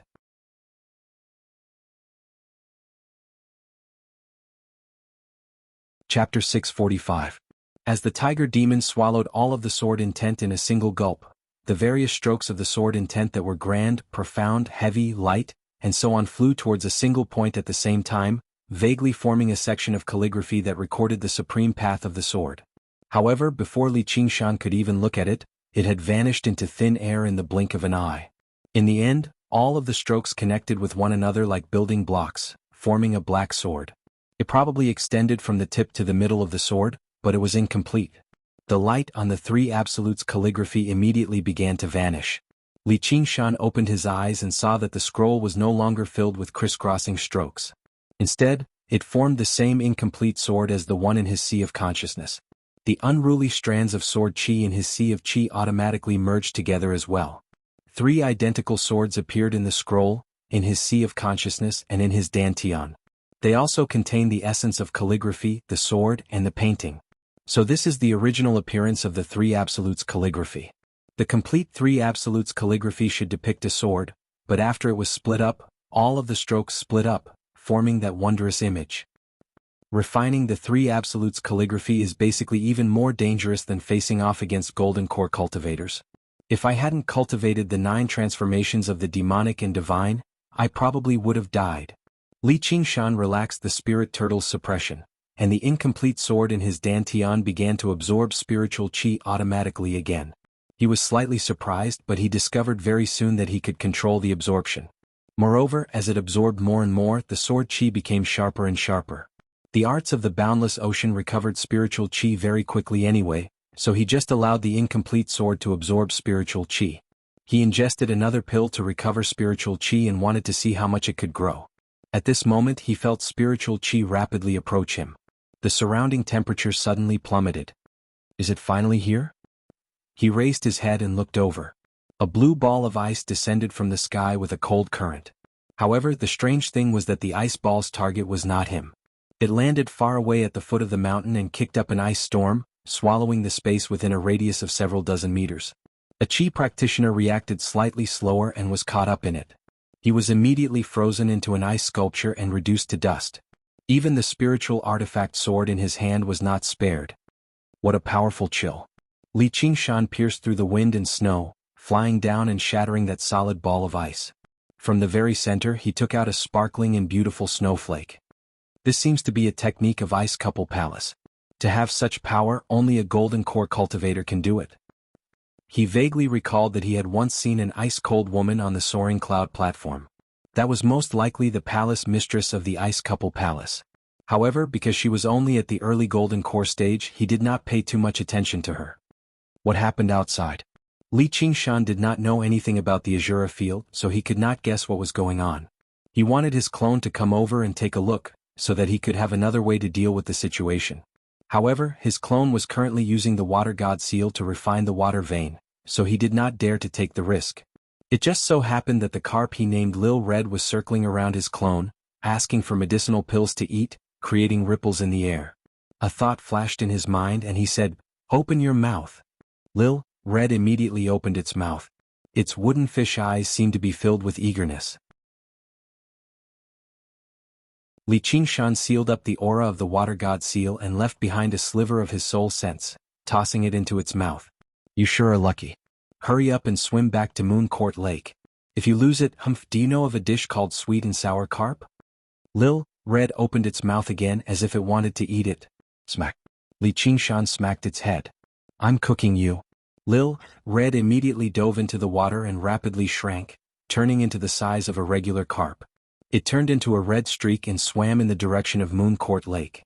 Right now, the forces of the human cultivators were all tied up in the prefectural city, while the demons of the entire Rui commandery had been terrorized by him. Basically, wherever he went after refining the water vein, they would either flee at the sight of him or surrender at the sight of him. Presumably, there were no ignorant bastards bold enough to kill his subordinates so casually. After arranging this, his clone took off, going straight into the depths of the clouds and flying in the direction of the prefectural city. Below the snowy mountain, Li Qingshan thought in some confusion, didn't those guys want to kill me? Why haven't they come after so long? He could not be bothered with waiting here the entire time, and he only had half of his spiritual qi left after the incomplete sword devoured it. Although he was confident that it was enough to kill those people, he still had to use his full strength to catch a rabbit.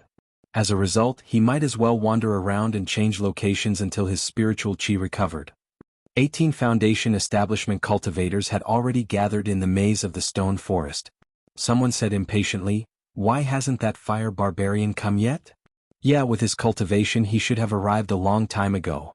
The scarred man said, looks like he doesn't plan on rendezvousing with us. The dwarf said, that barbarian doesn't know how to cooperate at all. We're better off without him. We're not going to wait for him. Let's go.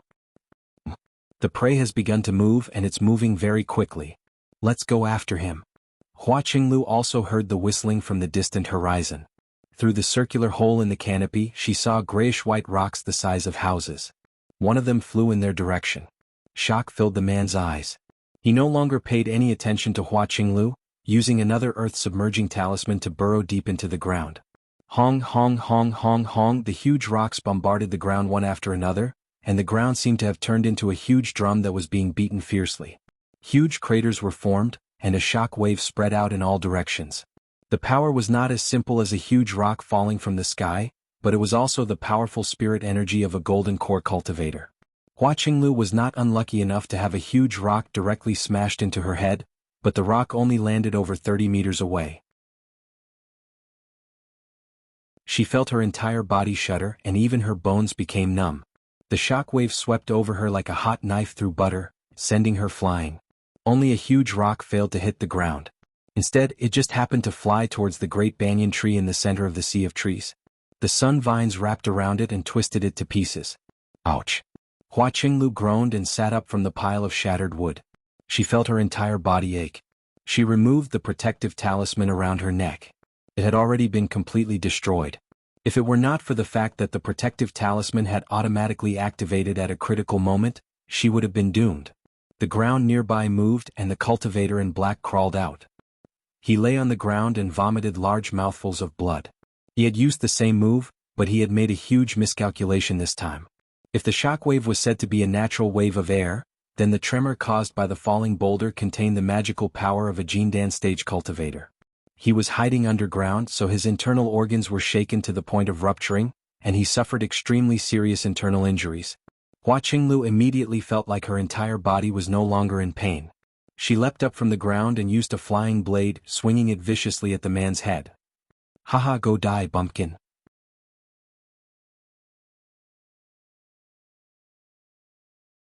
Chapter 646. The man in black rolled on the ground and the flying dagger missed. He had already shoved a pill into his mouth. The flying dagger turned around and pressed forward again. Brr. He produced a beast-like roar, and his legs erupted with startling power. He lunged towards Hua Qinglu with a speed that completely exceeded Qi practitioners. He had ingested a pill that could unleash his potential. Pills like this would inevitably come with side effects, but he was forced to use it in a moment of life and death. If Hua Qinglu took out another scarlet talisman, his life would be in danger. He primarily cultivated the wood element, so he was skilled in nurturing his body. He could slowly recover afterwards. Hua Qinglu's lips parted slightly. She was taken aback. She no longer thought about killing the cultivator in black. She pushed off with her slender legs and rushed into the air. A pair of beautiful wings unfurled on her back, and she flew into the sky. The wings were forged from overlapping metal pieces. They were the crystallization of the school of Moism's mechanical arts. Then she had painted them according to her preferences, so they seemed like real wings. Regular Qi practitioners lacked the ability to fly at high altitudes. As long as they reached a certain altitude, they would be invincible. Of course, the pair of wings was worth a lot as well. The moment she was about to fly out of the sea of trees, her ankle suddenly tightened. A jade-green vine wrapped around her. It was the man in black's spiritual artifact. He pulled her down forcefully. Get down. Ark. Hua Qinglu cried out and fell out of the sky. A thick, powerful hand gripped her slender neck firmly. Run. The man in black smiled viciously. The veins on his face were clearly visible, which made him seem even more vicious and terrifying. There had always been a great disparity between their cultivation and experience. After ingesting the pill that could unleash his potential, the man in black gained an overwhelming advantage. If you dare to kill me, my elder brother won't spare you. A sliver of pain appeared on Hua Qinglu's beautiful face, but her eyes remained stubborn. Kill you? Don't worry, I can't bear to do that right now. Wait until I find a secret place and then I'll slowly torture you. Don't we have 10 days? By the time your elder brother finds you, you'll already be a corpse and you'll be completely naked. Hua Qinglu could not help but become afraid. If she really ended up like that, she would be better off dead right now. Was she really a cultivator? Elder brother, where are you? Ahem, I don't have a real brother, but I do have a brother, brotherly. At this moment, the man in black heard a voice from behind. Hua Qinglu's eyes suddenly lit up. Big brotherly. The black-clothed man suddenly turned his head and saw the speaker clearly. It was a burly young man who was looking at him as if he was a dead man. The black-clothed man's expression changed.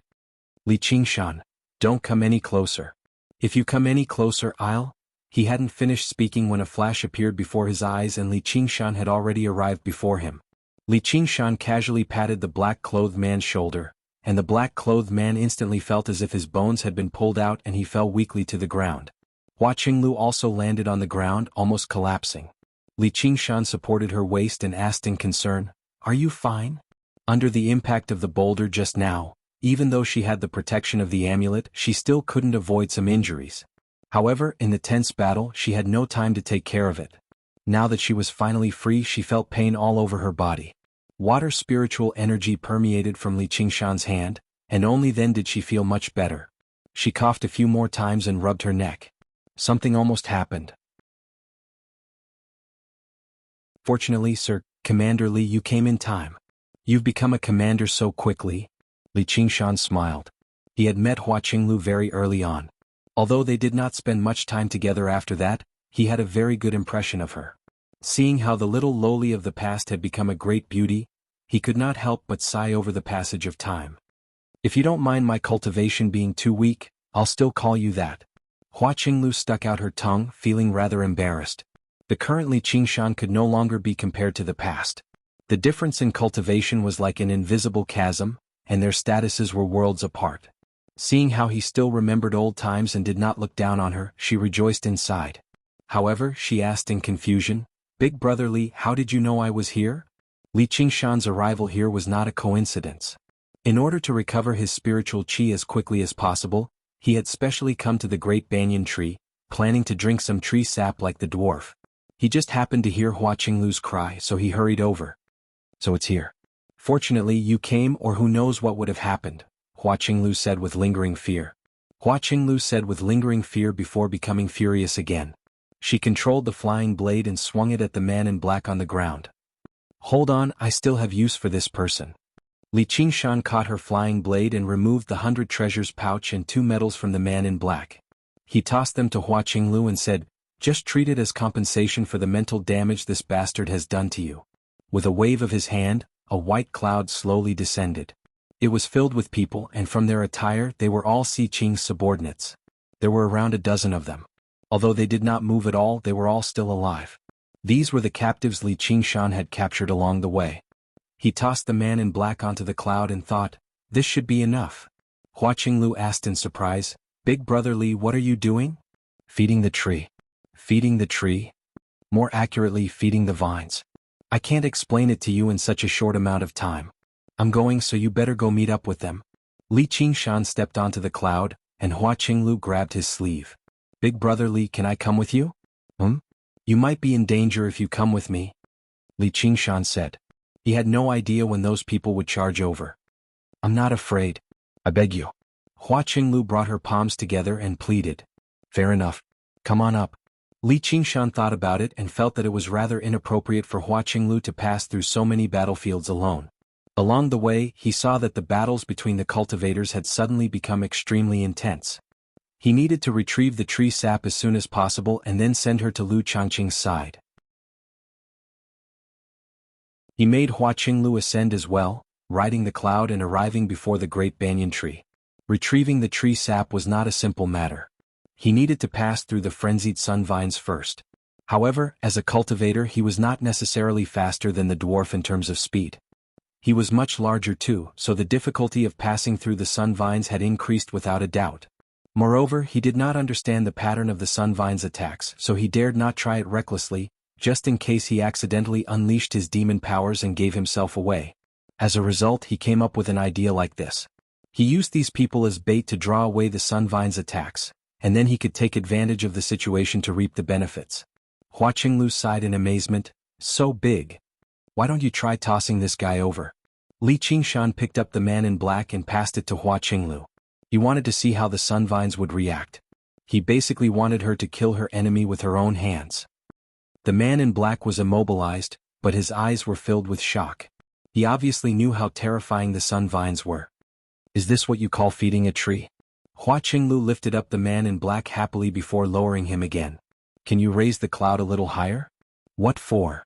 There's a tree below to catch him. I'm afraid he won't die from the fall. Haha, don't worry, he'll definitely die. If he doesn't, I'll just throw him again. Hua Qinglu adjusted the man's position so that his head was facing the tree. With a cry, she threw him towards the great banyan tree as hard as she could. She was a cultivator after all. Although she was just a chi practitioner, throwing something that weighed over 50 kilograms was very easy. The man in black slammed his head into the tree. Swish! A sun vine as thick as an arm pierced through him and coiled around him a few times. In the blink of an eye, he was reduced to a dried-up corpse. Hua Qinglu covered her mouth. She never thought the vines would be so powerful, and just now, only the relatively thin sun vines moved. Meanwhile, the huge sun vines that coiled around the tree like dragons did not move at all, as if they could not be bothered with small prey like that. The effects aren't too ideal. Li Qingshan rubbed his chin in thought. Suddenly, with a flash of inspiration, he grabbed a captive and tossed him out as well. He threw him much slower than Hua Qinglu, while the captive flew into the air and let out a despairing howl. He circulated his true chi desperately in an attempt to flee in the opposite direction. When Li Qingshan tossed him out, he released the seal along the way. Immediately, over a dozen sun vines were alarmed. One of them was as thick as Hua Qinglu's waist. Of course, there was a limit to how thick it was, but it was still an improvement. I see. Li Qingshan smiled. With a step on the cloud, all of them were launched into the air. He struck out with his palms consecutively, sending them flying in different directions. At the same time, he released the seal in their bodies. They all knew they were done for, but with death at hand, all of them struggled as hard as they could, circulating their true chi with everything they had. Several hundred sun vines began to dance about madly. Just when Li Qingshan wanted to follow them closely, he suddenly heard a bellow from behind. Li Qingshan! The bellow rang out from behind. The first word was still far away, but the final word was already 5 kilometers away. Li Qingshan suddenly looked back. It was the group of Foundation establishment cultivators from the Marquis estate charging over. When they saw Li Qingshan use their subordinates and disciples as live bait to feed the golden vines, their eyes were filled with fury. The dwarf used an escape talisman and flew towards Li Qingshan as a streak of light. He could tell what Li Qingshan was planning with a single glance. He would never let him obtain the tree sap to recover his spiritual chi. As long as he could keep him busy for a while, he would be able to block the great banyan tree and end his life. If he dared to force his way through, then all he needed to do was disturb the rhythm of the sun vine's dance slightly, and he would not be able to return. He had learned this move during that duel. Li Qingshan had never expected them to come at such a perfect time. He frowned slightly, grabbed Hua Qinglu and charged towards the great banyan tree. The dwarf was overjoyed. He cursed, "Idiot!" Just as he was about to disturb the sun vines, he saw a strange sword suddenly appear in Li Qingshan's hand, swinging it at him from afar. The sword chi that had fused with 50% of Li Qingshan's spiritual chi traveled from his dantian to his arm, then to the traitorous demon sword. It became even sharper, whistling towards the dwarf.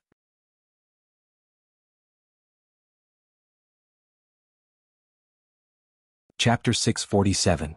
After swinging his sword, Li Qingshan charged towards the great banyan tree without even looking back. A few sun vines lashed towards him. He hesitated with the traitorous demon sword in his hand, but he did not swing it. 2 streams of water rose up under his feet, like 2 extended tracks. He suddenly changed direction and slid to the side. Hua Qinglu heard the whistling of the sun vines before glancing at the group of almost 20 Foundation establishment cultivators in pursuit.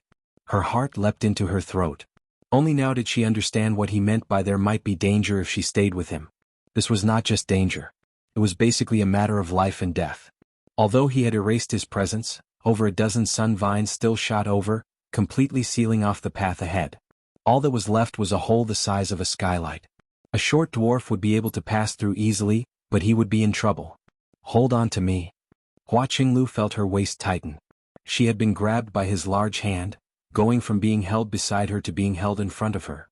His other hand passed over her perky bottom and wrapped around her legs. Before she could think of anything else, she hugged him tightly subconsciously, pressing her face against his chest. She was enveloped by his heavy, masculine scent. Li Qingshan took a step back and waves surged under his feet. The two of them rushed out of the skylight-sized hole with their heads in front and their feet behind. Thump. Hua Qinglu heard a rumble and suddenly realized it was the sound of his heart beating. Compared to her pounding heart, his heartbeat was strong and calm. Even when faced with such terrifying danger, he did not panic at all. Her nervous and terrified feelings eased up as well. She did not regret staying with him at all, as she believed that no matter what danger they faced, this man would protect her. Suddenly, she thought about how he had stood in front of her without any hesitation when they came across each other, facing the undefeatable Grand Mashiman. She had forgotten how she felt back then.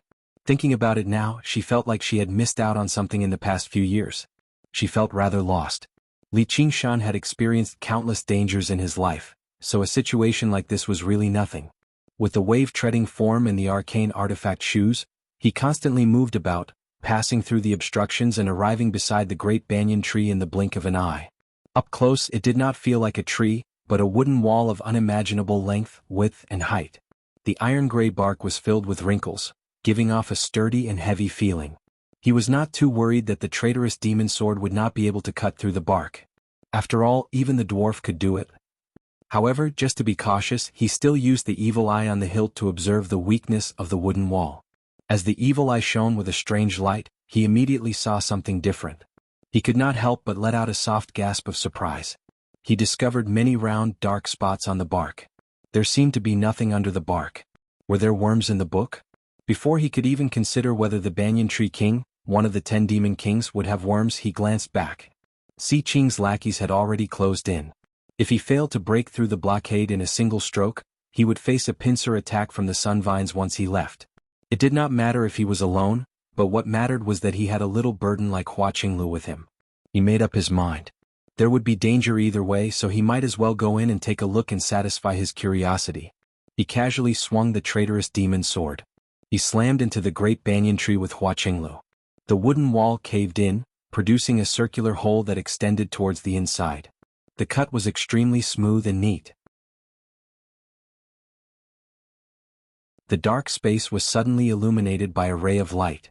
Two figures hugging each other tightly followed the light and rushed into the darkness. Li Qingshan stopped and looked back. The bark of the great banyan tree was startlingly thick. It was over 10 meters thick, and it was filled with extremely dense spiritual energy. If it were not for the traitorous demon sword's special ability, he would have struggled to discover the hidden hole no matter how powerful his soul sense was, much less carve out the cave in a single stroke. He would have been unable to avoid the tragedy of running into a tree. However, they had finally made it in. Li Qingshan exhaled. He could feel that Hua Qinglu was still wrapped tightly around him, so he could not help but smile. "Hey, you can let go now." Hua Qinglu let go in a hurry. Her face was flushed, and her heart that had calmed down after so much difficulty began to thump violently again, but it was not because of fear. She studied the surroundings with feigned calmness, and her eyes gradually grew accustomed to the darkness. All she saw was a long cave that extended to who knew where. "Are we in the tree?" "Yeah." The streak of light suddenly began to shrink. Li Qingshan looked back and saw that the bark was closing up at a startling rate. It closed up completely very soon and it became completely dark. Hua Qinglu could not help but draw closer to Li Qingshan. Li Qingshan smiled. "Come, I'll treat you to something good." He picked up the piece of bark that resembled a pillar. It gave off an extremely refreshing smell. "Eat the tree?" Hua Qinglu extended the tip of her tongue hesitantly and licked it gently. Immediately, wood spiritual energy surged into her body, filling her mouth with a refreshing fragrance. The hidden wounds from the battle rapidly healed as well, so she could not help but lick it a few more times. "Can't you just take off a piece? Just how long are you going to lick it?" "Here." Li Qingshan could not help but laugh aloud. He broke off a piece and gave it to her. However, her current posture just now was far too alluring. Hua Qinglu also discovered that her current posture just now was rather indecent. Her face heated up as she accepted the piece of wood and shoved it into her mouth, biting down viciously. She cried out and covered her face as she stamped her feet. "You're bullying me? How am I supposed to bite something so hard?" "Then take your time sucking on it." Li Qingshan sniggered. He found this topic to be very interesting. He licked, bit and sucked on it. Looking at her pink, moist lips, he wondered just who would be blessed with such a thing in the future. Hua Qinglu was no longer a child. She had spent quite a lot of time in the building, so how could she not tell that he was teasing her? If other men had said that, she would have been infuriated a long time ago, but she could not get angry with him. She said in dissatisfaction, "Big brother Lee, you're so naughty. So much for calling you big brother. Once I get back, I'll tell sister Cheongji and my elder brother." That was what she said, but even if Hua Sungzan and Han Cheongji pressed her, she would never tell them these things. Alright. It's my fault. There's a saying that you can't play around with a friend's sister. Li Qingshan carried the pillar of bark and casually broke off a piece, shoving it into his mouth and chewing it. The bark was very hard, but it was not as hard as his teeth. There was a hint of sweetness in the fragrance of the vegetation. It felt a little like eating sugar cane. When he found it tasteless, he spat it out and broke off another piece.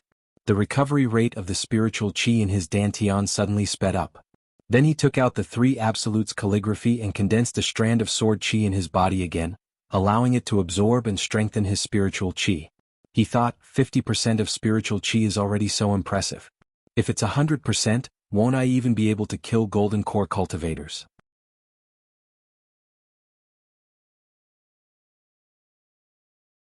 Chapter 648. From the moment Li Qingshan swung his sword to charging into the great banyan tree with Hua Qinglu, the series of actions seemed to have taken a long time to describe, but it was actually as smooth as flowing water. It was all done in a single breath. By the time the pursuers arrived before the great banyan tree, Li Qingshan had already vanished into the tree hole. Meanwhile, the dwarf remained frozen in the air, maintaining a defensive posture. Why didn't you stop him? Amidst the questioning, everyone finally noticed his abnormality. His eyes were bulging out, and his mouth was half open as he produced an indecipherable sound. His body trembled slightly as if he was doing his best to suppress something. "Oi, what's wrong?" The scarred man frowned and lightly patted the dwarf's shoulder. The dwarf's eyes rolled back and he suddenly opened his mouth wide, letting out a blood-curdling scream as if someone was strangling him. This made him, who was already somewhat strange, become abnormally terrifying. However, this terror only lasted for an instant. With a bang that was neither too loud nor too soft, the dwarf exploded in the air, turning into a bloody mist. Everyone was stunned. Their gazes all gathered on the scarred man, as it seemed like he had killed the dwarf with a single slap. The scarred man stared at his own hand, stunned on the spot. When Qingshan swung his sword, there wasn't any earth-shattering momentum. Only the dwarf could truly feel the terrifying sword intent contained within it. No one could have imagined that the dwarf would die under that sword.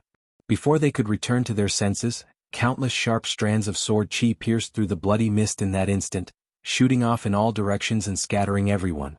The scarred man flew over 30 meters away before stabilizing himself. The arms he had placed in front of him were covered in blood. Some of the wounds were so deep that bone could be seen. The others were caught up in the sword qi as well. Although they all had protective arcane artifacts or spiritual artifacts, it had happened right in front of them and they were all in shock. They could not activate them in time, so the sword qi easily cut through their protective spiritual energy and left behind sword wounds on their bodies. Although the wounds were not fatal, their morale took a huge hit. They looked at one another in shock. In just one exchange with Li Qingshan, one of the strongest dwarves had been killed in one move. His death had been inexplicable and almost everyone had been injured. Although the dwarf's personality was somewhat strange, his strength was publicly acknowledged to be valiant. Not to mention facing a Foundation establishment cultivator, even if he faced an ordinary golden core cultivator, he would still be able to protect himself to a certain extent. In a situation where he had set up his defenses, it was still difficult for him to escape death. If Li Qingshan used this move against them, who could escape? Is he really a Foundation establishment cultivator? Could it be a golden core cultivator who has been hiding his strength? It had to be said that this guess was quite reliable. However, it was immediately refuted. Of course he's a Foundation establishment cultivator. If he was a golden core cultivator, he would have killed us all long ago. Why would he bother hiding? Then tell me, why is his attack so powerful? That person was speechless. Another person guessed, the thing he took out just now has a strange shape, could it be a magic treasure? Don't talk nonsense, how could a Foundation establishment cultivator be able to activate a magic treasure? That's right, even a golden core cultivator wouldn't have one. The dozen or so people discussed animatedly, unable to hide the worry on their faces. The mission that they had thought to be extremely simple had suddenly become so troublesome. It was unexpected.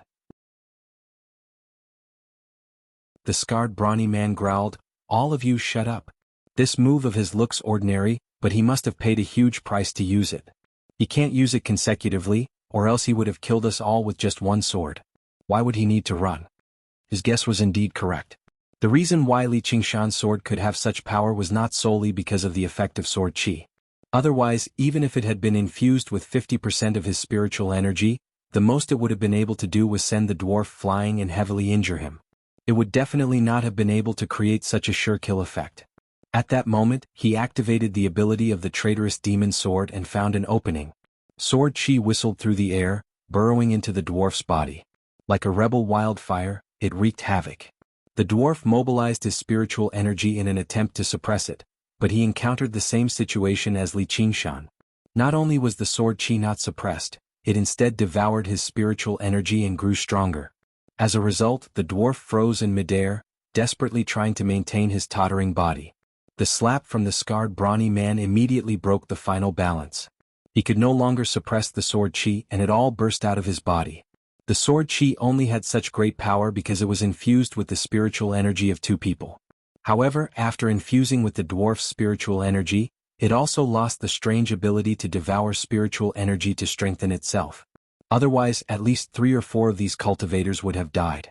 After swinging this sword, not only did Li Qingshan have to accumulate sword qi again, the demon heart that served as the eye on the hilt of the traitorous demon sword had also been expended quite a bit. However, the terrifying power of the combination of the 3 absolutes calligraphy and the traitorous demon sword had completely manifested itself, and it was possible for these 2 items to become even more powerful. Hearing the scarred man's words, these people were experienced in battle after all. They found it to be extremely reasonable, so they calmed down very quickly. Then what do we do now? We wait.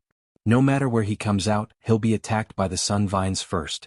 If we trap him inside, he'll be dead for sure. What if he never comes out? Yeah, with how disadvantageous the situation is, I'd rather hide as well. We still have to collect medals. We can't waste all of our time on him. Before long, this battlefield will vanish, and he'll be forcefully teleported to a nearby battlefield. We'll be teleported with him and we'll be gathered together, said the scarred man. Si Qing had set down this rule to increase the intensity of the battle. Everyone smiled. They felt like the rules that His Highness Si Qing had set down were truly ingenious. If Li Qingshan discovered in the blink of an eye that the great banyan tree that protected him had vanished, only to be surrounded by them, what would that be like? By then, before Li Qingshan could even swing his sword, they would unleash their killing moves together. It would be enough to kill him a dozen times over. Let's go in and take a look. It'll be best if we can find a safe place for you to hide. I'll finish them all off before coming back for you. Li Qingshan strode towards the depths of the cavern. It was no longer just out of curiosity. Instead, he could sense that the wood's spiritual qi in the depths was extremely dense. Just a piece of bark was already so great. If he could dig out a piece of the tree heart, it might be even more nourishing. And he needed to recover his spiritual qi. He planned on nurturing the incomplete sword qi in his dantian to its full power. It's so dangerous, so why do we have to go out? Can't we just stay here? Hua Qinglu caught up to him in a hurry. She also understood that once Li Qingshan went out, he would be caught in a pincer attack. It would be extraordinarily dangerous. And as soon as she thought about how she would be left alone in the pitch-black tree hole, she felt very uneasy. Haven't you seen the rules of the competition? With each passing day, many battlefields will vanish. We'll be directly teleported to a nearby battlefield, and it's very likely for us to be gathered together. By then, it'll be fine for me, but you can't just hide in my arms the entire time, right? Li Qingshan said as he walked. He saw how Hua Qinglu's beautiful face was dyed with worry, so he teased her again. Hua Qinglu was in no mood to respond to his joke. She wanted to say, it might not be such a coincidence. It's this battlefield. However, as the master of the dragon arena, Si Qing clearly would not stop until he killed Li Qingshan. It really might be such a coincidence. If it were not for her, he might not have forced his way through the sun vines and entered the tree hole. He could have directly fled. She stopped and lowered her head. Sorry, big brother Li. I've dragged you down. She vaguely understood that this was the chasm between the strong and the weak. Even if the strong were not arrogant and the weak were willing to get close to them, they still walked in different worlds. Once they encountered danger, it would be impossible for them to fight together. Suddenly she felt rather sad. Don't say something so depressing. What do you mean drag me down? If I carry you with one hand and wield my sword with the other, I can still kill them all. I'm just afraid you'll be scared out of your wits, which is why I held back my murderousness slightly and let them live a little longer." Li Qingshan smiled, purposefully acting like he was full of himself. Hua Qinglu smiled. "I don't believe you." She knew Li Qingshan was very powerful, but that was close to 20 Foundation establishment cultivators. Moreover, she had heard from Hua Sengzan that these cultivators from the Dragon Province were all extremely powerful. However, for some reason she became rather fascinated by the scene Li Qingshan had described. She imagined him protecting her in his arms while blades and swords rained down from all directions, wielding his sword as he rampaged through the powerful enemies, while she listened to his heartbeat fearlessly and stared at his face. She shook her head and hurriedly dismissed the scene from her mind. Why am I thinking about this? He's engaged to Big Sister Han. And even if he's not engaged, so what? Li Qingshan saw her shake her head and thought she did not believe him. He smiled. Seeing is believing. Didn't I already kill that dwarf while holding you? Ah, you killed him? Hua Qinglu was astounded. She only saw the dwarf assume a defensive posture after Li Qingshan swung his sword. She never thought he would actually be killed in a single stroke. That's why you don't have to worry.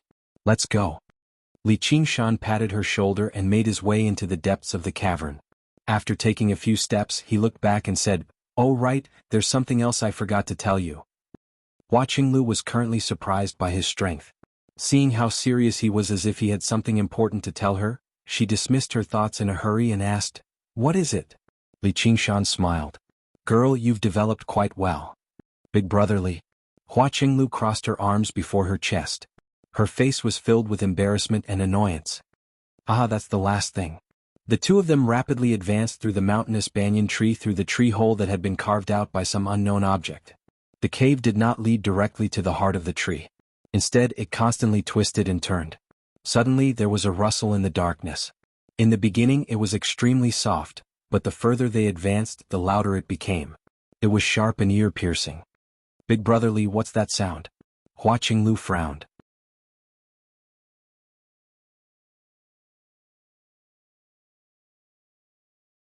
Chapter 649. Then let's go take a look. Hua Qinglu said with curiosity and excitement. "What, you're not afraid anymore?" Li Qingshan asked in confusion. "Hee, don't I have you?" Hua Qinglu grinned. Her teeth were like shellfish and her nose wrinkled. She seemed rather childish, which made people want to pinch her cheeks. Li Qingshan thought about the time he met her by chance. Back then she seemed to only be 13 or 14 years old.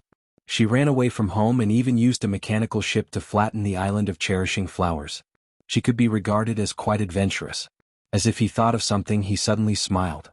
"Oi, what are you smiling for?" Hua Qinglu felt uneasy under his gaze. "I remember when we first met. Compared to you, you were much more serious back then." Li Qingshan waved his hand with a smile, and a cloud rose up from beneath his feet, lifting them up. "I've always been like this." With a swish, the cloud shot through the air, leaving behind a long trail. Hua Qinglu cried out. The fierce wind blew over and she charged headfirst into the darkness. She grabbed Li Qingshan's hand before letting go in a hurry. Her cry turned into a soft cheer. Before long, the view before them suddenly widened. They had arrived in a huge cavern. Demon chi filled the entire cavern, and there was a deafening crunch. Li Qingshan now knew that it was the sound of chewing. A huge, white burrowing mite wriggled about as it munched away at the banyan tree. The tremendous demon chi made it rather difficult for Hua Qinglu to breathe. A faint, blue barrier of light enveloped her. Just now, she let out a sigh of relief and cast a grateful glance at Li Qingshan. This tree sure is unlucky. It's being eaten by insects and now it's being entangled by vines. Yeah, it really is unlucky, but what can we do? Li Qingshan's eyes narrowed, and his body tensed up as he did not say that, nor did it come from the strange insect before him. It rang out from everywhere at the same time, echoing through the space. The voice was ancient and aged. Li Qingshan quickly calmed down and cupped his hands. "I'm Li Qingshan. Who are you? Why don't you come out and meet me?" The burrowing mite that was focused on eating the wood was also startled. It suddenly turned around. In fact, its head and tail looked almost the same. Only its ferocious mouthparts could be used as a basis for judgment. It kept opening and closing, dripping transparent saliva. A primal and cold murderous aura swept towards Li Qingshan. The burrowing mite's body shrank rapidly, a sign that it was about to attack. Li Qingshan had already made his judgment when he saw the burrowing mite. It was a demonic general, a carapace-type demonic general that was rather difficult to deal with. Yet, it only reacted after hearing Zhang Xian's words, which meant that its senses were very weak and its intelligence was very low. Even though it had survived a heavenly tribulation, it probably didn't even know how to shapeshift. Thus, Zhang Xian didn't think too much of it. The burrowing mite's shrunken body suddenly extended, and a thick, green liquid shot out from its mouthparts. A wall of water rose up out of nowhere, blocking the green liquid like a dam. However, it corroded away a huge hole in the blink of an eye. However, with the obstruction, the green liquid became a spent force. It landed on the ground and kicked up a cloud of white smoke filled with a sour smell. Li Qingshan said, "No wonder it can eat such tough wood." Seeing how the acid was useless, the burrowing mite directly charged over. Who knew how many legs it had moved together like a charging train? Hua Qinglu felt like the huge insect had arrived before her in the blink of an eye. Before she could react at all, she felt her waist tighten. She leapt over the burrowing mite's colossal body before landing safely on the ground. Li Qingshan rested the traitorous demon sword on his shoulder and looked back. Carapace-type demons truly were very powerful in terms of physical strength. At such a close distance, a simple charge was probably something that most Foundation establishment cultivators would not be able to react to. The burrowing mite missed and came to a sudden halt. A thin crack appeared in the center of its colossal body, rapidly expanding from head to tail. Faced with an attack riddled with openings, Li Qingshan did not even use his evil eye. He only swung his sword casually and cut it in half. However, the burrowing mite's demon chi did not vanish. It did not even decrease by much. The cut did not flow out. Instead, it rapidly grew until it healed, turning into two smaller burrowing mite that turned around and charged over. What a powerful life force! Hua Qinglu said in surprise. Interesting. This must be its second innate ability. Li Qingshan lowered his head and smiled at Hua Qinglu in his arms. Didn't you not see it clearly earlier? I'll let you see it clearly this time. Let's see how much it can split apart.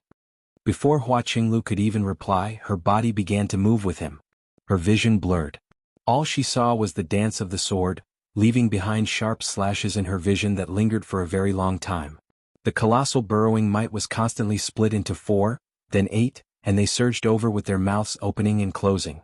In the blink of an eye, who knew how many burrowing mite there were around him, turning him into a sea of insects. Every single one of them was the size of a wild boar. They constantly wriggled about, still charging over tirelessly. After refining the new 3 absolutes calligraphy, Li Qingshan gained a new understanding of the path of the sword within it. Perhaps it was because of his constant cultivation, but his ability to comprehend was much better than before. He could use the burrowing mite to practice his sword style. He planned on massacring Si Qing's lackeys once he left this place. Every single swing of his sword contained countless variations. It could be heavy and forceful or light and graceful, but it all merged into one, concealing everything. The burrowing mite that did not know how to dodge was the best target. With Hua Qinglu in his arms, he advanced and retreated through the surging sea of insects like he was taking a leisurely stroll. He was at ease, constantly splitting apart the sea of insects. At this moment, his eyes suddenly narrowed. He saw a burrowing mite the size of a porcupine rapidly fleeing towards the cave. Insects actually know how to flee. Looks like survival is the instinct of all creatures. Azure blue light surged from Li Qingshan's body, and he suddenly charged out of the sea of insects. He grabbed the burrowing mite and crushed it forcefully, but it did not explode. Instead, it split into even smaller burrowing mite. The countless burrowing mite behind him seemed to be alarmed at the same time. They all lunged over, exploding into balls of acid in the air with a series of bangs.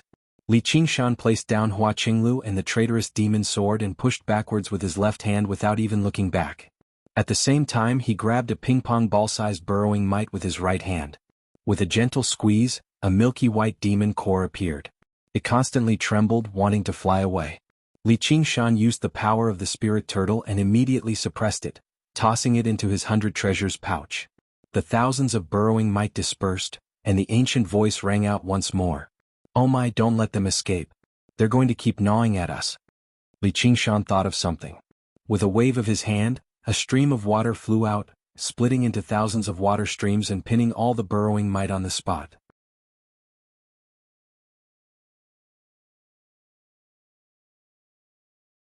Chapter 650.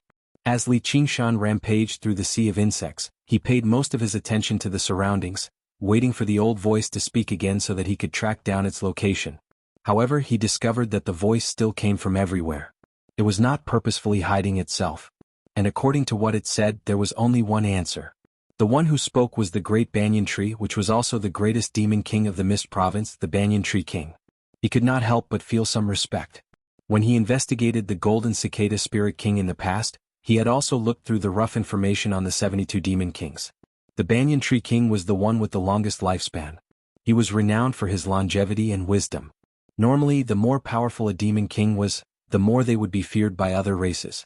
However, the Banyan Tree King was revered by hundreds of races across the entire Mist Province.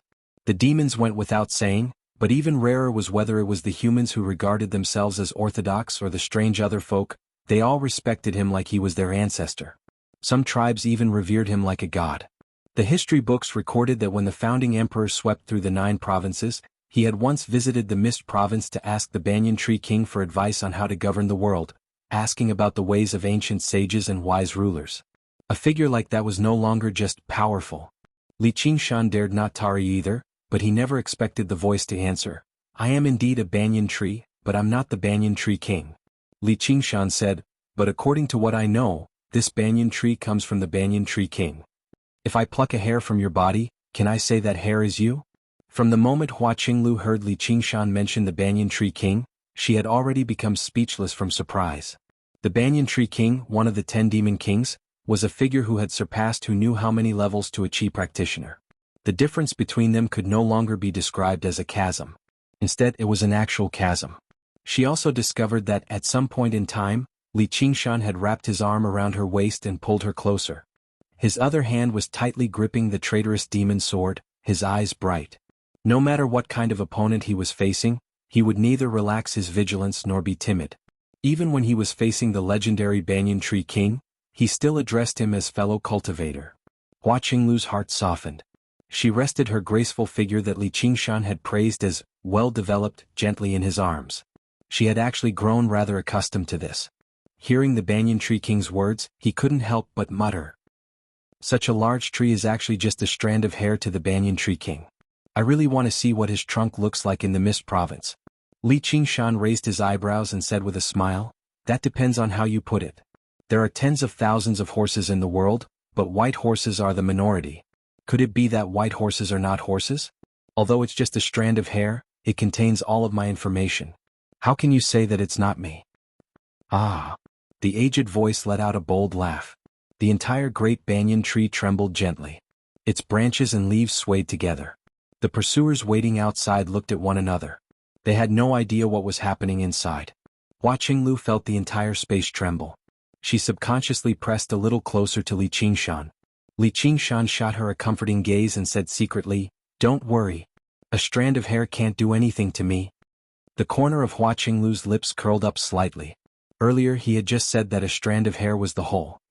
That's reasonable. A white horse is also a horse.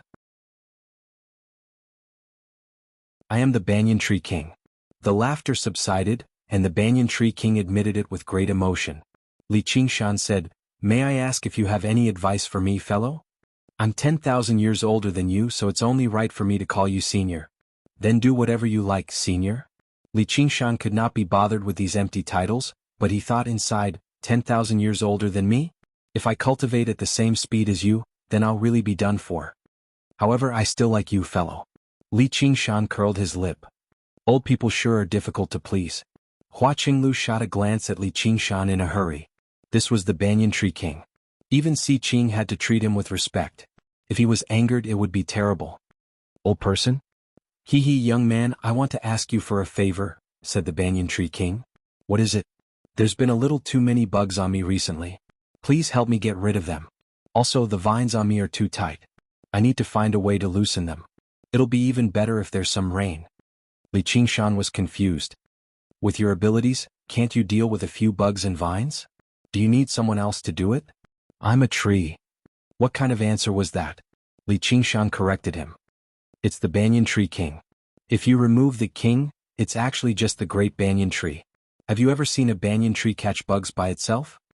With the Banyan Tree King's explanation, Li Qingshan understood that as it turned out, there was a complete ecosystem around the Great Banyan Tree in the Mist Province. If there were bugs, then there were birds that ate them. The sun vines were vicious, but there were creatures that restrained them. However, after Si Qing dug them into the dragon arena, the birds and beasts had obviously been dispersed or slain. This ecosystem had been severed. Even if you're right, there's a saying that a slight tug on one hair can affect the entire situation. Surely you can't just stand by and do nothing after being dug up by the roots. If I hadn't come, wouldn't you have been eaten up by these bugs and entangled to death by the vines? The Banyan Tree King said meaningfully, if I flew into a rage just because a single hair of mine was plucked, I wouldn't have lived to this day. Moreover, if I go out more, I'll always be able to broaden my horizons. If you hadn't come, I could have asked for help from others. That kid Si Qing wouldn't have just watched me wither and die. The worst outcome would be losing a single hair, but if I didn't pluck a single hair, I'd be losing my entire body. Li Qingshan was taken aback by that. He muttered to himself, only by not fighting can there be no one in the world who can fight against me. He vaguely understood that this was his path of survival. Although he already possessed the unbelievable power of a king, he still followed the laws of nature and lived as a tree. Even if he had his bark ripped open, vines sucked away his sap, or worms devoured his body, he would not abuse his power. Instead, he worked hard to maintain a natural balance, providing a home for the various races of life. If enemies invaded, the vines and the bugs would both fight for them. This was similar to the intelligence of the spirit turtle. It seemed like he was in a disadvantaged position, but he did not fight back even when he was harmed. Instead, he maintained the optimal form of survival for himself. He had only heard of people hating wolves and tigers, but he had never heard of people hating trees. That's a rather profound statement, said the Banyan Tree King. Li Qingshan let go of Hua Qinglu and clasped his hands. All right, I'm willing to lend you a hand. He already believed that the Banyan Tree King had no ill intentions. He could even put up with the bugs that devoured his body without using his own power to purge them, so why would he have any ill intentions towards them? He was also very impressed by his intelligence.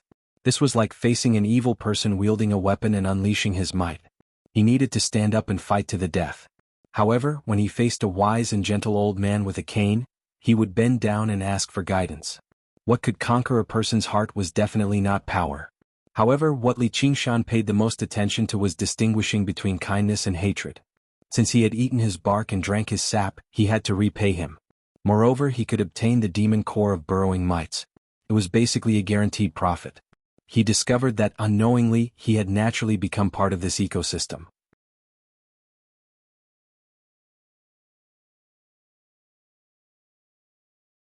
Chapter 651. The Banyan Tree King smiled. If you don't let me down, I have a small gift for you. Li Qingshan's eyes lit up. The Banyan Tree King's small gift must not be something useless. Although he knew it was unlikely, it would be great if he could get another phoenix feather. Then I'll thank you in advance. However, those insects are all hiding in the tree trunk. How am I supposed to find them? The trunk of the banyan tree was 100 times tougher than rock, and it was filled with dense spiritual chi. Soul senses struggled to penetrate it. Don't worry. I'll show you the way. On the wall to Li Qingshan's right, the wood suddenly twisted into a doorway, leading to where the burrowing mites were. I've never seen a banyan tree do that either. Li Qingshan joked, replying to the Banyan Tree King's words, have you ever seen a banyan tree catch insects by itself? I'm the Banyan Tree King. Li Qingshan smiled. It was impossible to survive without principles, but it was the same if one did not know how to be flexible. There was no fixed law. It was all for a better survival. Can you make this doorway a little bigger? Li Qingshan saw that the doorway was only a few feet wide. If it were a regular person who could not fly, they would probably only be able to crawl in. Kid, don't be too picky, said the Banyan Tree King. Opening a hole in his own body was clearly not something to be happy about. All Li Qingshan could do was say to Hua Qinglu, Qinglu, just stay here and wait for me for a while. I'll come back for you after I deal with the insects, or I might directly go outside. I'll get Senior Tree King to contact you when the time comes. Big Brother Li, I think we can squeeze together. Hua Qinglu pouted. She did not want to stay here alone. All right then. Don't say that Big Brother Li is taking advantage of you. Li Qingshan opened his arms with a smile. Blushing, Hua Qinglu could only throw herself into his arms. She wrapped her arms around his waist and mumbled to herself as if she was comforting herself. It's not like we'll miss this time anyway. The tip of Li Qingshan's nose was filled with a faint fragrance, as if it was a combination of the fragrance of 100 flowers. He had smelled this scent on Hua Sangzan before, so it must have something to do with his cultivation method. Just now he was in the middle of a battle and didn't have the time to carefully appreciate it.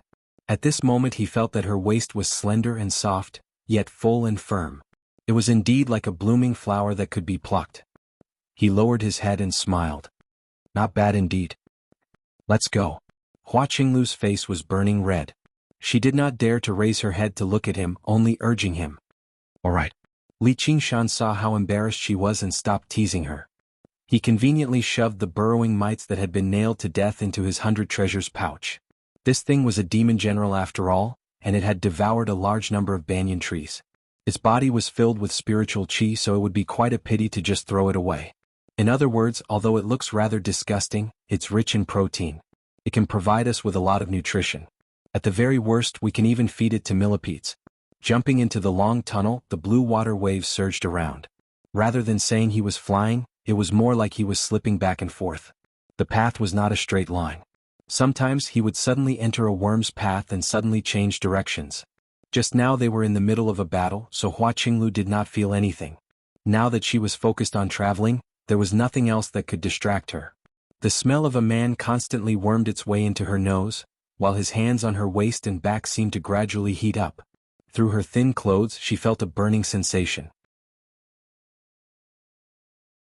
She could not help but want to pull some distance away from him, but every time they sped and changed directions she could not help but stick close to him, as if he was constantly rubbing her, just not using his hands. Her face was so red that it seemed like it was dripping blood. In the blink of an eye they arrived in another cavern. A white burrowing mite that was even bigger than the previous one was gnawing at it with big mouthfuls. Li Qingshan swung the traitorous demon sword, and the demon heart on the hilt shone with an evil light. With a flash, a huge wound appeared on the burrowing mite. Before the burrowing mite could respond, Li Qingshan had already charged into the wound with the light. He extended his hand and scooped it before leaping out again. He held another demon core in his hand, directly suppressing it with the power of the spirit turtle. Having lost its demon core, the burrowing mite directly went from a demon general to a regular demonic beast. Its body rapidly shrank, reaching the size of a grown man in the end. Just when it was about to flee, a layer of blue light surged and enveloped the burrowing mite. With a series of cracking sounds, it froze into ice. White, cold air permeated the surroundings.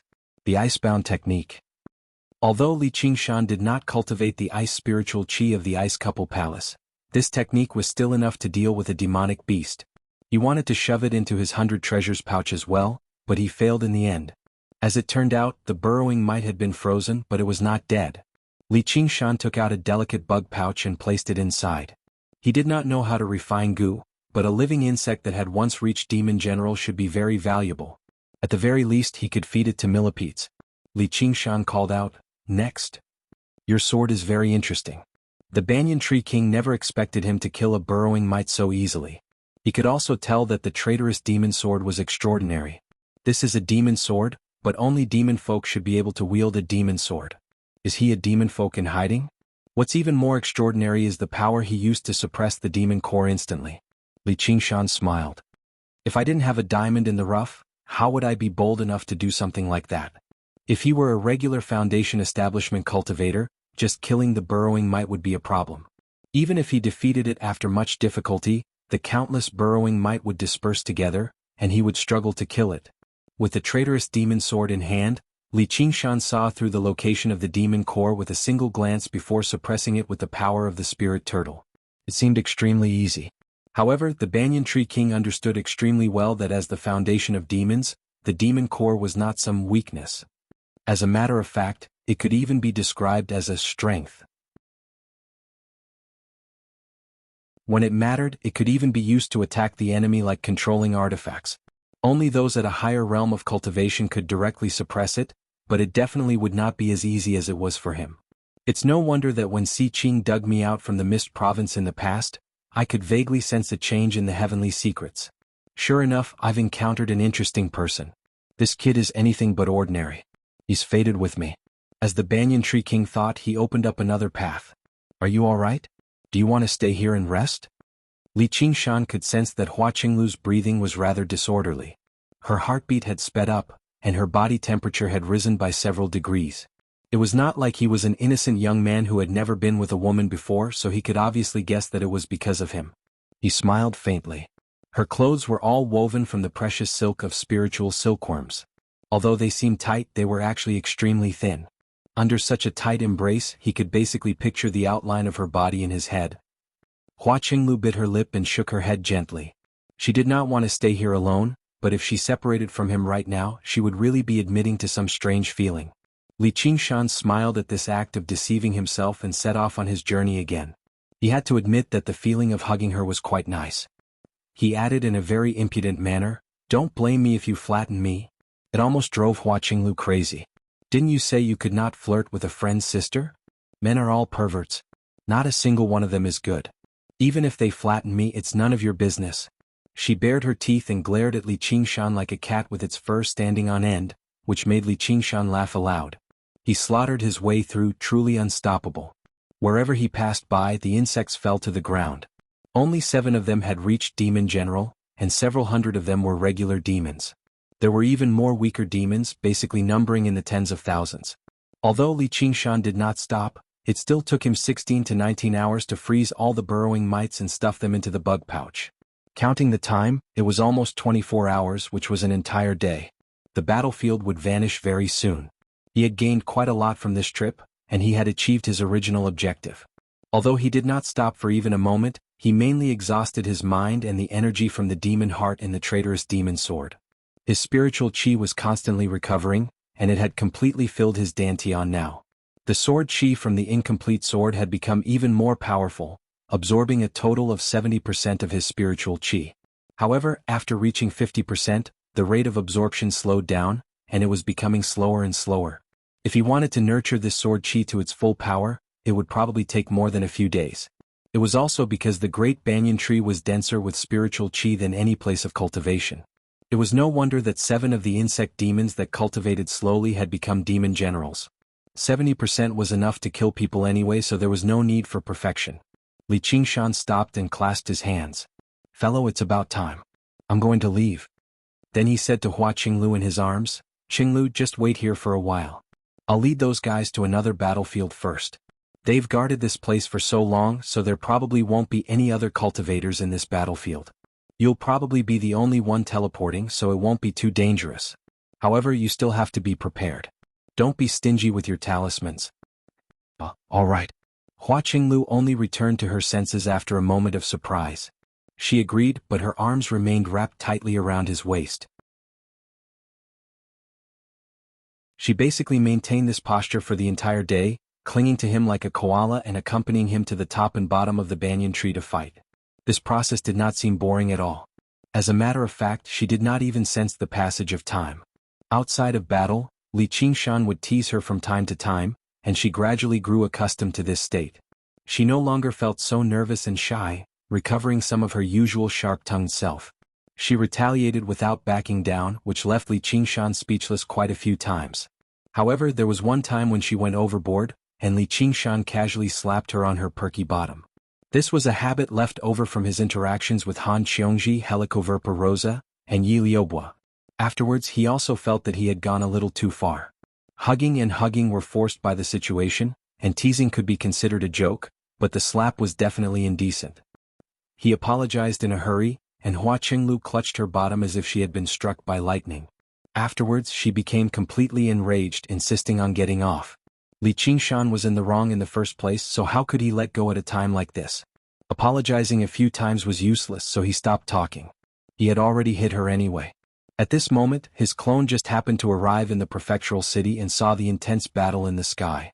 Li Qingshan was also surprised inside. Si Qing was already able to fend off so many golden core cultivators all by himself without losing the upper hand. He truly was the 11th prince after all. As a result, he focused all of his attention on his clone, paying close attention to what his great enemy Si Qing was capable of. Hua Qinglu said nothing in a fit of pique, nor did she hug him anymore. She allowed him to hug her like a large doll. Only after over an hour did she take the initiative to wrap her arms around his waist again and press her head against his chest. At this moment, the battle finally came to an end. Li Qingshan returned to his senses and felt like she had calmed down. Just when he was about to say something to ease the atmosphere, Hua Qinglu sighed gently and spoke first. Big brother Li, I know you didn't do it on purpose. You've saved me time and time again, so I shouldn't have been so headstrong. However, you already have Sister Han, yet you still provoke me like this. I can't take this lying down. My cultivation might be very poor, but I'm not a woman who can be easily taken advantage of. If it weren't for the fact that I'm already engaged to Qiongji, would she not be so angry? Don't flatter yourself too much. Li Qingshan thought and smiled. As long as you're not angry. As the saying goes, an elder brother is like a father.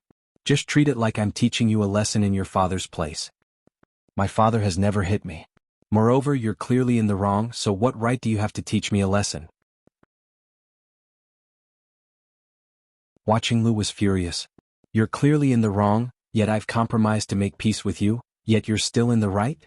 If worst comes to worst, I'll just let you hit me. Women sure are petty. Tui who wants to hit you back. It's not like I'm your mother. Hua Qinglu smiled. Sai, why is my cultivation so slow? Back then he was clearly around the same age as me and I was even younger than him. This intelligent and beautiful woman from an aristocratic clan had always been the object of envy, but when she interacted with Li Qingshan, she felt rather inferior. In the cultivation world, the strong were revered. Cultivation was the most important standard of evaluation. Many times it could even be the only standard. In order to urge their disciples to work hard on cultivation, clans and sects imprinted this idea firmly in their hearts. Starting from chi practitioners, those with a higher cultivation would be senior brothers and sisters.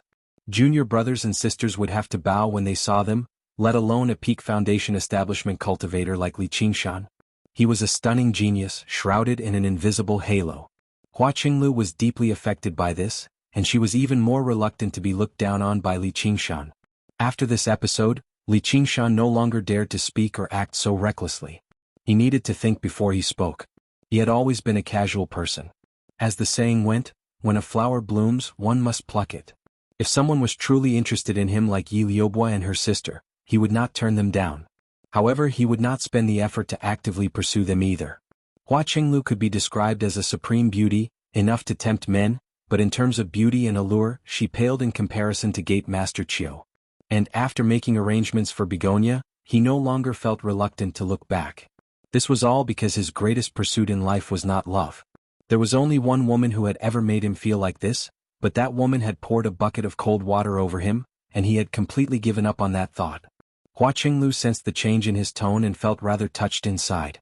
As it seems, he really does care about my feelings. Li Qingshan casually talked to her about matters regarding the Hawkwolf Guard and Hua Sengzan. Hua Qinglu answered all of them and she also asked him a few questions. However, their lives were far too different. Their way of thinking differed too, so they did not have much in common. Li Qingshan was not eloquent, nor was he someone who knew how to make girls happy. He was just barely good at telling dirty jokes and acting like a hooligan. As a result, he could only skim over all the topics. The atmosphere was no longer as enthusiastic as just now. He could not be bothered with finding things to talk about either. He spent a little more attention on his clone, paying attention to the changes outside. He wanted to see whether he had an opportunity to steal the Dragon Arena and infuriate Si Qing. Just the thought of Si Qing's expression when he lost the Dragon Arena made him feel extremely delighted. Hua Qinglu saw how Li Qingshan had suddenly fallen silent, sinking into his thoughts and sniggering to himself. She asked, "Big brother Li, what are you laughing about?" Nothing." Li Qingshan was taken aback. Of course, he could not say that he was thinking of a way to kill His Highness Si Qing. Hua Qinglu felt like their relationship seemed to have become much more distant, which made her rather sad again. "You're brushing me off." Li Qingshan smiled. "Of course not. I'm just afraid you'll get angry if I say it." Hua Qinglu said, "Do I get angry that easily? If I say it, you have to guarantee that you won't get angry again." "I can't guarantee that." "Then how would I be bold enough to offend first young Miss Hua with my nonsense?" "Stop mocking me. As long as you don't touch me, I'm not such a petty person." Li Qingshan sniggered. "Feels nice. I wonder which man is fortunate enough to have that." Just now, his thoughts turned out to be reminiscing about the feeling of his buttocks. His smile was also a naked, perverted smile. Hua Qinglu ground her teeth. "It's not you anyway." Her resentful voice echoed through the dark cavern together with Li Qingshan's laughter. By the time Hua Qinglu returned to her senses, the journey had already reached its end. She was unable to describe whether it was long or short, but she had never spent so much time with a man in a row since young, let alone in such an intimate manner. They were so close that they seemed to have become a single entity. Separated, she actually felt a sense of loss. When she heard what he said, all she could think about was whether he would be in danger by himself, and she could not help but think of the worst-case scenario. What if he slipped up and was killed? Afterwards, she began to panic over her imagination, so she called out loudly, "Senior Tree King, my big brother Li has helped you eliminate so many insects. He's in danger right now, so how can you turn a blind eye to him?" The Banyan Tree King's ancient voice rang out grandly. "Don't fret. Li Qingshan, you promised me 3 things. You've only done one now and you want to leave?" Li Qingshan said, "It's not that I'm not keeping my word, but I really can't make it in time. Even if I don't leave right now, I'll be forcefully transported to another battlefield in a while. By then it'll be troublesome. That kid Si Qing might be the master of this dragon arena, but not everything in this dragon arena can be decided by him. If you want to stay, you can obviously stay." Li Qingshan's eyes lit up. Although it was only a tiny bit, a king was still a king. As a result, he smiled. "Really? Si Qing poached you over, so why does it seem like he's inviting a wolf into his house? Though I really do want to kill all of them. You might as well tell me about the gift I want to give you. Si Qing specially begged me for it, but I never agreed." "Alright, I'm tempted." Li Qingshan understood that some precious items could not be exchanged for no matter how many spiritual stones they offered. "Qinglu, what do you think?"